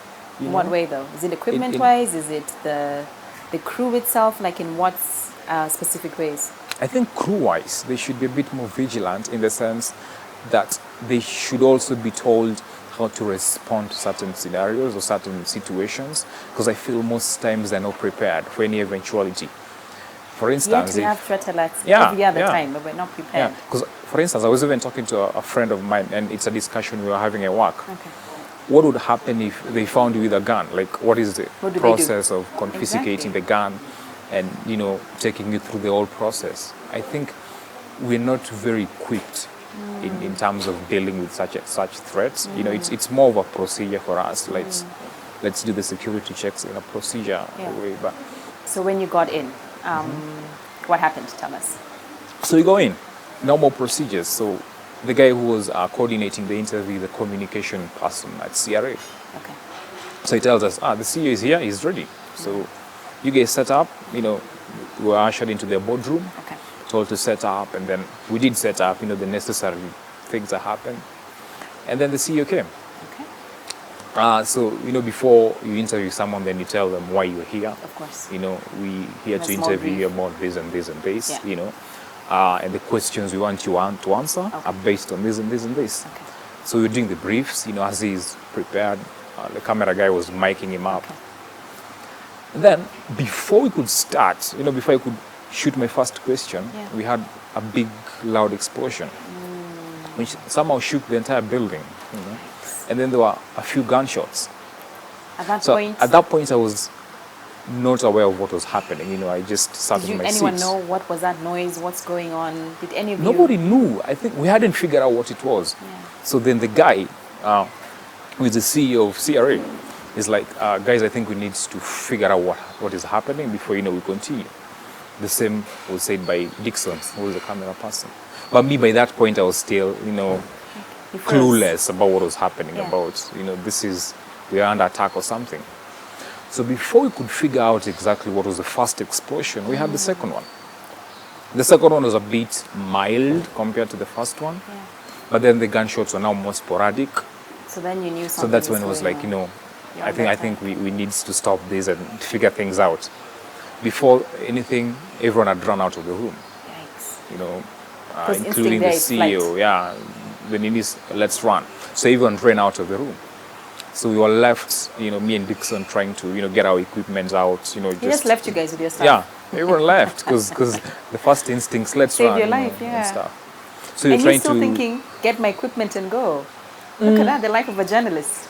Dixon was thinking of that. Me, I wasn't thinking of that yet. I was still, clueless about, how to respond, how to react. I think I panic first, when things happen, I get a panic before then I can figure out. So I went and peeped out of the window. I think we were on 4th floor or something. So when I peeped out downstairs, I saw people running. So I was like, guys, I think this is serious. So let's get out. So Dixon grabs the camera and the tripod. I grabbed the camera bag and then we ran out. So we ran and then went to the staircase. There we met like a group of guys also, trying to find safety. The exit and run out of the building. So there's a bit of a commotion there, everyone trying to figure out how we should go out. But still, people are also still figuring out what exactly is happening. Is it robbery, you know, or is it like a terrorist attack? So, something strange happened when we were at the staircase. What? So Dixon, his journalistic instincts kicks in. He's like, we need to film so he's like, this. Silas, can you hold this tripod for me? I shoot, you know, maybe I can get exclusive pictures of this robbery thing, you know, whatever is happening. So I get hold of the tripod and the camera bag, and then he starts, you know, filming. Yeah. But I think before he could frame his shot, there was another gunshot. This time it was a bit louder because I think maybe the guy was closer, you know, to us. What did that do to you guys? I still froze. You know, all this time I was... You're an autopilot? I hadn't wrapped my mind around, you know, what's happening. So I still froze. Dixon ran, you know, everyone now was scampering for safety. Guys, I think it's serious, let's run. There was a bit of stampede on the staircase, you know. Then Dixon decides to run for the elevator. Thank God the elevator did not, you know, open and stuff. I don't know what would have happened had he gone downstairs. He would have probably met one of them in the entrance. Yeah. So it is at that point, I think, when everyone was running, that I came to my senses, you know, and realized that this is serious. I need to find safety. Were you scared? Were you terrified? Were you... I wasn't scared at that point. I was just interested in knowing how to be safe. You know, my interest was, let me find safety first, then I can figure out what is happening. So there was a door that was leading to, you know, some free hall or some space that was under renovation. Yeah. So we all ran in there. So when we ran there, we found it. This is an open space, you know, we can see here. So then we saw another opening, which likely was leading to the washrooms. So we ran to the washrooms, and then we locked ourselves in. I think we were like 4 or 5 people. Wow. So once we locked ourselves in, something interesting also happened.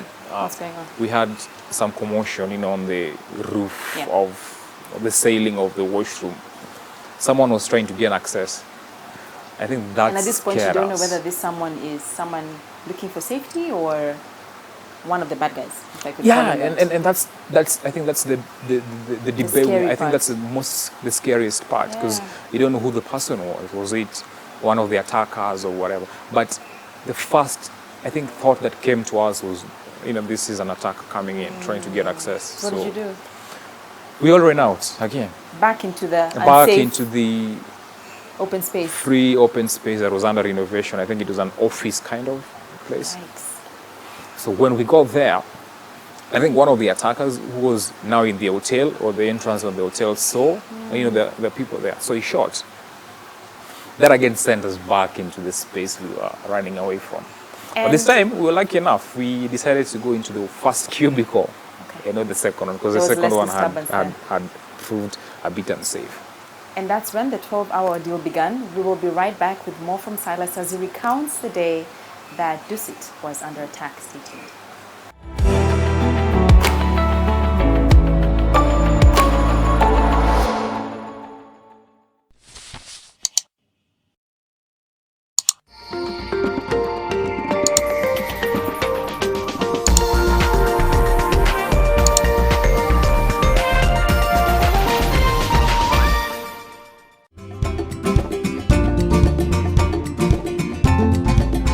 This week on Property Focus, we're celebrating women in the built environment. Our first stop will be right here at the Jennifer Riria Hub in Nakuru, where we'll be meeting with the doctor herself, Dr. Riria, and learn about this inspiring project. Next, we'll talk to the Wire Chair about the welfare of women in real estate, and then a chat with a top woman in the construction and manufacturing industry who's disrupting the building market with unique solutions, winning Gumi. Do not miss Property Focus for anything this Sunday at 5:30 p.m. right here on NTV. With Lipa na M-Pesa, you get more. Lipa na M-Pesa. Every 100 shillings spent on Lipa na M-Pesa earns you an entry into the draw. Do more with Lipa na M-Pesa.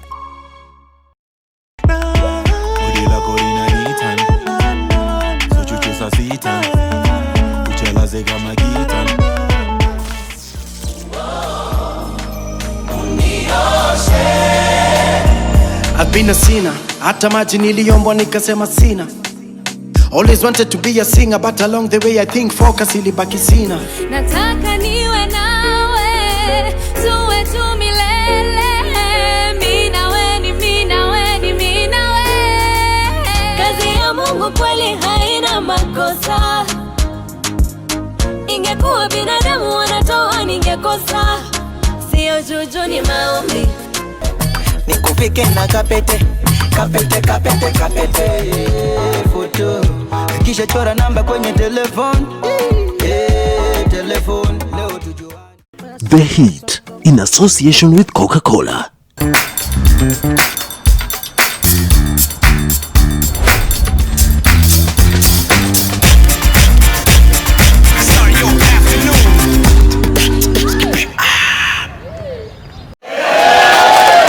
Now, prices of several commodities, mostly consumer goods, are set to go up courtesy of coronavirus. Now, one explanation being that most products are imported from China.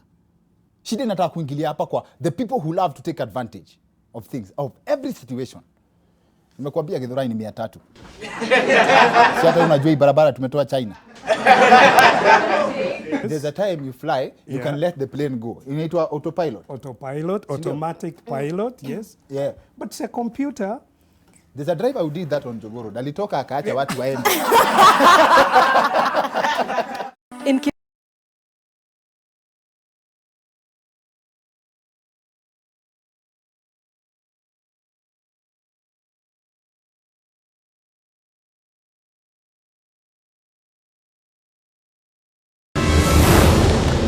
All you really need to do is make her feel respected, make her think she has control, and I will give it to her so she won't be able to suspect that while I'm kneeling before her, I'm already looking for a replacement. I can't let that happen. I won't let that happen. I'm watching her every move, and she trusts me. She knows nothing about the ledger or about Paraiso. Bye.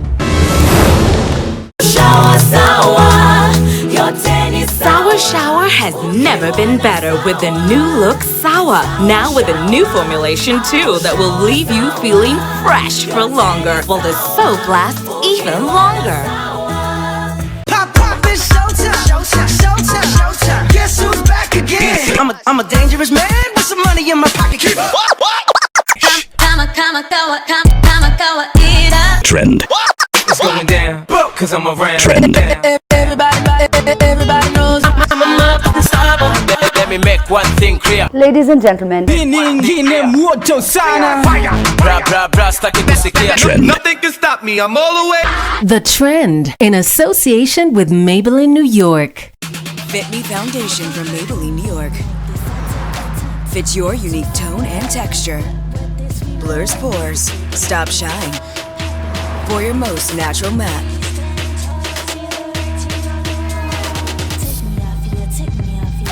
Fit Me Matte and Poreless, only from Maybelline New York. Boma lolote ambalo halina mzee, halina mwelekeo. Mimi nimekula panga karibu 4. Wauaji ni vijana. Niliambiwa ni mchawi. Mtoto wangu ndiye aliniambia hivi. Ile allegation ya uchawi ni ile ya remote control. Haswa zaidi kabisa ni hii kitu nywele nyeupe hii. Wewe ni mchawi kabisa. Wazee wa eneo hili wanasema kuwa iwapo serikali haitachukua hatua ya haraka kusitisha visa vya wazee kuvamiwa na kuuawa, basi eneo hili la Kilifi litasalia bila mzee hata mmoja siku za usoni.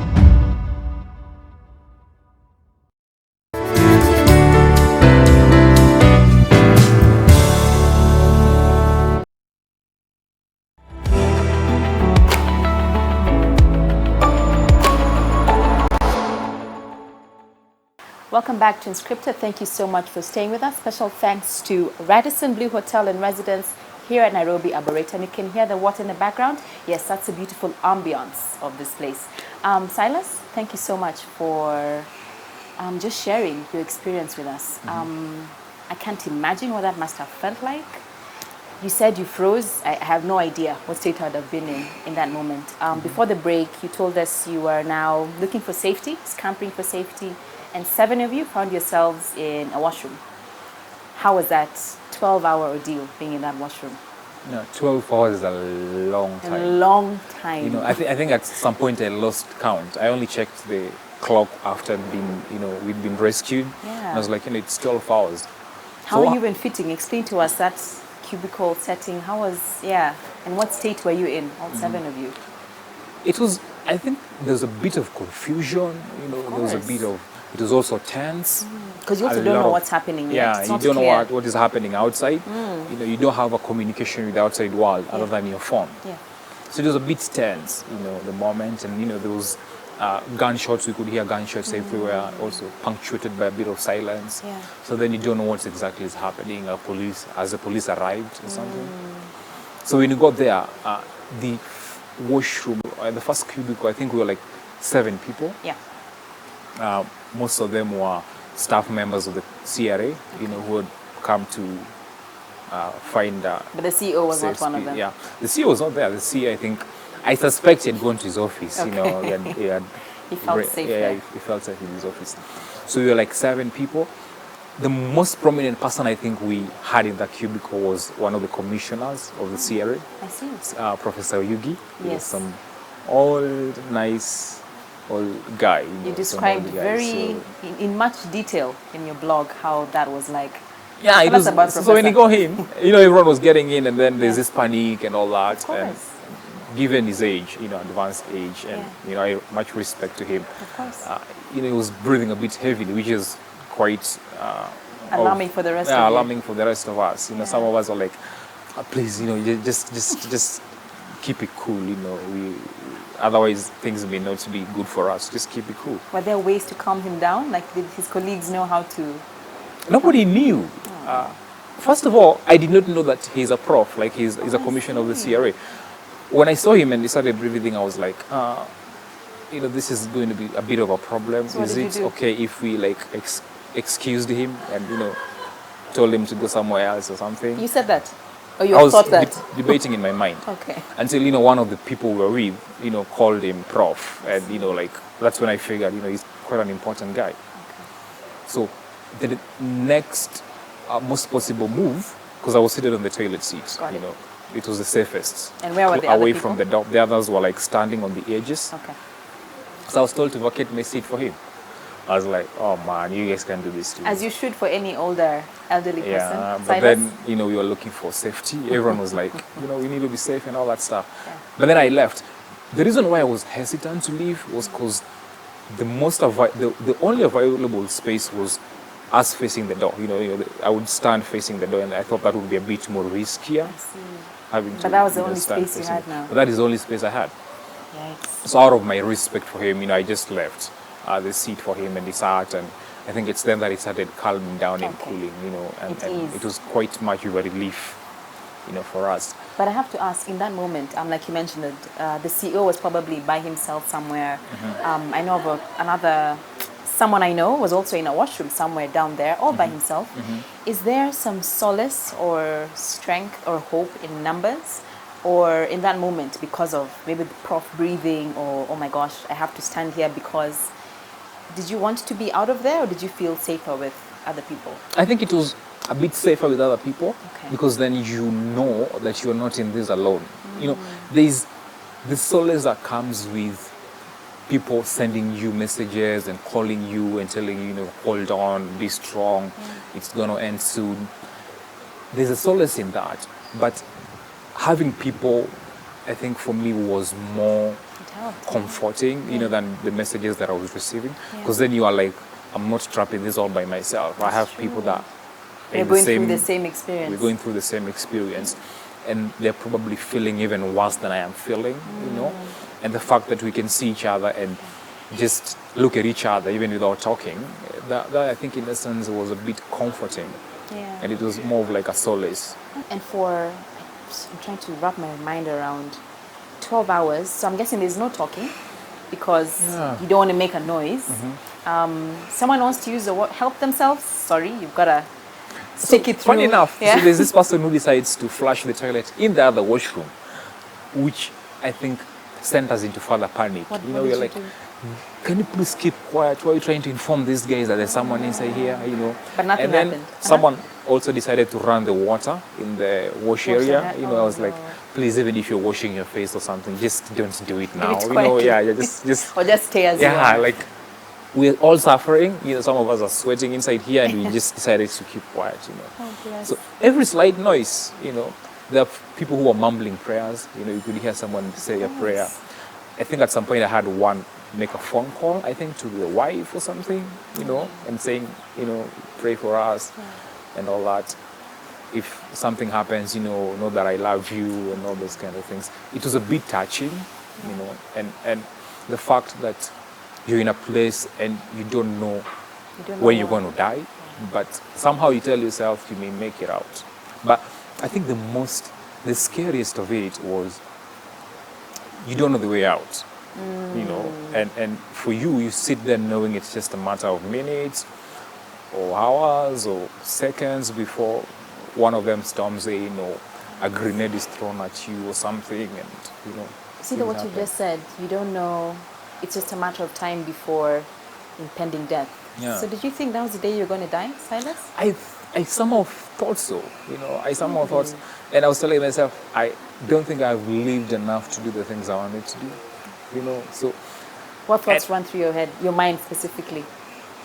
The first was, this is not how I want to die. You know, I don't want to die in this situation. Like, let me die in another way, not with someone shooting me or dying in a place I have no control, or like in a circumstance that I have no control about. So I knew I was gonna die, you know, but I just didn't know when. You didn't know at what hour, at what moment. What moment. But then I was like, even if I do, I think I'll die the saddest person, because I haven't, you know, done the things I wanted to do with my life. I haven't made amends with certain things that I think I had messed around with. I hadn't interacted with the people I wanted to interact with. Yeah. So it is very scary for me. I can imagine. You know, and I think it also happened at a time I hadn't said a prayer in a long time. Really? So did you pray at that moment? I did. Oh, good. I don't know. I knew I had done a few wrongs, you know, and my prayer was like, you know, God, if I die, don't send me to hell, you know. So I have to ask this. I like what you said, and you'll see this happening in people. It could be sickness, it could be a tragedy or trauma situation like you went through, an accident, whatever, where we remember God. And for you, I have to ask, did that sort of convict you today, Silas today 2020, to sort of remember him more regularly? Or did you, like, what have you changed about your life since that experience? I think I'm more self-aware right now. I'm aware of my emotions, I'm aware of my being, I'm aware of the fact that there's a more higher power, you know, than, you know, whatever we can think about. Yeah. You know, that you are, the reason why you're alive is because of a reason. You know, you're just not alive without anything. There's purpose. So there's a purpose, there's a reason why you're still breathing today. Yeah. And that breath can be taken away anytime, you know. And so it's right to do things when you're supposed to do them. It's important to build relationships that are important when you're supposed to build them, when you still have the opportunity. Nurture good relationships, you know. Build yourself, invest in yourself. Go after the dreams that you... Go after the things you want to go for, you know. And most importantly, live a life of purpose, I think. I think that for me is what I do every day from now. You know, I think it's triggered that. Because you realize it's bigger than the now. But it's bigger what than are you the now. leaving behind? What legacy? And the thing is, I don't think I want to be caught unawares. You know, when my day would come, I would be like, you know, I don't regret having lived a meaningless life. Of course. You know, at least I did some things that are more add value, you know, are meaningful in my life. So I think that's the awareness that I live with every day, that I need to make every day count in whatever small way it is. So the whole thing, I think I don't think there's anyone who goes through that and comes out the same. The same. Your perspective changes in a way, you know. Besides the trauma that comes with it, I think your attitude towards life, you know, your outlook towards life changes. And mine changed. You know, I wouldn't lie, it changed, you know, it does change. Thank you. We'll take a short break. We'll be right back with more from Silas, so stay tuned.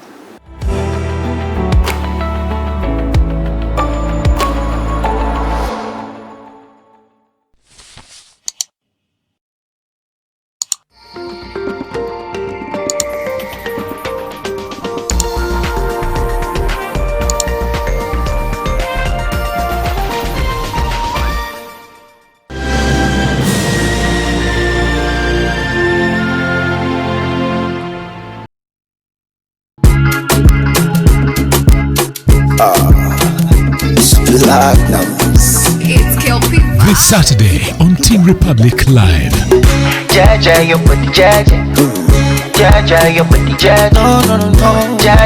Get ready to laugh with Flaku. We bust some moves with young warriors. It's a bash with the baddest trio. Tune in to the hottest show in East Africa. Teen Republic in association with Fanta. Hanging out, it's my summer now.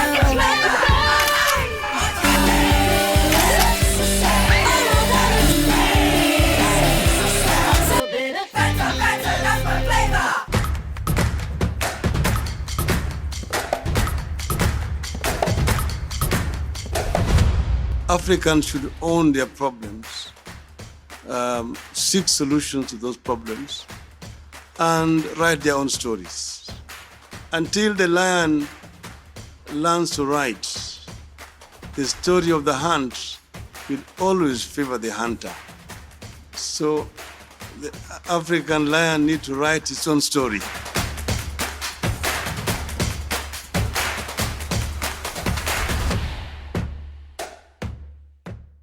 It's delicious.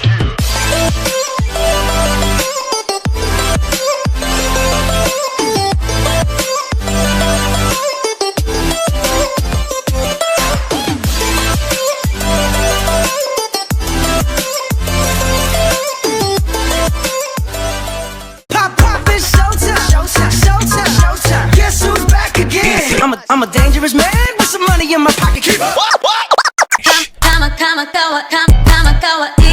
Trend. It's going down, cause I'm around. Trend. Everybody knows I'm a motherfucking. Let me make one thing clear. Ladies and gentlemen, Trend. Nothing can stop me, I'm all the way. The Trend in association with Maybelline, New York. Fit Me Foundation from Maybelline, New York. Fits your unique tone and texture. Blurs pores, stops shine. For your most natural matte.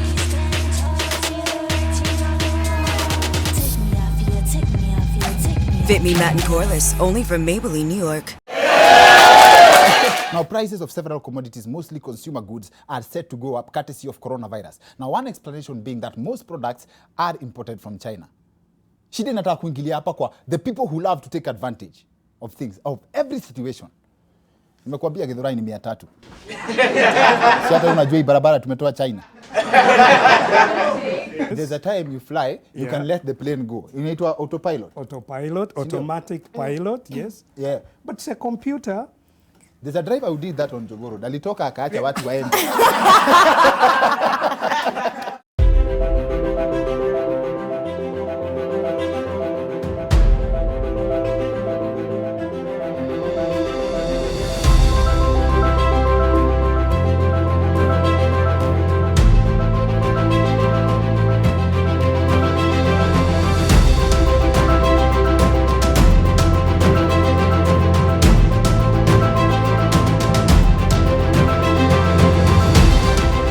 Remember who you are, Esther, and don't you dare tell me about a good time. Do not think that because you are in the king's house, you alone of all the Jews will escape.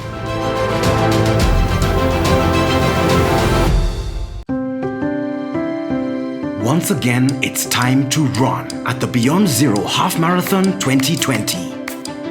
Come and run with us. I will run for a healthy lifestyle, for the elderly. I will run for access to better healthcare. Register now at beyondzero.or.ke. All Nairobi Sports House branches countrywide, Athletics Kenya Riadha House, or any of the registration centers countrywide. Beyond Zero Half Marathon 2020. I will run.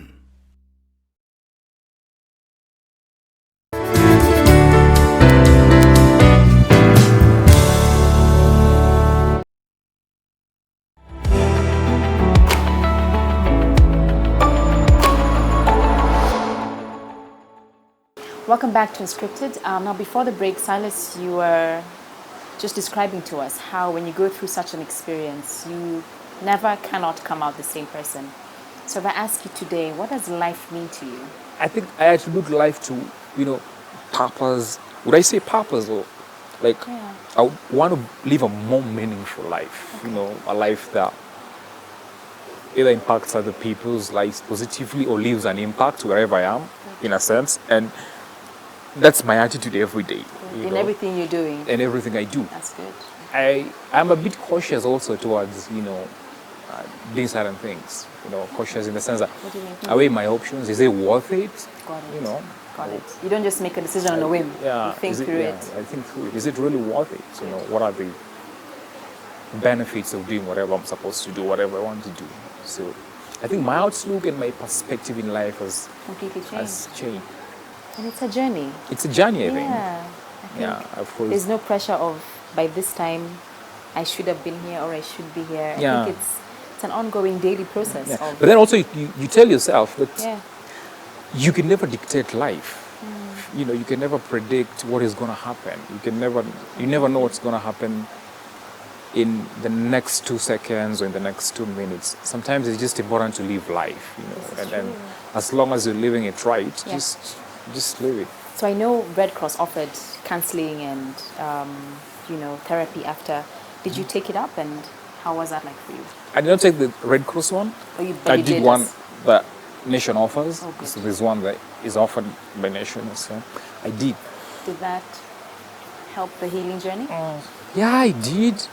Because then I think you need someone to help you process your thoughts, And I think that is what I needed myself. Someone then would help me process my thoughts, because I find it pretty hard, expressing myself and sitting down with someone to tell them, this is what is going through my mind and all that stuff. So I probably needed a professional, to help me process those thoughts. But you come to terms and with you write certain, very well. Yeah. So and also write about it, because I think writing comes natural to me. Okay. Write about it and see how it goes. So I did do therapy, but it's still, it's a journey. You don't recover from it in an instant. It's something that you keep working on. So I think the other thing that this whole experience taught me is that it's never wrong to look for help. That's true. Because I think as men, sometimes the society has taught us to be masculine, be tough, don't be tough. A man bottles up his emotions, they don't say their problems. And I think it's one of the reasons why we have so many problems in the society, because we don't speak about them. So we end up manifesting them in ways and projecting them to people who don't even deserve it, who are not part of the problem. Exactly. So I am learning, I think the other big lesson I'm learning is to seek help when I need it. To seek someone to speak to when I need to speak about things, not to bottle things up. Because I've had instances where I have had to project certain emotions to people who did not deserve it. I see. Because then I did not deal with them. Okay. I've had experiences where I have people project, their emotions or their issues to other people. And they didn't have to. I think that also is my biggest takeaway. It is. Because you're also aware of that because of the therapy. You can now spot when you're acting out of line or someone is acting out of line, which is, I think, everyone. It's something you need to learn. Given a chance today, if you could talk to the assailants who did what they did, what would you tell them? First of all, I know this is strange, or this would come out as, this would sound strange. What? But I wouldn't want to. I think they're doing those things because they believe in the things they do, because someone had indoctrinated, had planted those in them. Like someone had Brainwash them. radicalize them or brainwash them into thinking that whatever they do is, for a higher calling, for a higher cause. And sometimes it's very hard to engage somebody as such, somebody in that mind, that space of mind. That's true. They wouldn't probably see sense in your arguments or sense in your... I don't know. I think if we learn to tolerate one another, like the universe has a lot for everyone, like enough for everyone. I think it's this struggle for power and control and the greed, that leads to all this. If we just came to the understanding that I don't need to harm somebody else, to get my way. I don't need to step on somebody to get my way, because there's enough for you. God created you and, put everything to your disposal. It's just you to work for it and work towards it without undermining the other person. Okay. So the moment we learn how to tolerate one another, I think we'll stop having these problems. I realized that I forgot to finish the part where you're in the room, the cubicle. So the minute you guys left, it was 10 p.m.? It was finally when they rescued us. We were rescued. It was at 3 a.m. 3 a.m. Tell me about that moment, the rescue moment. We got in at 3 p.m. towards 4, and then the rescue happened, I think, 3 a.m. towards 4 a.m. as well. It's crazy. So what happened is, at some minutes towards midnight, the lights went off. The entire building was shut down. Our AC stopped working, it was a bit damp, more damp in the room. So, and then we knew that maybe now it's time they're coming for us. Yep. Because I that think was indication. Yeah, we'd already given up hope. You know what, guys? I think we'll stay here till morning. Whatever happens, maybe they'll have killed all their assailants, and then we'll just walk out free. So at this point, it changed. You believed you're going to make it out. We Before believed. You thought. Yeah, we believed we were gonna get out. I think it was towards midnight or thereabout. Okay. But then it was taking like ages for them to reach us. Yeah. So we were like, man, we're just gonna sit here in the darkness. Whatever happens, almost all our phones are died. I can imagine. So you don't even know how to communicate. Yeah. Yeah. Then time went. Minutes. Seconds to minutes, minutes to hours. And time went by. And then I think it's towards 3 now that then we had a commotion. Someone trying to break into our door. Did you panic or did you think, yay, finally? We'd made peace with it at that point. We had made peace, whatever happens, happens. Wow. But this is what we're going to do. Everyone is going to fight for their lives. If he gets in and you're the first person to spoil them or something, just do whatever you can, we'll do the damage control or whatever later on. So whatever happens, happens. Oh, wow. But then, after the noise, we had them shouting, police, police, police. So we were like, oh God, thanks. But again, we're not opening the door yet, until they come and identify themselves properly. Okay. So they went knocking into other doors, and getting guys out. Yeah. So something interesting happened in our place of hiding. What happened? Guys were in the wash area. I don't know if they were nervous or they were like relieved that, help us come. Why? What happened? So before we could agree, all of us, that, guys, let's wait. Yeah. They decided to open the door. Out of excitement. Yeah. We're here. I don't know if it was excitement or the relief. Yeah. They just opened the door, like, you know what? That wasn't the agreement. That wasn't the arrangement, But then we were lucky that they were police. You're stickler for, you stick to the plan. You have to stick to your plan. Okay. Otherwise, any mistake may be fatal. I understand. But how was that moment for you, knowing that finally we're out? How did you feel? When I go out, I was like, I think the reason why I won't die is because I need to do a few things right. So I was like, it's time I, made... Right my wrongs and all that stuff. So it was quite a relief, first of all, that finally I am out, we are out. Of course, when we got out and then we went and sat in some central place, before they got everyone in the floor out. Okay. Then I saw Dixon, I was like, man, you're here. You too. So where was he? In a separate... I learned that he was in the next, he was in the adjacent, but on a different room. Okay. So like, man, you're here. So you're like, oh man, thank God. Thank God. So you're ushered out, and then we were taken out of the building, Did you say a prayer? I did. Thank you prayer? I did. I said, this is what thanking God I'm alive. Amen. All of us mumbled a few prayers here and there. I'm sure. Yeah, and then we walked out. What's the first thing you did when either you got home, like what's what is the first thing you wanted to do? To just be like, oh. I wanted to go home. I did not have my phone. It had died. So a friend of mine called a cab for me. Okay. Then I went home. Who were you communicating with while you were in there? I was communicating Was critical for you to let them know this is the situation? a colleague at work who I was in constant communication with. I wasn't really big on communication as well because It didn't help you knowing what's happening? It didn't in a way because then I was like, this is going to make me panic even more. I would rather just communicate when necessary or when something strange happens or when something unusual happens. I did. Okay. Of course, now Did everyone that was scare you? sending their tweet feeds and all that. What's happening at Dusit? Someone sent us a picture the police had arrived. Yeah. But I wasn't very big on communication, I think, because then it would make me more panicky. So I was like, but then, I mean, there are people who are consistent, tell us what is happening, talk to us. Imagine. So then I would talk back, but I was not big on it. So I guess as we finish up, how are you 1 year later? How is Silas? I'm all right. Yeah? I wouldn't say that I'm 100%, but I think I am very okay right now.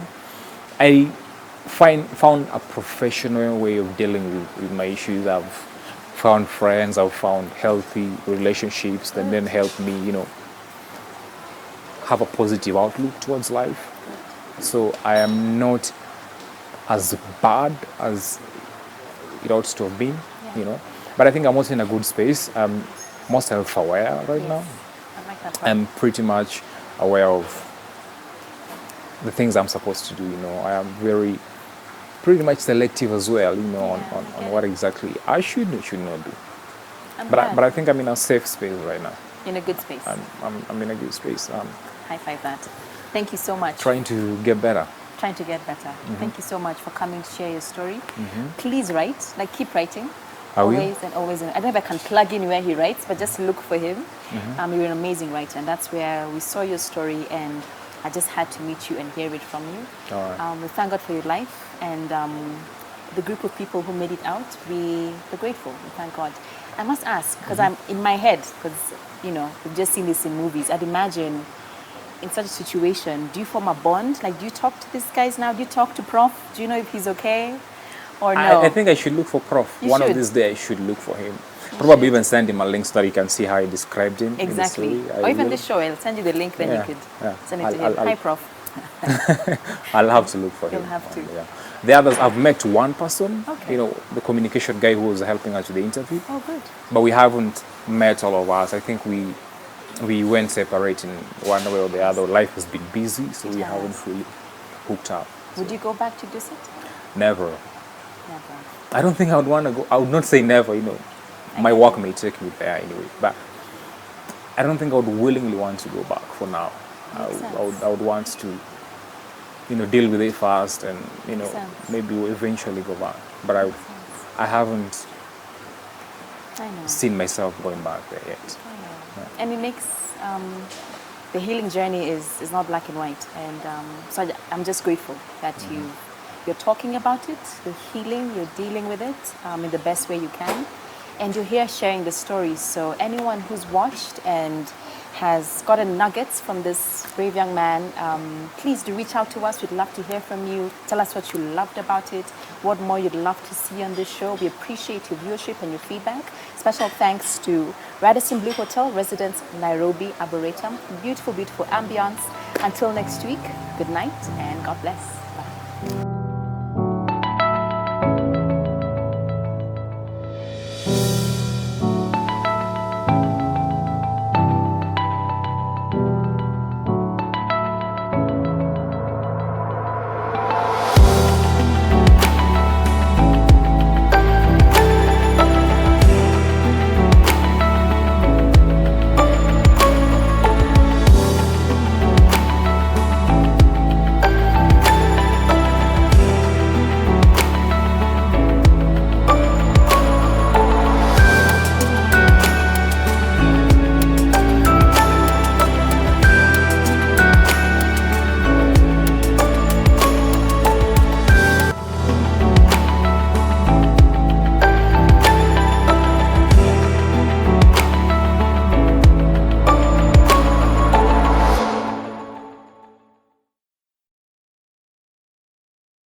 I help women find independence by training them in fish farming. It's tough on my back, joints, and can cause headaches.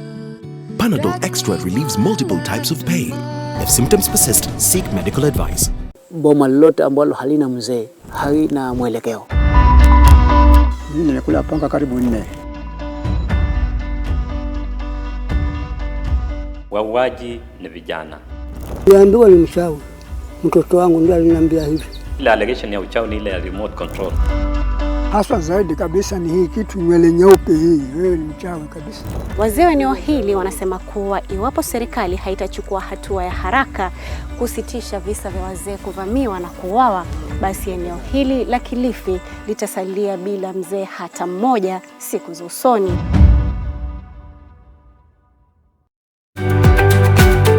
Atopic dermatitis or eczema is a chronic condition that makes your skin red, itchy, irritable. What really causes this? I inherited the eczema from my great-grandmother. There's no specific thing that has been found to cause eczema. I'm allergic to certain food products like wheat. Eczema is a very interesting condition. So I had like a mixed skin. So it was always both eczema and pimples. He was born 9 years ago. 4 weeks later, he developed a rash at the back. He started itching from the back. I've not even put myself in a place where we are saying, we hope it will go, because we've learned to live with it. With Lipa na M-Pesa, you get more. Lipa na M-Pesa. Every 100 shillings spent on Lipa na M-Pesa earns you an entry into the draw. Do more with Lipa na M-Pesa. Pop, it's showtime. Showtime. Guess who's back again? I'm a dangerous man with some money in my pocket. Keep up. Trend. It's going down, cause I'm around. Trend. Everybody knows I'm unstoppable. Let me make one thing clear. Ladies and gentlemen, Trend. Nothing can stop me, I'm all the way. The Trend, in association with Maybelline, New York. Fit Me Foundation from Maybelline, New York. Fits your unique tone and texture. Blurs pores, stop shine. For your most natural matte.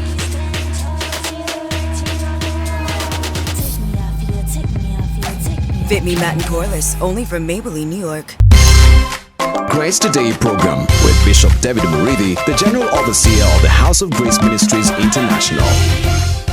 Maybe you're just about to get into problems. Or maybe you are in problems. Or maybe you came out of a problem. It is the Church of Jesus Christ that helps you to face the problems and the vicissitudes of life, so you're not alone. With Lipa na M-Pesa, you get more. Lipa na M-Pesa. Every 100 shillings spent on Lipa na M-Pesa earns you an entry into the draw. Do more with Lipa na M-Pesa. It's delicious.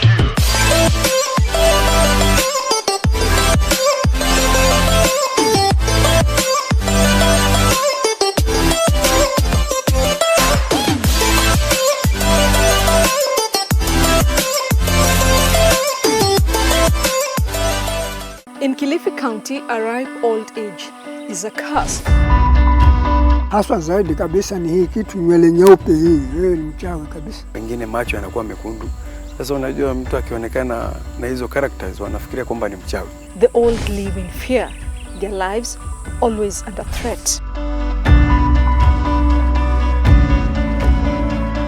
Mtoto wangu ndiye aliniambia mamake kwamba babako ni mchawi. Nimelala nyumbani mwangu, nikiamuka ninakatwa mapanga. Kama hakutakuwa na mbinu ya kuzuia mauaji ya wazee, baada ya miaka 10 ijayo kutakuwa hakuna mzee.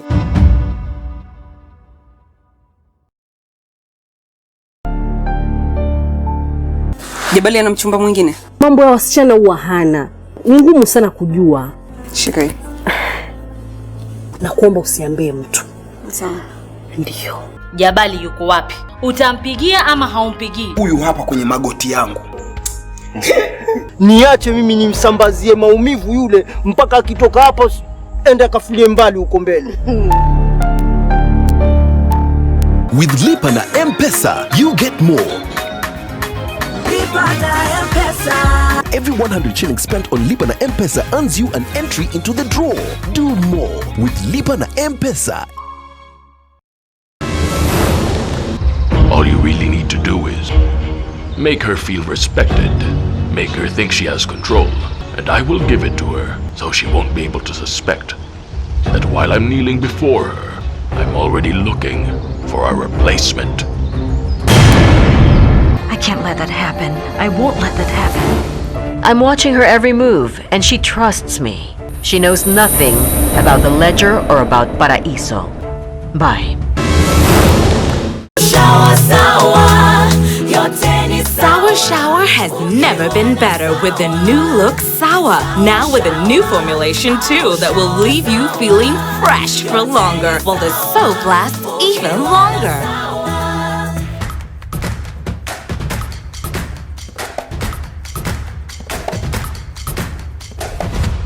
There are issues that we need to discuss as Africans.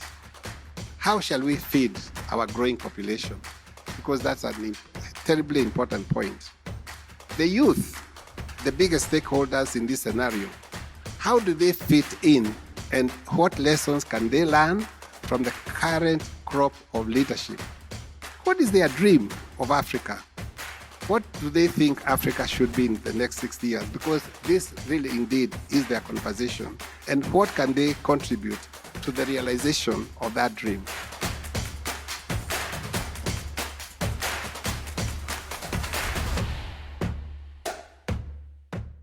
It's delicious.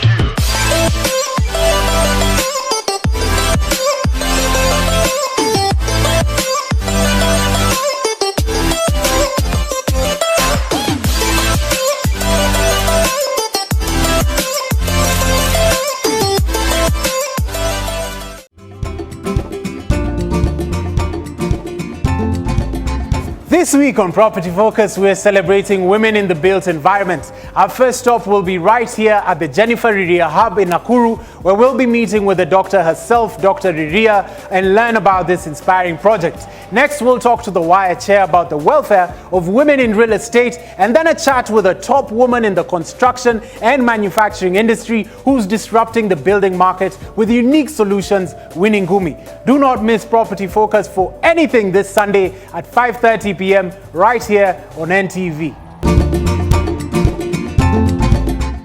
With Lipa na M-Pesa, you get more. Lipa na M-Pesa. Every 100 shillings spent on Lipa na M-Pesa earns you an entry into the draw. Do more with Lipa na M-Pesa. Now, prices of several commodities, mostly consumer goods, are set to go up courtesy of coronavirus. Now, one explanation being that most products are imported from China.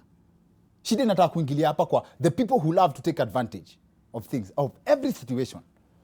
Nimekuambia Githurai ni 300. Si hata unajua hii barabara tumetoa China.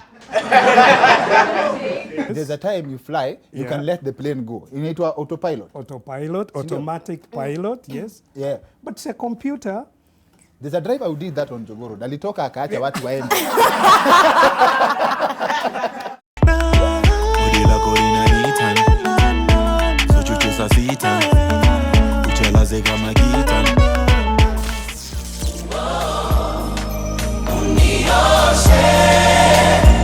I've been a sinner, hata maji niliombwa nikasema sina. Always wanted to be a singer, but along the way I think focus ilibaki sina. Nataka niwe nawe, tuwe tu milele. Mimi nawe ni mimi nawe ni mimi nawe. Kazi ya Mungu kweli haina makosa. Ingekuwa binadamu wanatoa ningekosa.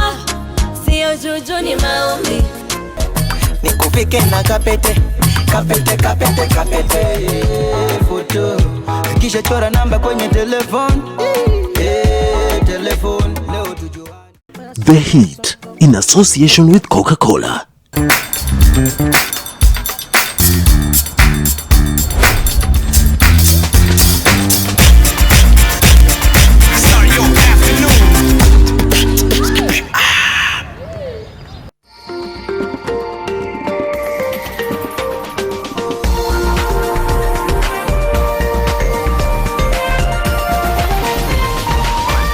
This is NTV.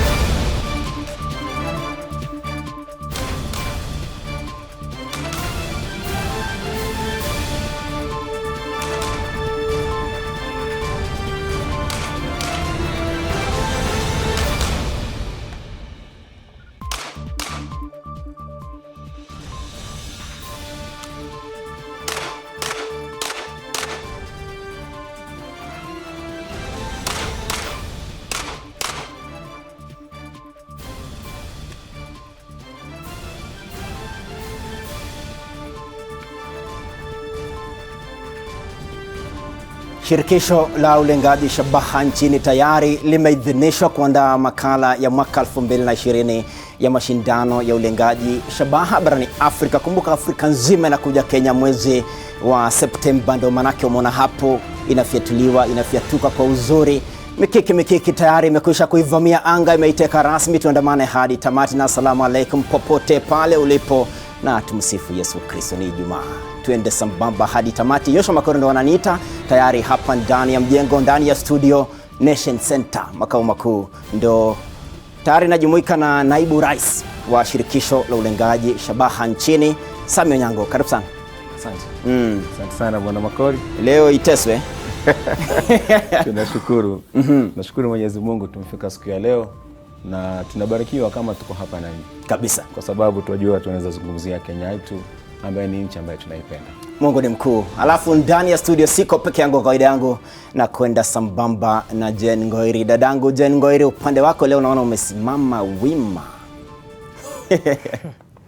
Naam, Joshua Makori, niko sawa kabisa kama ulivyosema, nimesimama wima. Na ikiwa ni siku ya Ijumaa, basi ndani ya NTV sasa pia tuko na sehemu ya mikiki ambapo tunakuburudisha. Na siku ya leo tuko na 33 Beats DJ ambao, lakini manake ni Ijumaa inaanza. Na studio iko kubwa. Na nasikia damu inataka kuchemuka kidogo, na kuona hapo na Samio Nyango na mwenyewe. Ataka DJ afanye mambo, alafu pia nyinyi mkaribie, nitakaribia. DJ angusha hapo. Mbona mimi nicheze peke yangu na watu wako hapa? Iko nini leo?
Wow.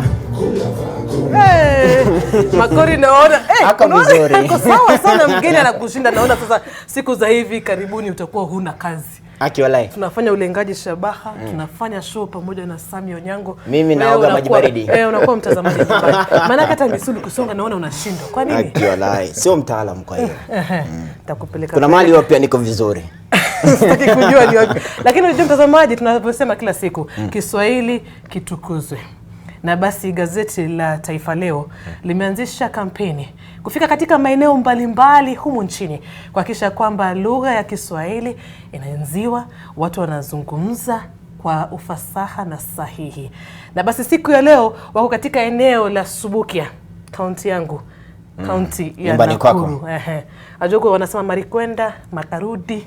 Sasa tunajaribu kurekebisha tu kidogo kuhakikisha kwamba itakapofika nitapokwenda nyumbani kuwasalimia, wataniambia je, ni hujambo, karibu. Watakuwa wameingiana katika ile system. Ile system kabisa. Watakuwa wameishika ya Kiswahili. Alafu uswayo ndo inatulisha. Kabisa. Haya, Bridget Gana, tuelezea yanayojiri katika eneo hilo la Subukia. Umezungumza na kina nani? Wanasema vipi kuhusu lugha ya Kiswahili?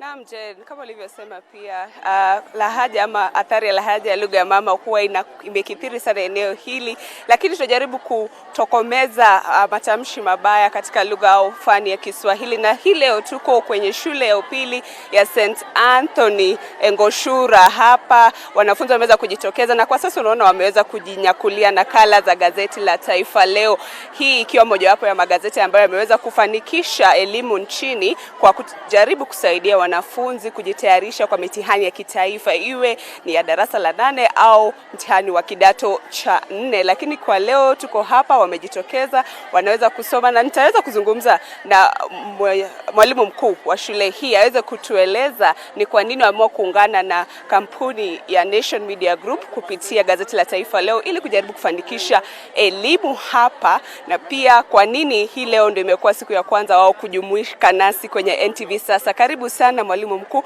tueleze tu majina yako na jinsi mmeamua kununua nakala ya gazeti ya Taifa Leo ili kusaidia wanafunzi kwa njia gani?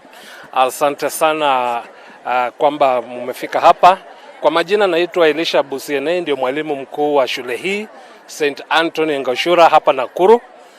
Tumeamua kujumuika na wanafunzi wengine na pia tunafurahia NTV kwa kuwa hapa. Nakala za Kiswahili, yani Taifa Leo, ni nakala ambazo zimetusaidia sana kwa upande wa masomo ya wanafunzi, na pia imesaidia kwa uandishi wa insha.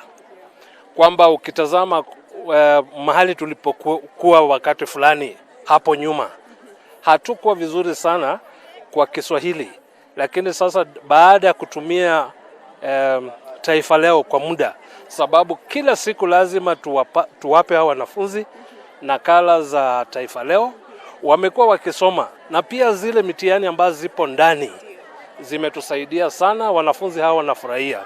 Ukiangalia matokeo kwa muda wa miaka kama 5 sasa, imekuwa ikiendelea kwenda juu sana, na tunatumai kwamba sababu sehemu hii mara nyingi utakuta kwamba kuna ile changamoto ya lugha ya Sheng.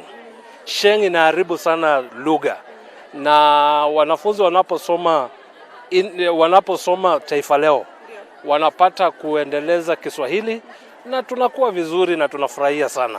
Tueleze kwa wanafunzi ambao wameweza kufika hapa leo, kuna wale ambao unawatayarisha kwa mtihani wa kitaifa, wamenufaika kwa njia gani hasa kukuza kusoma, yani ama kujaribu kudurusu kazi ambayo mnawafunza kwa sasa?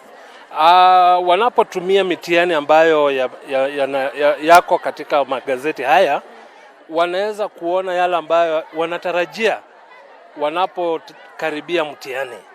Kwa hivyo tunatumia nakala hizi kama masomo ama baadhi ya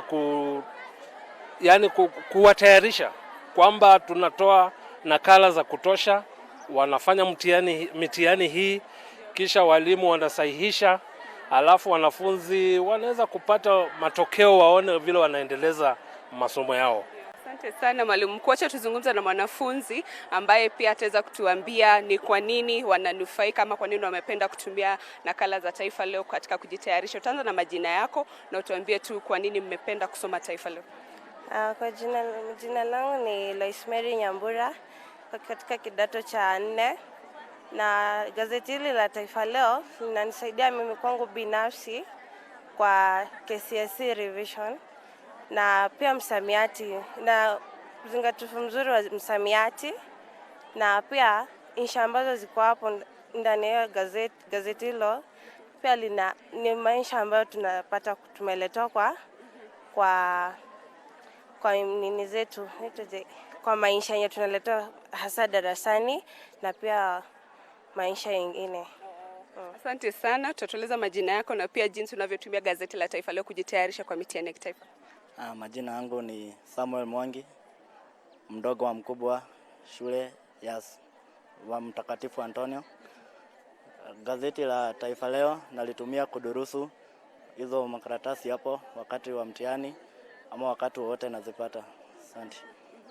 Sawa, tutakamilisha mazungumzo yetu na mwalimu wa Kiswahili. Yeye ndiye amechangia pakubwa kwa sisi kuwa hapa. Asante sana. Utatuambia majina yako na ni kwa nini hii leo umejumuika na kujaribu kusaidia wanafunzi kukuza Kiswahili kwenye shule hii. Kwa majina naitwa Brenda Wanjiko, mwalimu wa St. Anthony Engoshura Bahati. Leo tumefurahi kuwa na NTV haswa Taifa Leo na kuonesha wanafunzi kwamba Kiswahili kinafaa kuenziwa si Kenya tu bali hata katika mataifa ya kigeni. Kwa muda mrefu Kiswahili kimekuwa kikidunishwa kwamba ni lugha ya watu ambao hawakusoma, lakini kwa kuona kwamba kuna gazeti, kuna NTV ambayo ni stesheni ya kitaifa ambayo inaenzi Kiswahili, tunajisikia kwamba kuna watu ambao wanakienzi Kiswahili.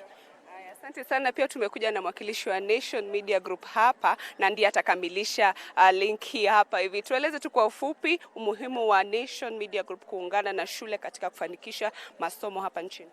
Kwa majina naitwa Job Ochoi, nimesimamia mauzo Bonde la Ufa, na ni furaha kuwa shule hii kwa sababu Kiswahili ni lugha sanifu na ni lugha ya taifa katika nchi yetu ya Kenya. Ukiangalia kama siku ya leo tumekuja shule hii, tunaenda kuhamasisha hii shule kwa sababu tuko na magazeti ambayo inaelimisha wanafunzi kijumla. Umuhimu wa gazeti la Taifa Leo kwa mashule ni kuelimisha wajue umuhimu wa Kiswahili katika jamii. Kwa sababu ukiangalia mashule mengi utapata kwamba Kiswahili kinazungumzwa shule moja peke yake. Kwa hivyo sasa tunaelimisha shule wanafunzi kwa shule za upili na pia za msingi, na ningependa kuambia kwamba zile shule ambazo ziko kule nje na mngependa kujihusisha katika hii hamasisho, mmekaribishwa kwa ofisi zetu. Pia kuna namba zetu, mnaweza mkawasiliana nasi na tunaweza tukatembea shuleni mwenyu. Kwa hivyo kwa siku ya leo tumeshukuru sana na tunafurahi kwa sababu NTV imeungana na Taifa Leo kukuza Kiswahili katika mashule. Ukiangalia pale kuna t-shirt, kuna makalamu na kuna gazeti. Kwa hivyo tunashukuru sana tunapoendelea, na tunaweza kushukuru kampuni pamoja na shule ambazo zinaungana na sisi. Katika hali ya kutokomeza sharing hapa hivi, naweza tuwaleta tu kwenye meza hii, na kando na kupokea nakala za gazeti watapewa pia kalamu na pia wataweza kupata t-shirt hapa zilizoandikwa Taifa Leo, na hii ni mojawapo ya njia ya Taifa Leo au kampuni ya Nation Media Group inajaribu kuungana na mashule nchini ili kumaliza au kumaliza sharing na kukuza Kiswahili hapa nchini. Sasa hii leo mimi nafikiri naweza jishindia hii, na natumai kwa tutaendelea kuungana na shule zingine hapa nchini katika kukuza Kiswahili. Asante.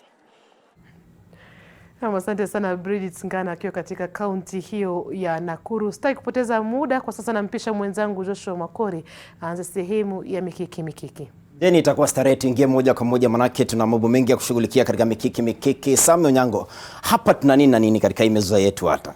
Asante sana Makori. Hapa niko na vifaa ambazo sisi huwa tunatumia kwenye spoti ya kulenga shabaha. Unapata kwenye ile spoti ambaye sisi huwa tuwacheza, kuna vifaa maalum ambaye lazima huwe nazo.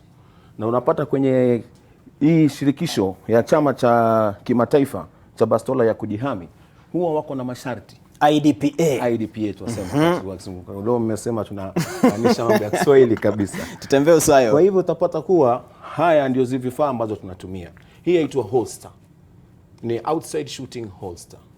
Huwa inatumika wakati unabeba bunduki yako ndio uweza kuitumia kwa kuiplace hapo ndani. Ukiweza kuitia hapo ndani ndio kwa rahisi wewe unaweza kuitoa kwa urahisi, ukiweza unafanya ile mikakati ya kukimbia juu na chini ukiwa unalenga shabaha. Kweli. Na kando yake tuko na ile inaitwa magazine holster. Magazine holster naye pia unapata iko na vipochi viwili. Kumaanisha zile risasi ambazo ndakuwa nazo kwenye hii magazine yangu ya kwanza zikiisha, lazima nitumie hiyo ya pili na ya tatu.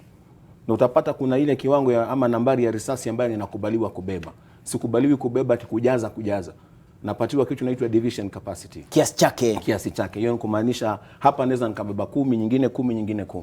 Na ile ambaye stage nina power ninapatiwa nafasi ya kupiga kwenye sekunde kadhaa. Kama wewe nikikupa pengine unapiga kwenye kama dakika 10. Lakini mimi nikipewa kwa siku ya leo kwa ile mafunzo nimeanza kupata kupitia shirikisho ya National Gun Owners, naweza nikatumia kama sekunde kadhaa kwa sababu ile mafunzo tuna power. Sasa hii yani ushakuwa mtaalamu kabisa. Mimi naitwa master. Ndio manake. Alafu utapata pia ile mshipi ambaye tunatumia, kuna ile size yake ambaye imelinganishwa. Na kuna ile ungumu ambaye lazima iwe naye. Ndio ukianza kuvuta bastola yako isije kanyenyekea. Imetulia. Iwe imekushika iko famu. Hapa kando yake kuna vitu tunaita safety equipment ama PE. Personal equipment hizi protective equipment hizi huwa tunazitumia kunazivaa. Ndio ile sauti ya bastola isije ikakudhuru wewe mwenyewe. Kwa sababu unajua pia lazima tulinganishe, tuangalie hii sport isije ikakuwa ni sport ambaye wacheza na kasukuma kadhaa unapata pia uwezo ukasikia. Sasa hizi unavaa kwenye kichwa na ni lazima ni sheria. Kila mtu yule ambaye yuko kwenye hiyo eneo, uwe yeye ni spectator, uwe yeye ni mlengaji shabaha, uwe yeye ni referee ama yeye ni safety officer, ni lazima. Hapa tuna kifaa tunaiita timer. Hii imetengenezwa maalum. Kazi yake ni kuchukua sauti ya kwanza ukianza kulenga shabaha na sauti ya mwisho kama umemaliza kulenga shabaha. Kwa mara mbili. Inapima sasa zile masekunde. Ndio inalinganisha sekunde yako na sekunde zangu. Na pia hii tuitumia kwenye training.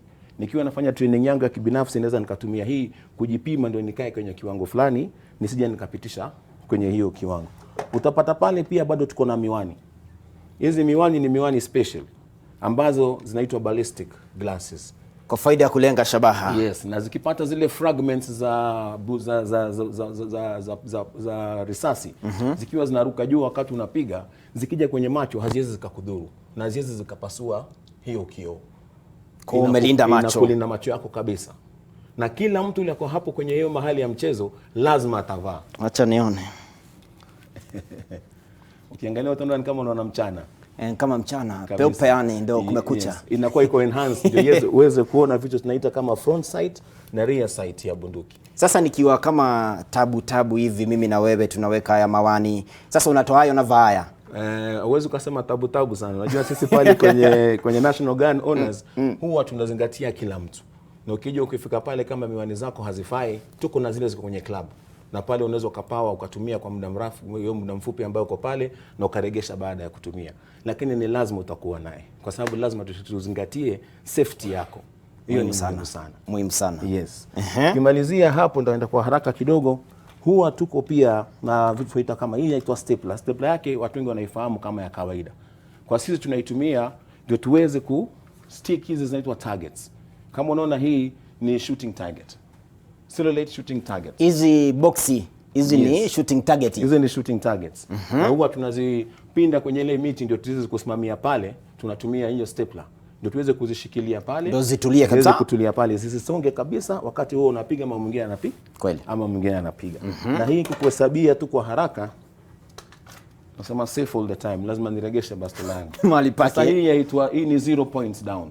Ukipiga hapa kwa kichwa na usitoke huku nje, utakuwa umelenga karibu 0. Na kwa mahesabu ya kulenga shabaha sisi kwetu huwa ni yule ambaye akona masaa chache kabisa. Na ameweza kulenga points zile za chini kabisa. Huyo ndio mshindi. Wewe ukilenga hapa kwa 1, utakuwa umepiga 1 second. Mimi nikilenga hapa kwa 0, ndakuwa sina sekunde, ndakuwa nimepiga kwenye 0 seconds. Na hiyo ndio ina maana. Ukilenga hapa kwenye 3 utakuwa na 3 seconds. Mimi nikilenga hapa kwenye 1 nitakuwa na 1 second. Kwa hivyo nitakuwa nimekupita. Kwa hivyo inamaanisha lazima uwe na utulivu. Uweze kuwa na patience. Niweze kupiga ile risasi yako kwa njia inafaa. Lakini pia ukiwa na hiyo patience lazima uwe na haraka. Sasa kubalance ile speed na accuracy ndio nataka utaalamu. Na hii yote tumeweza kujifunza sisi wenyewe kwa wenyewe. Hapa tukitumia association yetu. Imechukua muda gani? Imechukua muda, hawezi ukasema ni muda mfupi, lakini kwa ile muda mfupi tumeupata sisi wenyewe kwa kung'ang'ana, kwa sababu hii association yetu ni association ambaye ni non-profit, ni ya watu wa kujitolea. Kwa hivyo ile nafasi tumepata kidogo, tumeweza kuunganika na umoja wetu katusaidia tukafika kiwango ambaye sasa hivi tumepatiwa nafasi ya kuhost African Championships. Kama huna juzi weekendi tulikuwa na uko Kirigiti, hapo Kirigiti. Na tukapigana pia, tulikuwa na mkufunzi ambaye alikuwa hapa Kenya anaitwa Ian Van der Bank, ameweza kurudi, alikuwa amekuja na babake. Yule alimnyang'anya taji lake. Huyo lakini ameniakuwa mara 6, ukasema ya 7 ije Kenya. Ukweli last year tulipigana kabisa. Na kwenye kiwango ya SSP mimi ndio nikaanza kuchukua taji la Afrika. Na mwenzangu ambaye alipigana pia kutoka hapa Kenya ambaye anaitwa Robert Nyamongo pia alipigana kwenye taji la ESP. Naye pia akaweza kuchukua hiyo taji na kaleta. Na tulienda pale kama tumeshirikiwa tu na yeye, unasikia national guard sio nyingine. Sasa hapo ukiona huyu ambaye akona mikono anzishika juu hivi, huyu ni non threat. Hafai kupigwa, hafai kugongwa. Ni kama mtoto wako, ni kama mjukuu, ni kama tuzima, kama bibi yako nyumbani. Yaani mtunze. Usimguse, usimpate chochote. Ukimgusa unapewa penalty ya sekunde 5. Kwa hiyo ukipiga huku ni penalty tayari. Unaadhibiwa. Lazima umuondokee kabisa. Ndio utapata huyu amekuwa mbele ama amekuwa nyuma. Inakuleta kwenye sheria ya bunduki ambayo inasema know your target and what lies in front of it or what lies beyond it. Usijaribu kumgusa yule hata kama ni wakora wameingia kwako nyumbani, kwa sababu sisi kwa sport yetu tunafanya real life scenarios. Na hapo tunajifunza hata kama ni nyumbani. Majamaa wakivamia na wamemshika mtoto wangu pale, sitatoa bastola nipige tu. Unaweza kumuua mwanao. Naweza nikamuua mwanangu. Sasa lazima niwe nimejifunza kabisa. Yule akitoka kuna kitu inaitwa trajectory ya bullet. Ulimsikia jana mwenzetu DCI ambaye alikuwa anazungumzia mambo kwenye runinga akisema kuna kitu inaitwa trajectory ya bullet. Hiyo ni elevation ya bullet, inachukua path yake.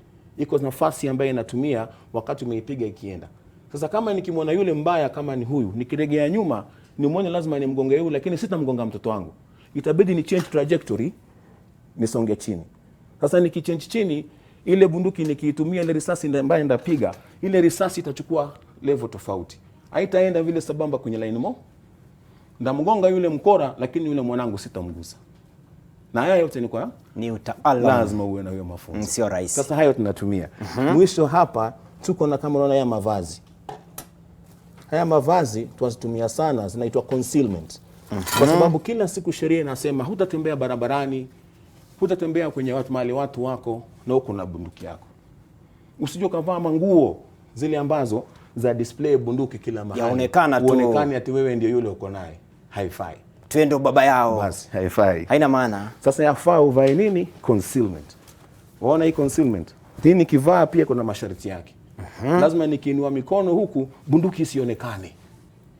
Ukipaa tu bado imeifunika. Haifai kuonekana. Ikionekana hivi pale kuna kitu tunaita equipment check. Unaondolewa kwenye mchezo. Ndio kupatie self discipline. Hata nikiwa natembea huku barabarani, kazi yangu sio kudisplay ile bunduki. Serikali imenipatia niitumie kwenye sport, imenipatia nijilinde naye, imenipatia nilinde wale ambao ninawapenda, na iko masharti ambayo lazima nifuate. Na hiyo discipline ndio inanipatia nafasi. Ukiangalia kama bodi ya leo ya bwana Mukindi na wenzake, wametupatia hii nafasi. Ni kwa sababu tumewaonyesha sisi tunaweza kuilinda na tukatumia kwa njia ambayo inayofaa. Sasa haya tunazitumia, unaivaa wakati yote ukilenga shabaha. Nikitoa bunduki yangu ikiwa naitumia hivyo, itabidi niitumie. Nikitoa hii magazine, nichukue nyingine ni ku replace hapo ndani, nikirudi bado iko pale. Nikitoa tena hii, nyingize nyingine, bado iko pale. Na wakati yote nikifanya hiyo lazima kidole yangu iwe iko nje ya nini? Nje ya trigger. Trigger ndio ino kifaa ambao ukiivuta chini ina ignite. Sasa bunduki yote, action ya bunduki inaanza, risasi inatoka. Lazima kidole ikae pale juu. Kwa sababu kwa bahati mbaya naweza nikaivuta. Kwa hivyo lazima nijifunze kila siku niwe na nidhamu. Yaani usiwahi sahau. Sitawahi. Umakini. Na sitawahi. Mwenyezi Mungu anisaidie. Kila wakati lazima ukae na bunduki yako kama umetoa kidole yako iko nje ile trigger. Na wakati hiyo nikifanya hivyo, hata kama nafanya nini, hata kama nakimbia, hata kama nenda chini, mkono wangu itabaki pale pale. Lakini wakati nitakuwa nimempata yule ambaye nataka kumlenga ama target yangu kama hii, immediately ile kidole itakuwa imeingia. Na ikiingia nitakuwa nimetumia sight zangu za mbele, za nyuma, nitakuwa nimeidentify target yangu nini iko mbele yake na nini iko nyuma yake, kwa sababu kila mtu yule ambaye ako na bunduki ako responsible ya mahali risasi itaangukia ama mahali itapitia. Hauna cha kusema sikujua, ilikuwa bahati mbaya. You're responsible for every path the bullet takes and the final resting place of that bullet. You are directly responsible. Hakuna cha spoti, cha nini. Kwa hivyo hiyo nidhamu lazima iwe.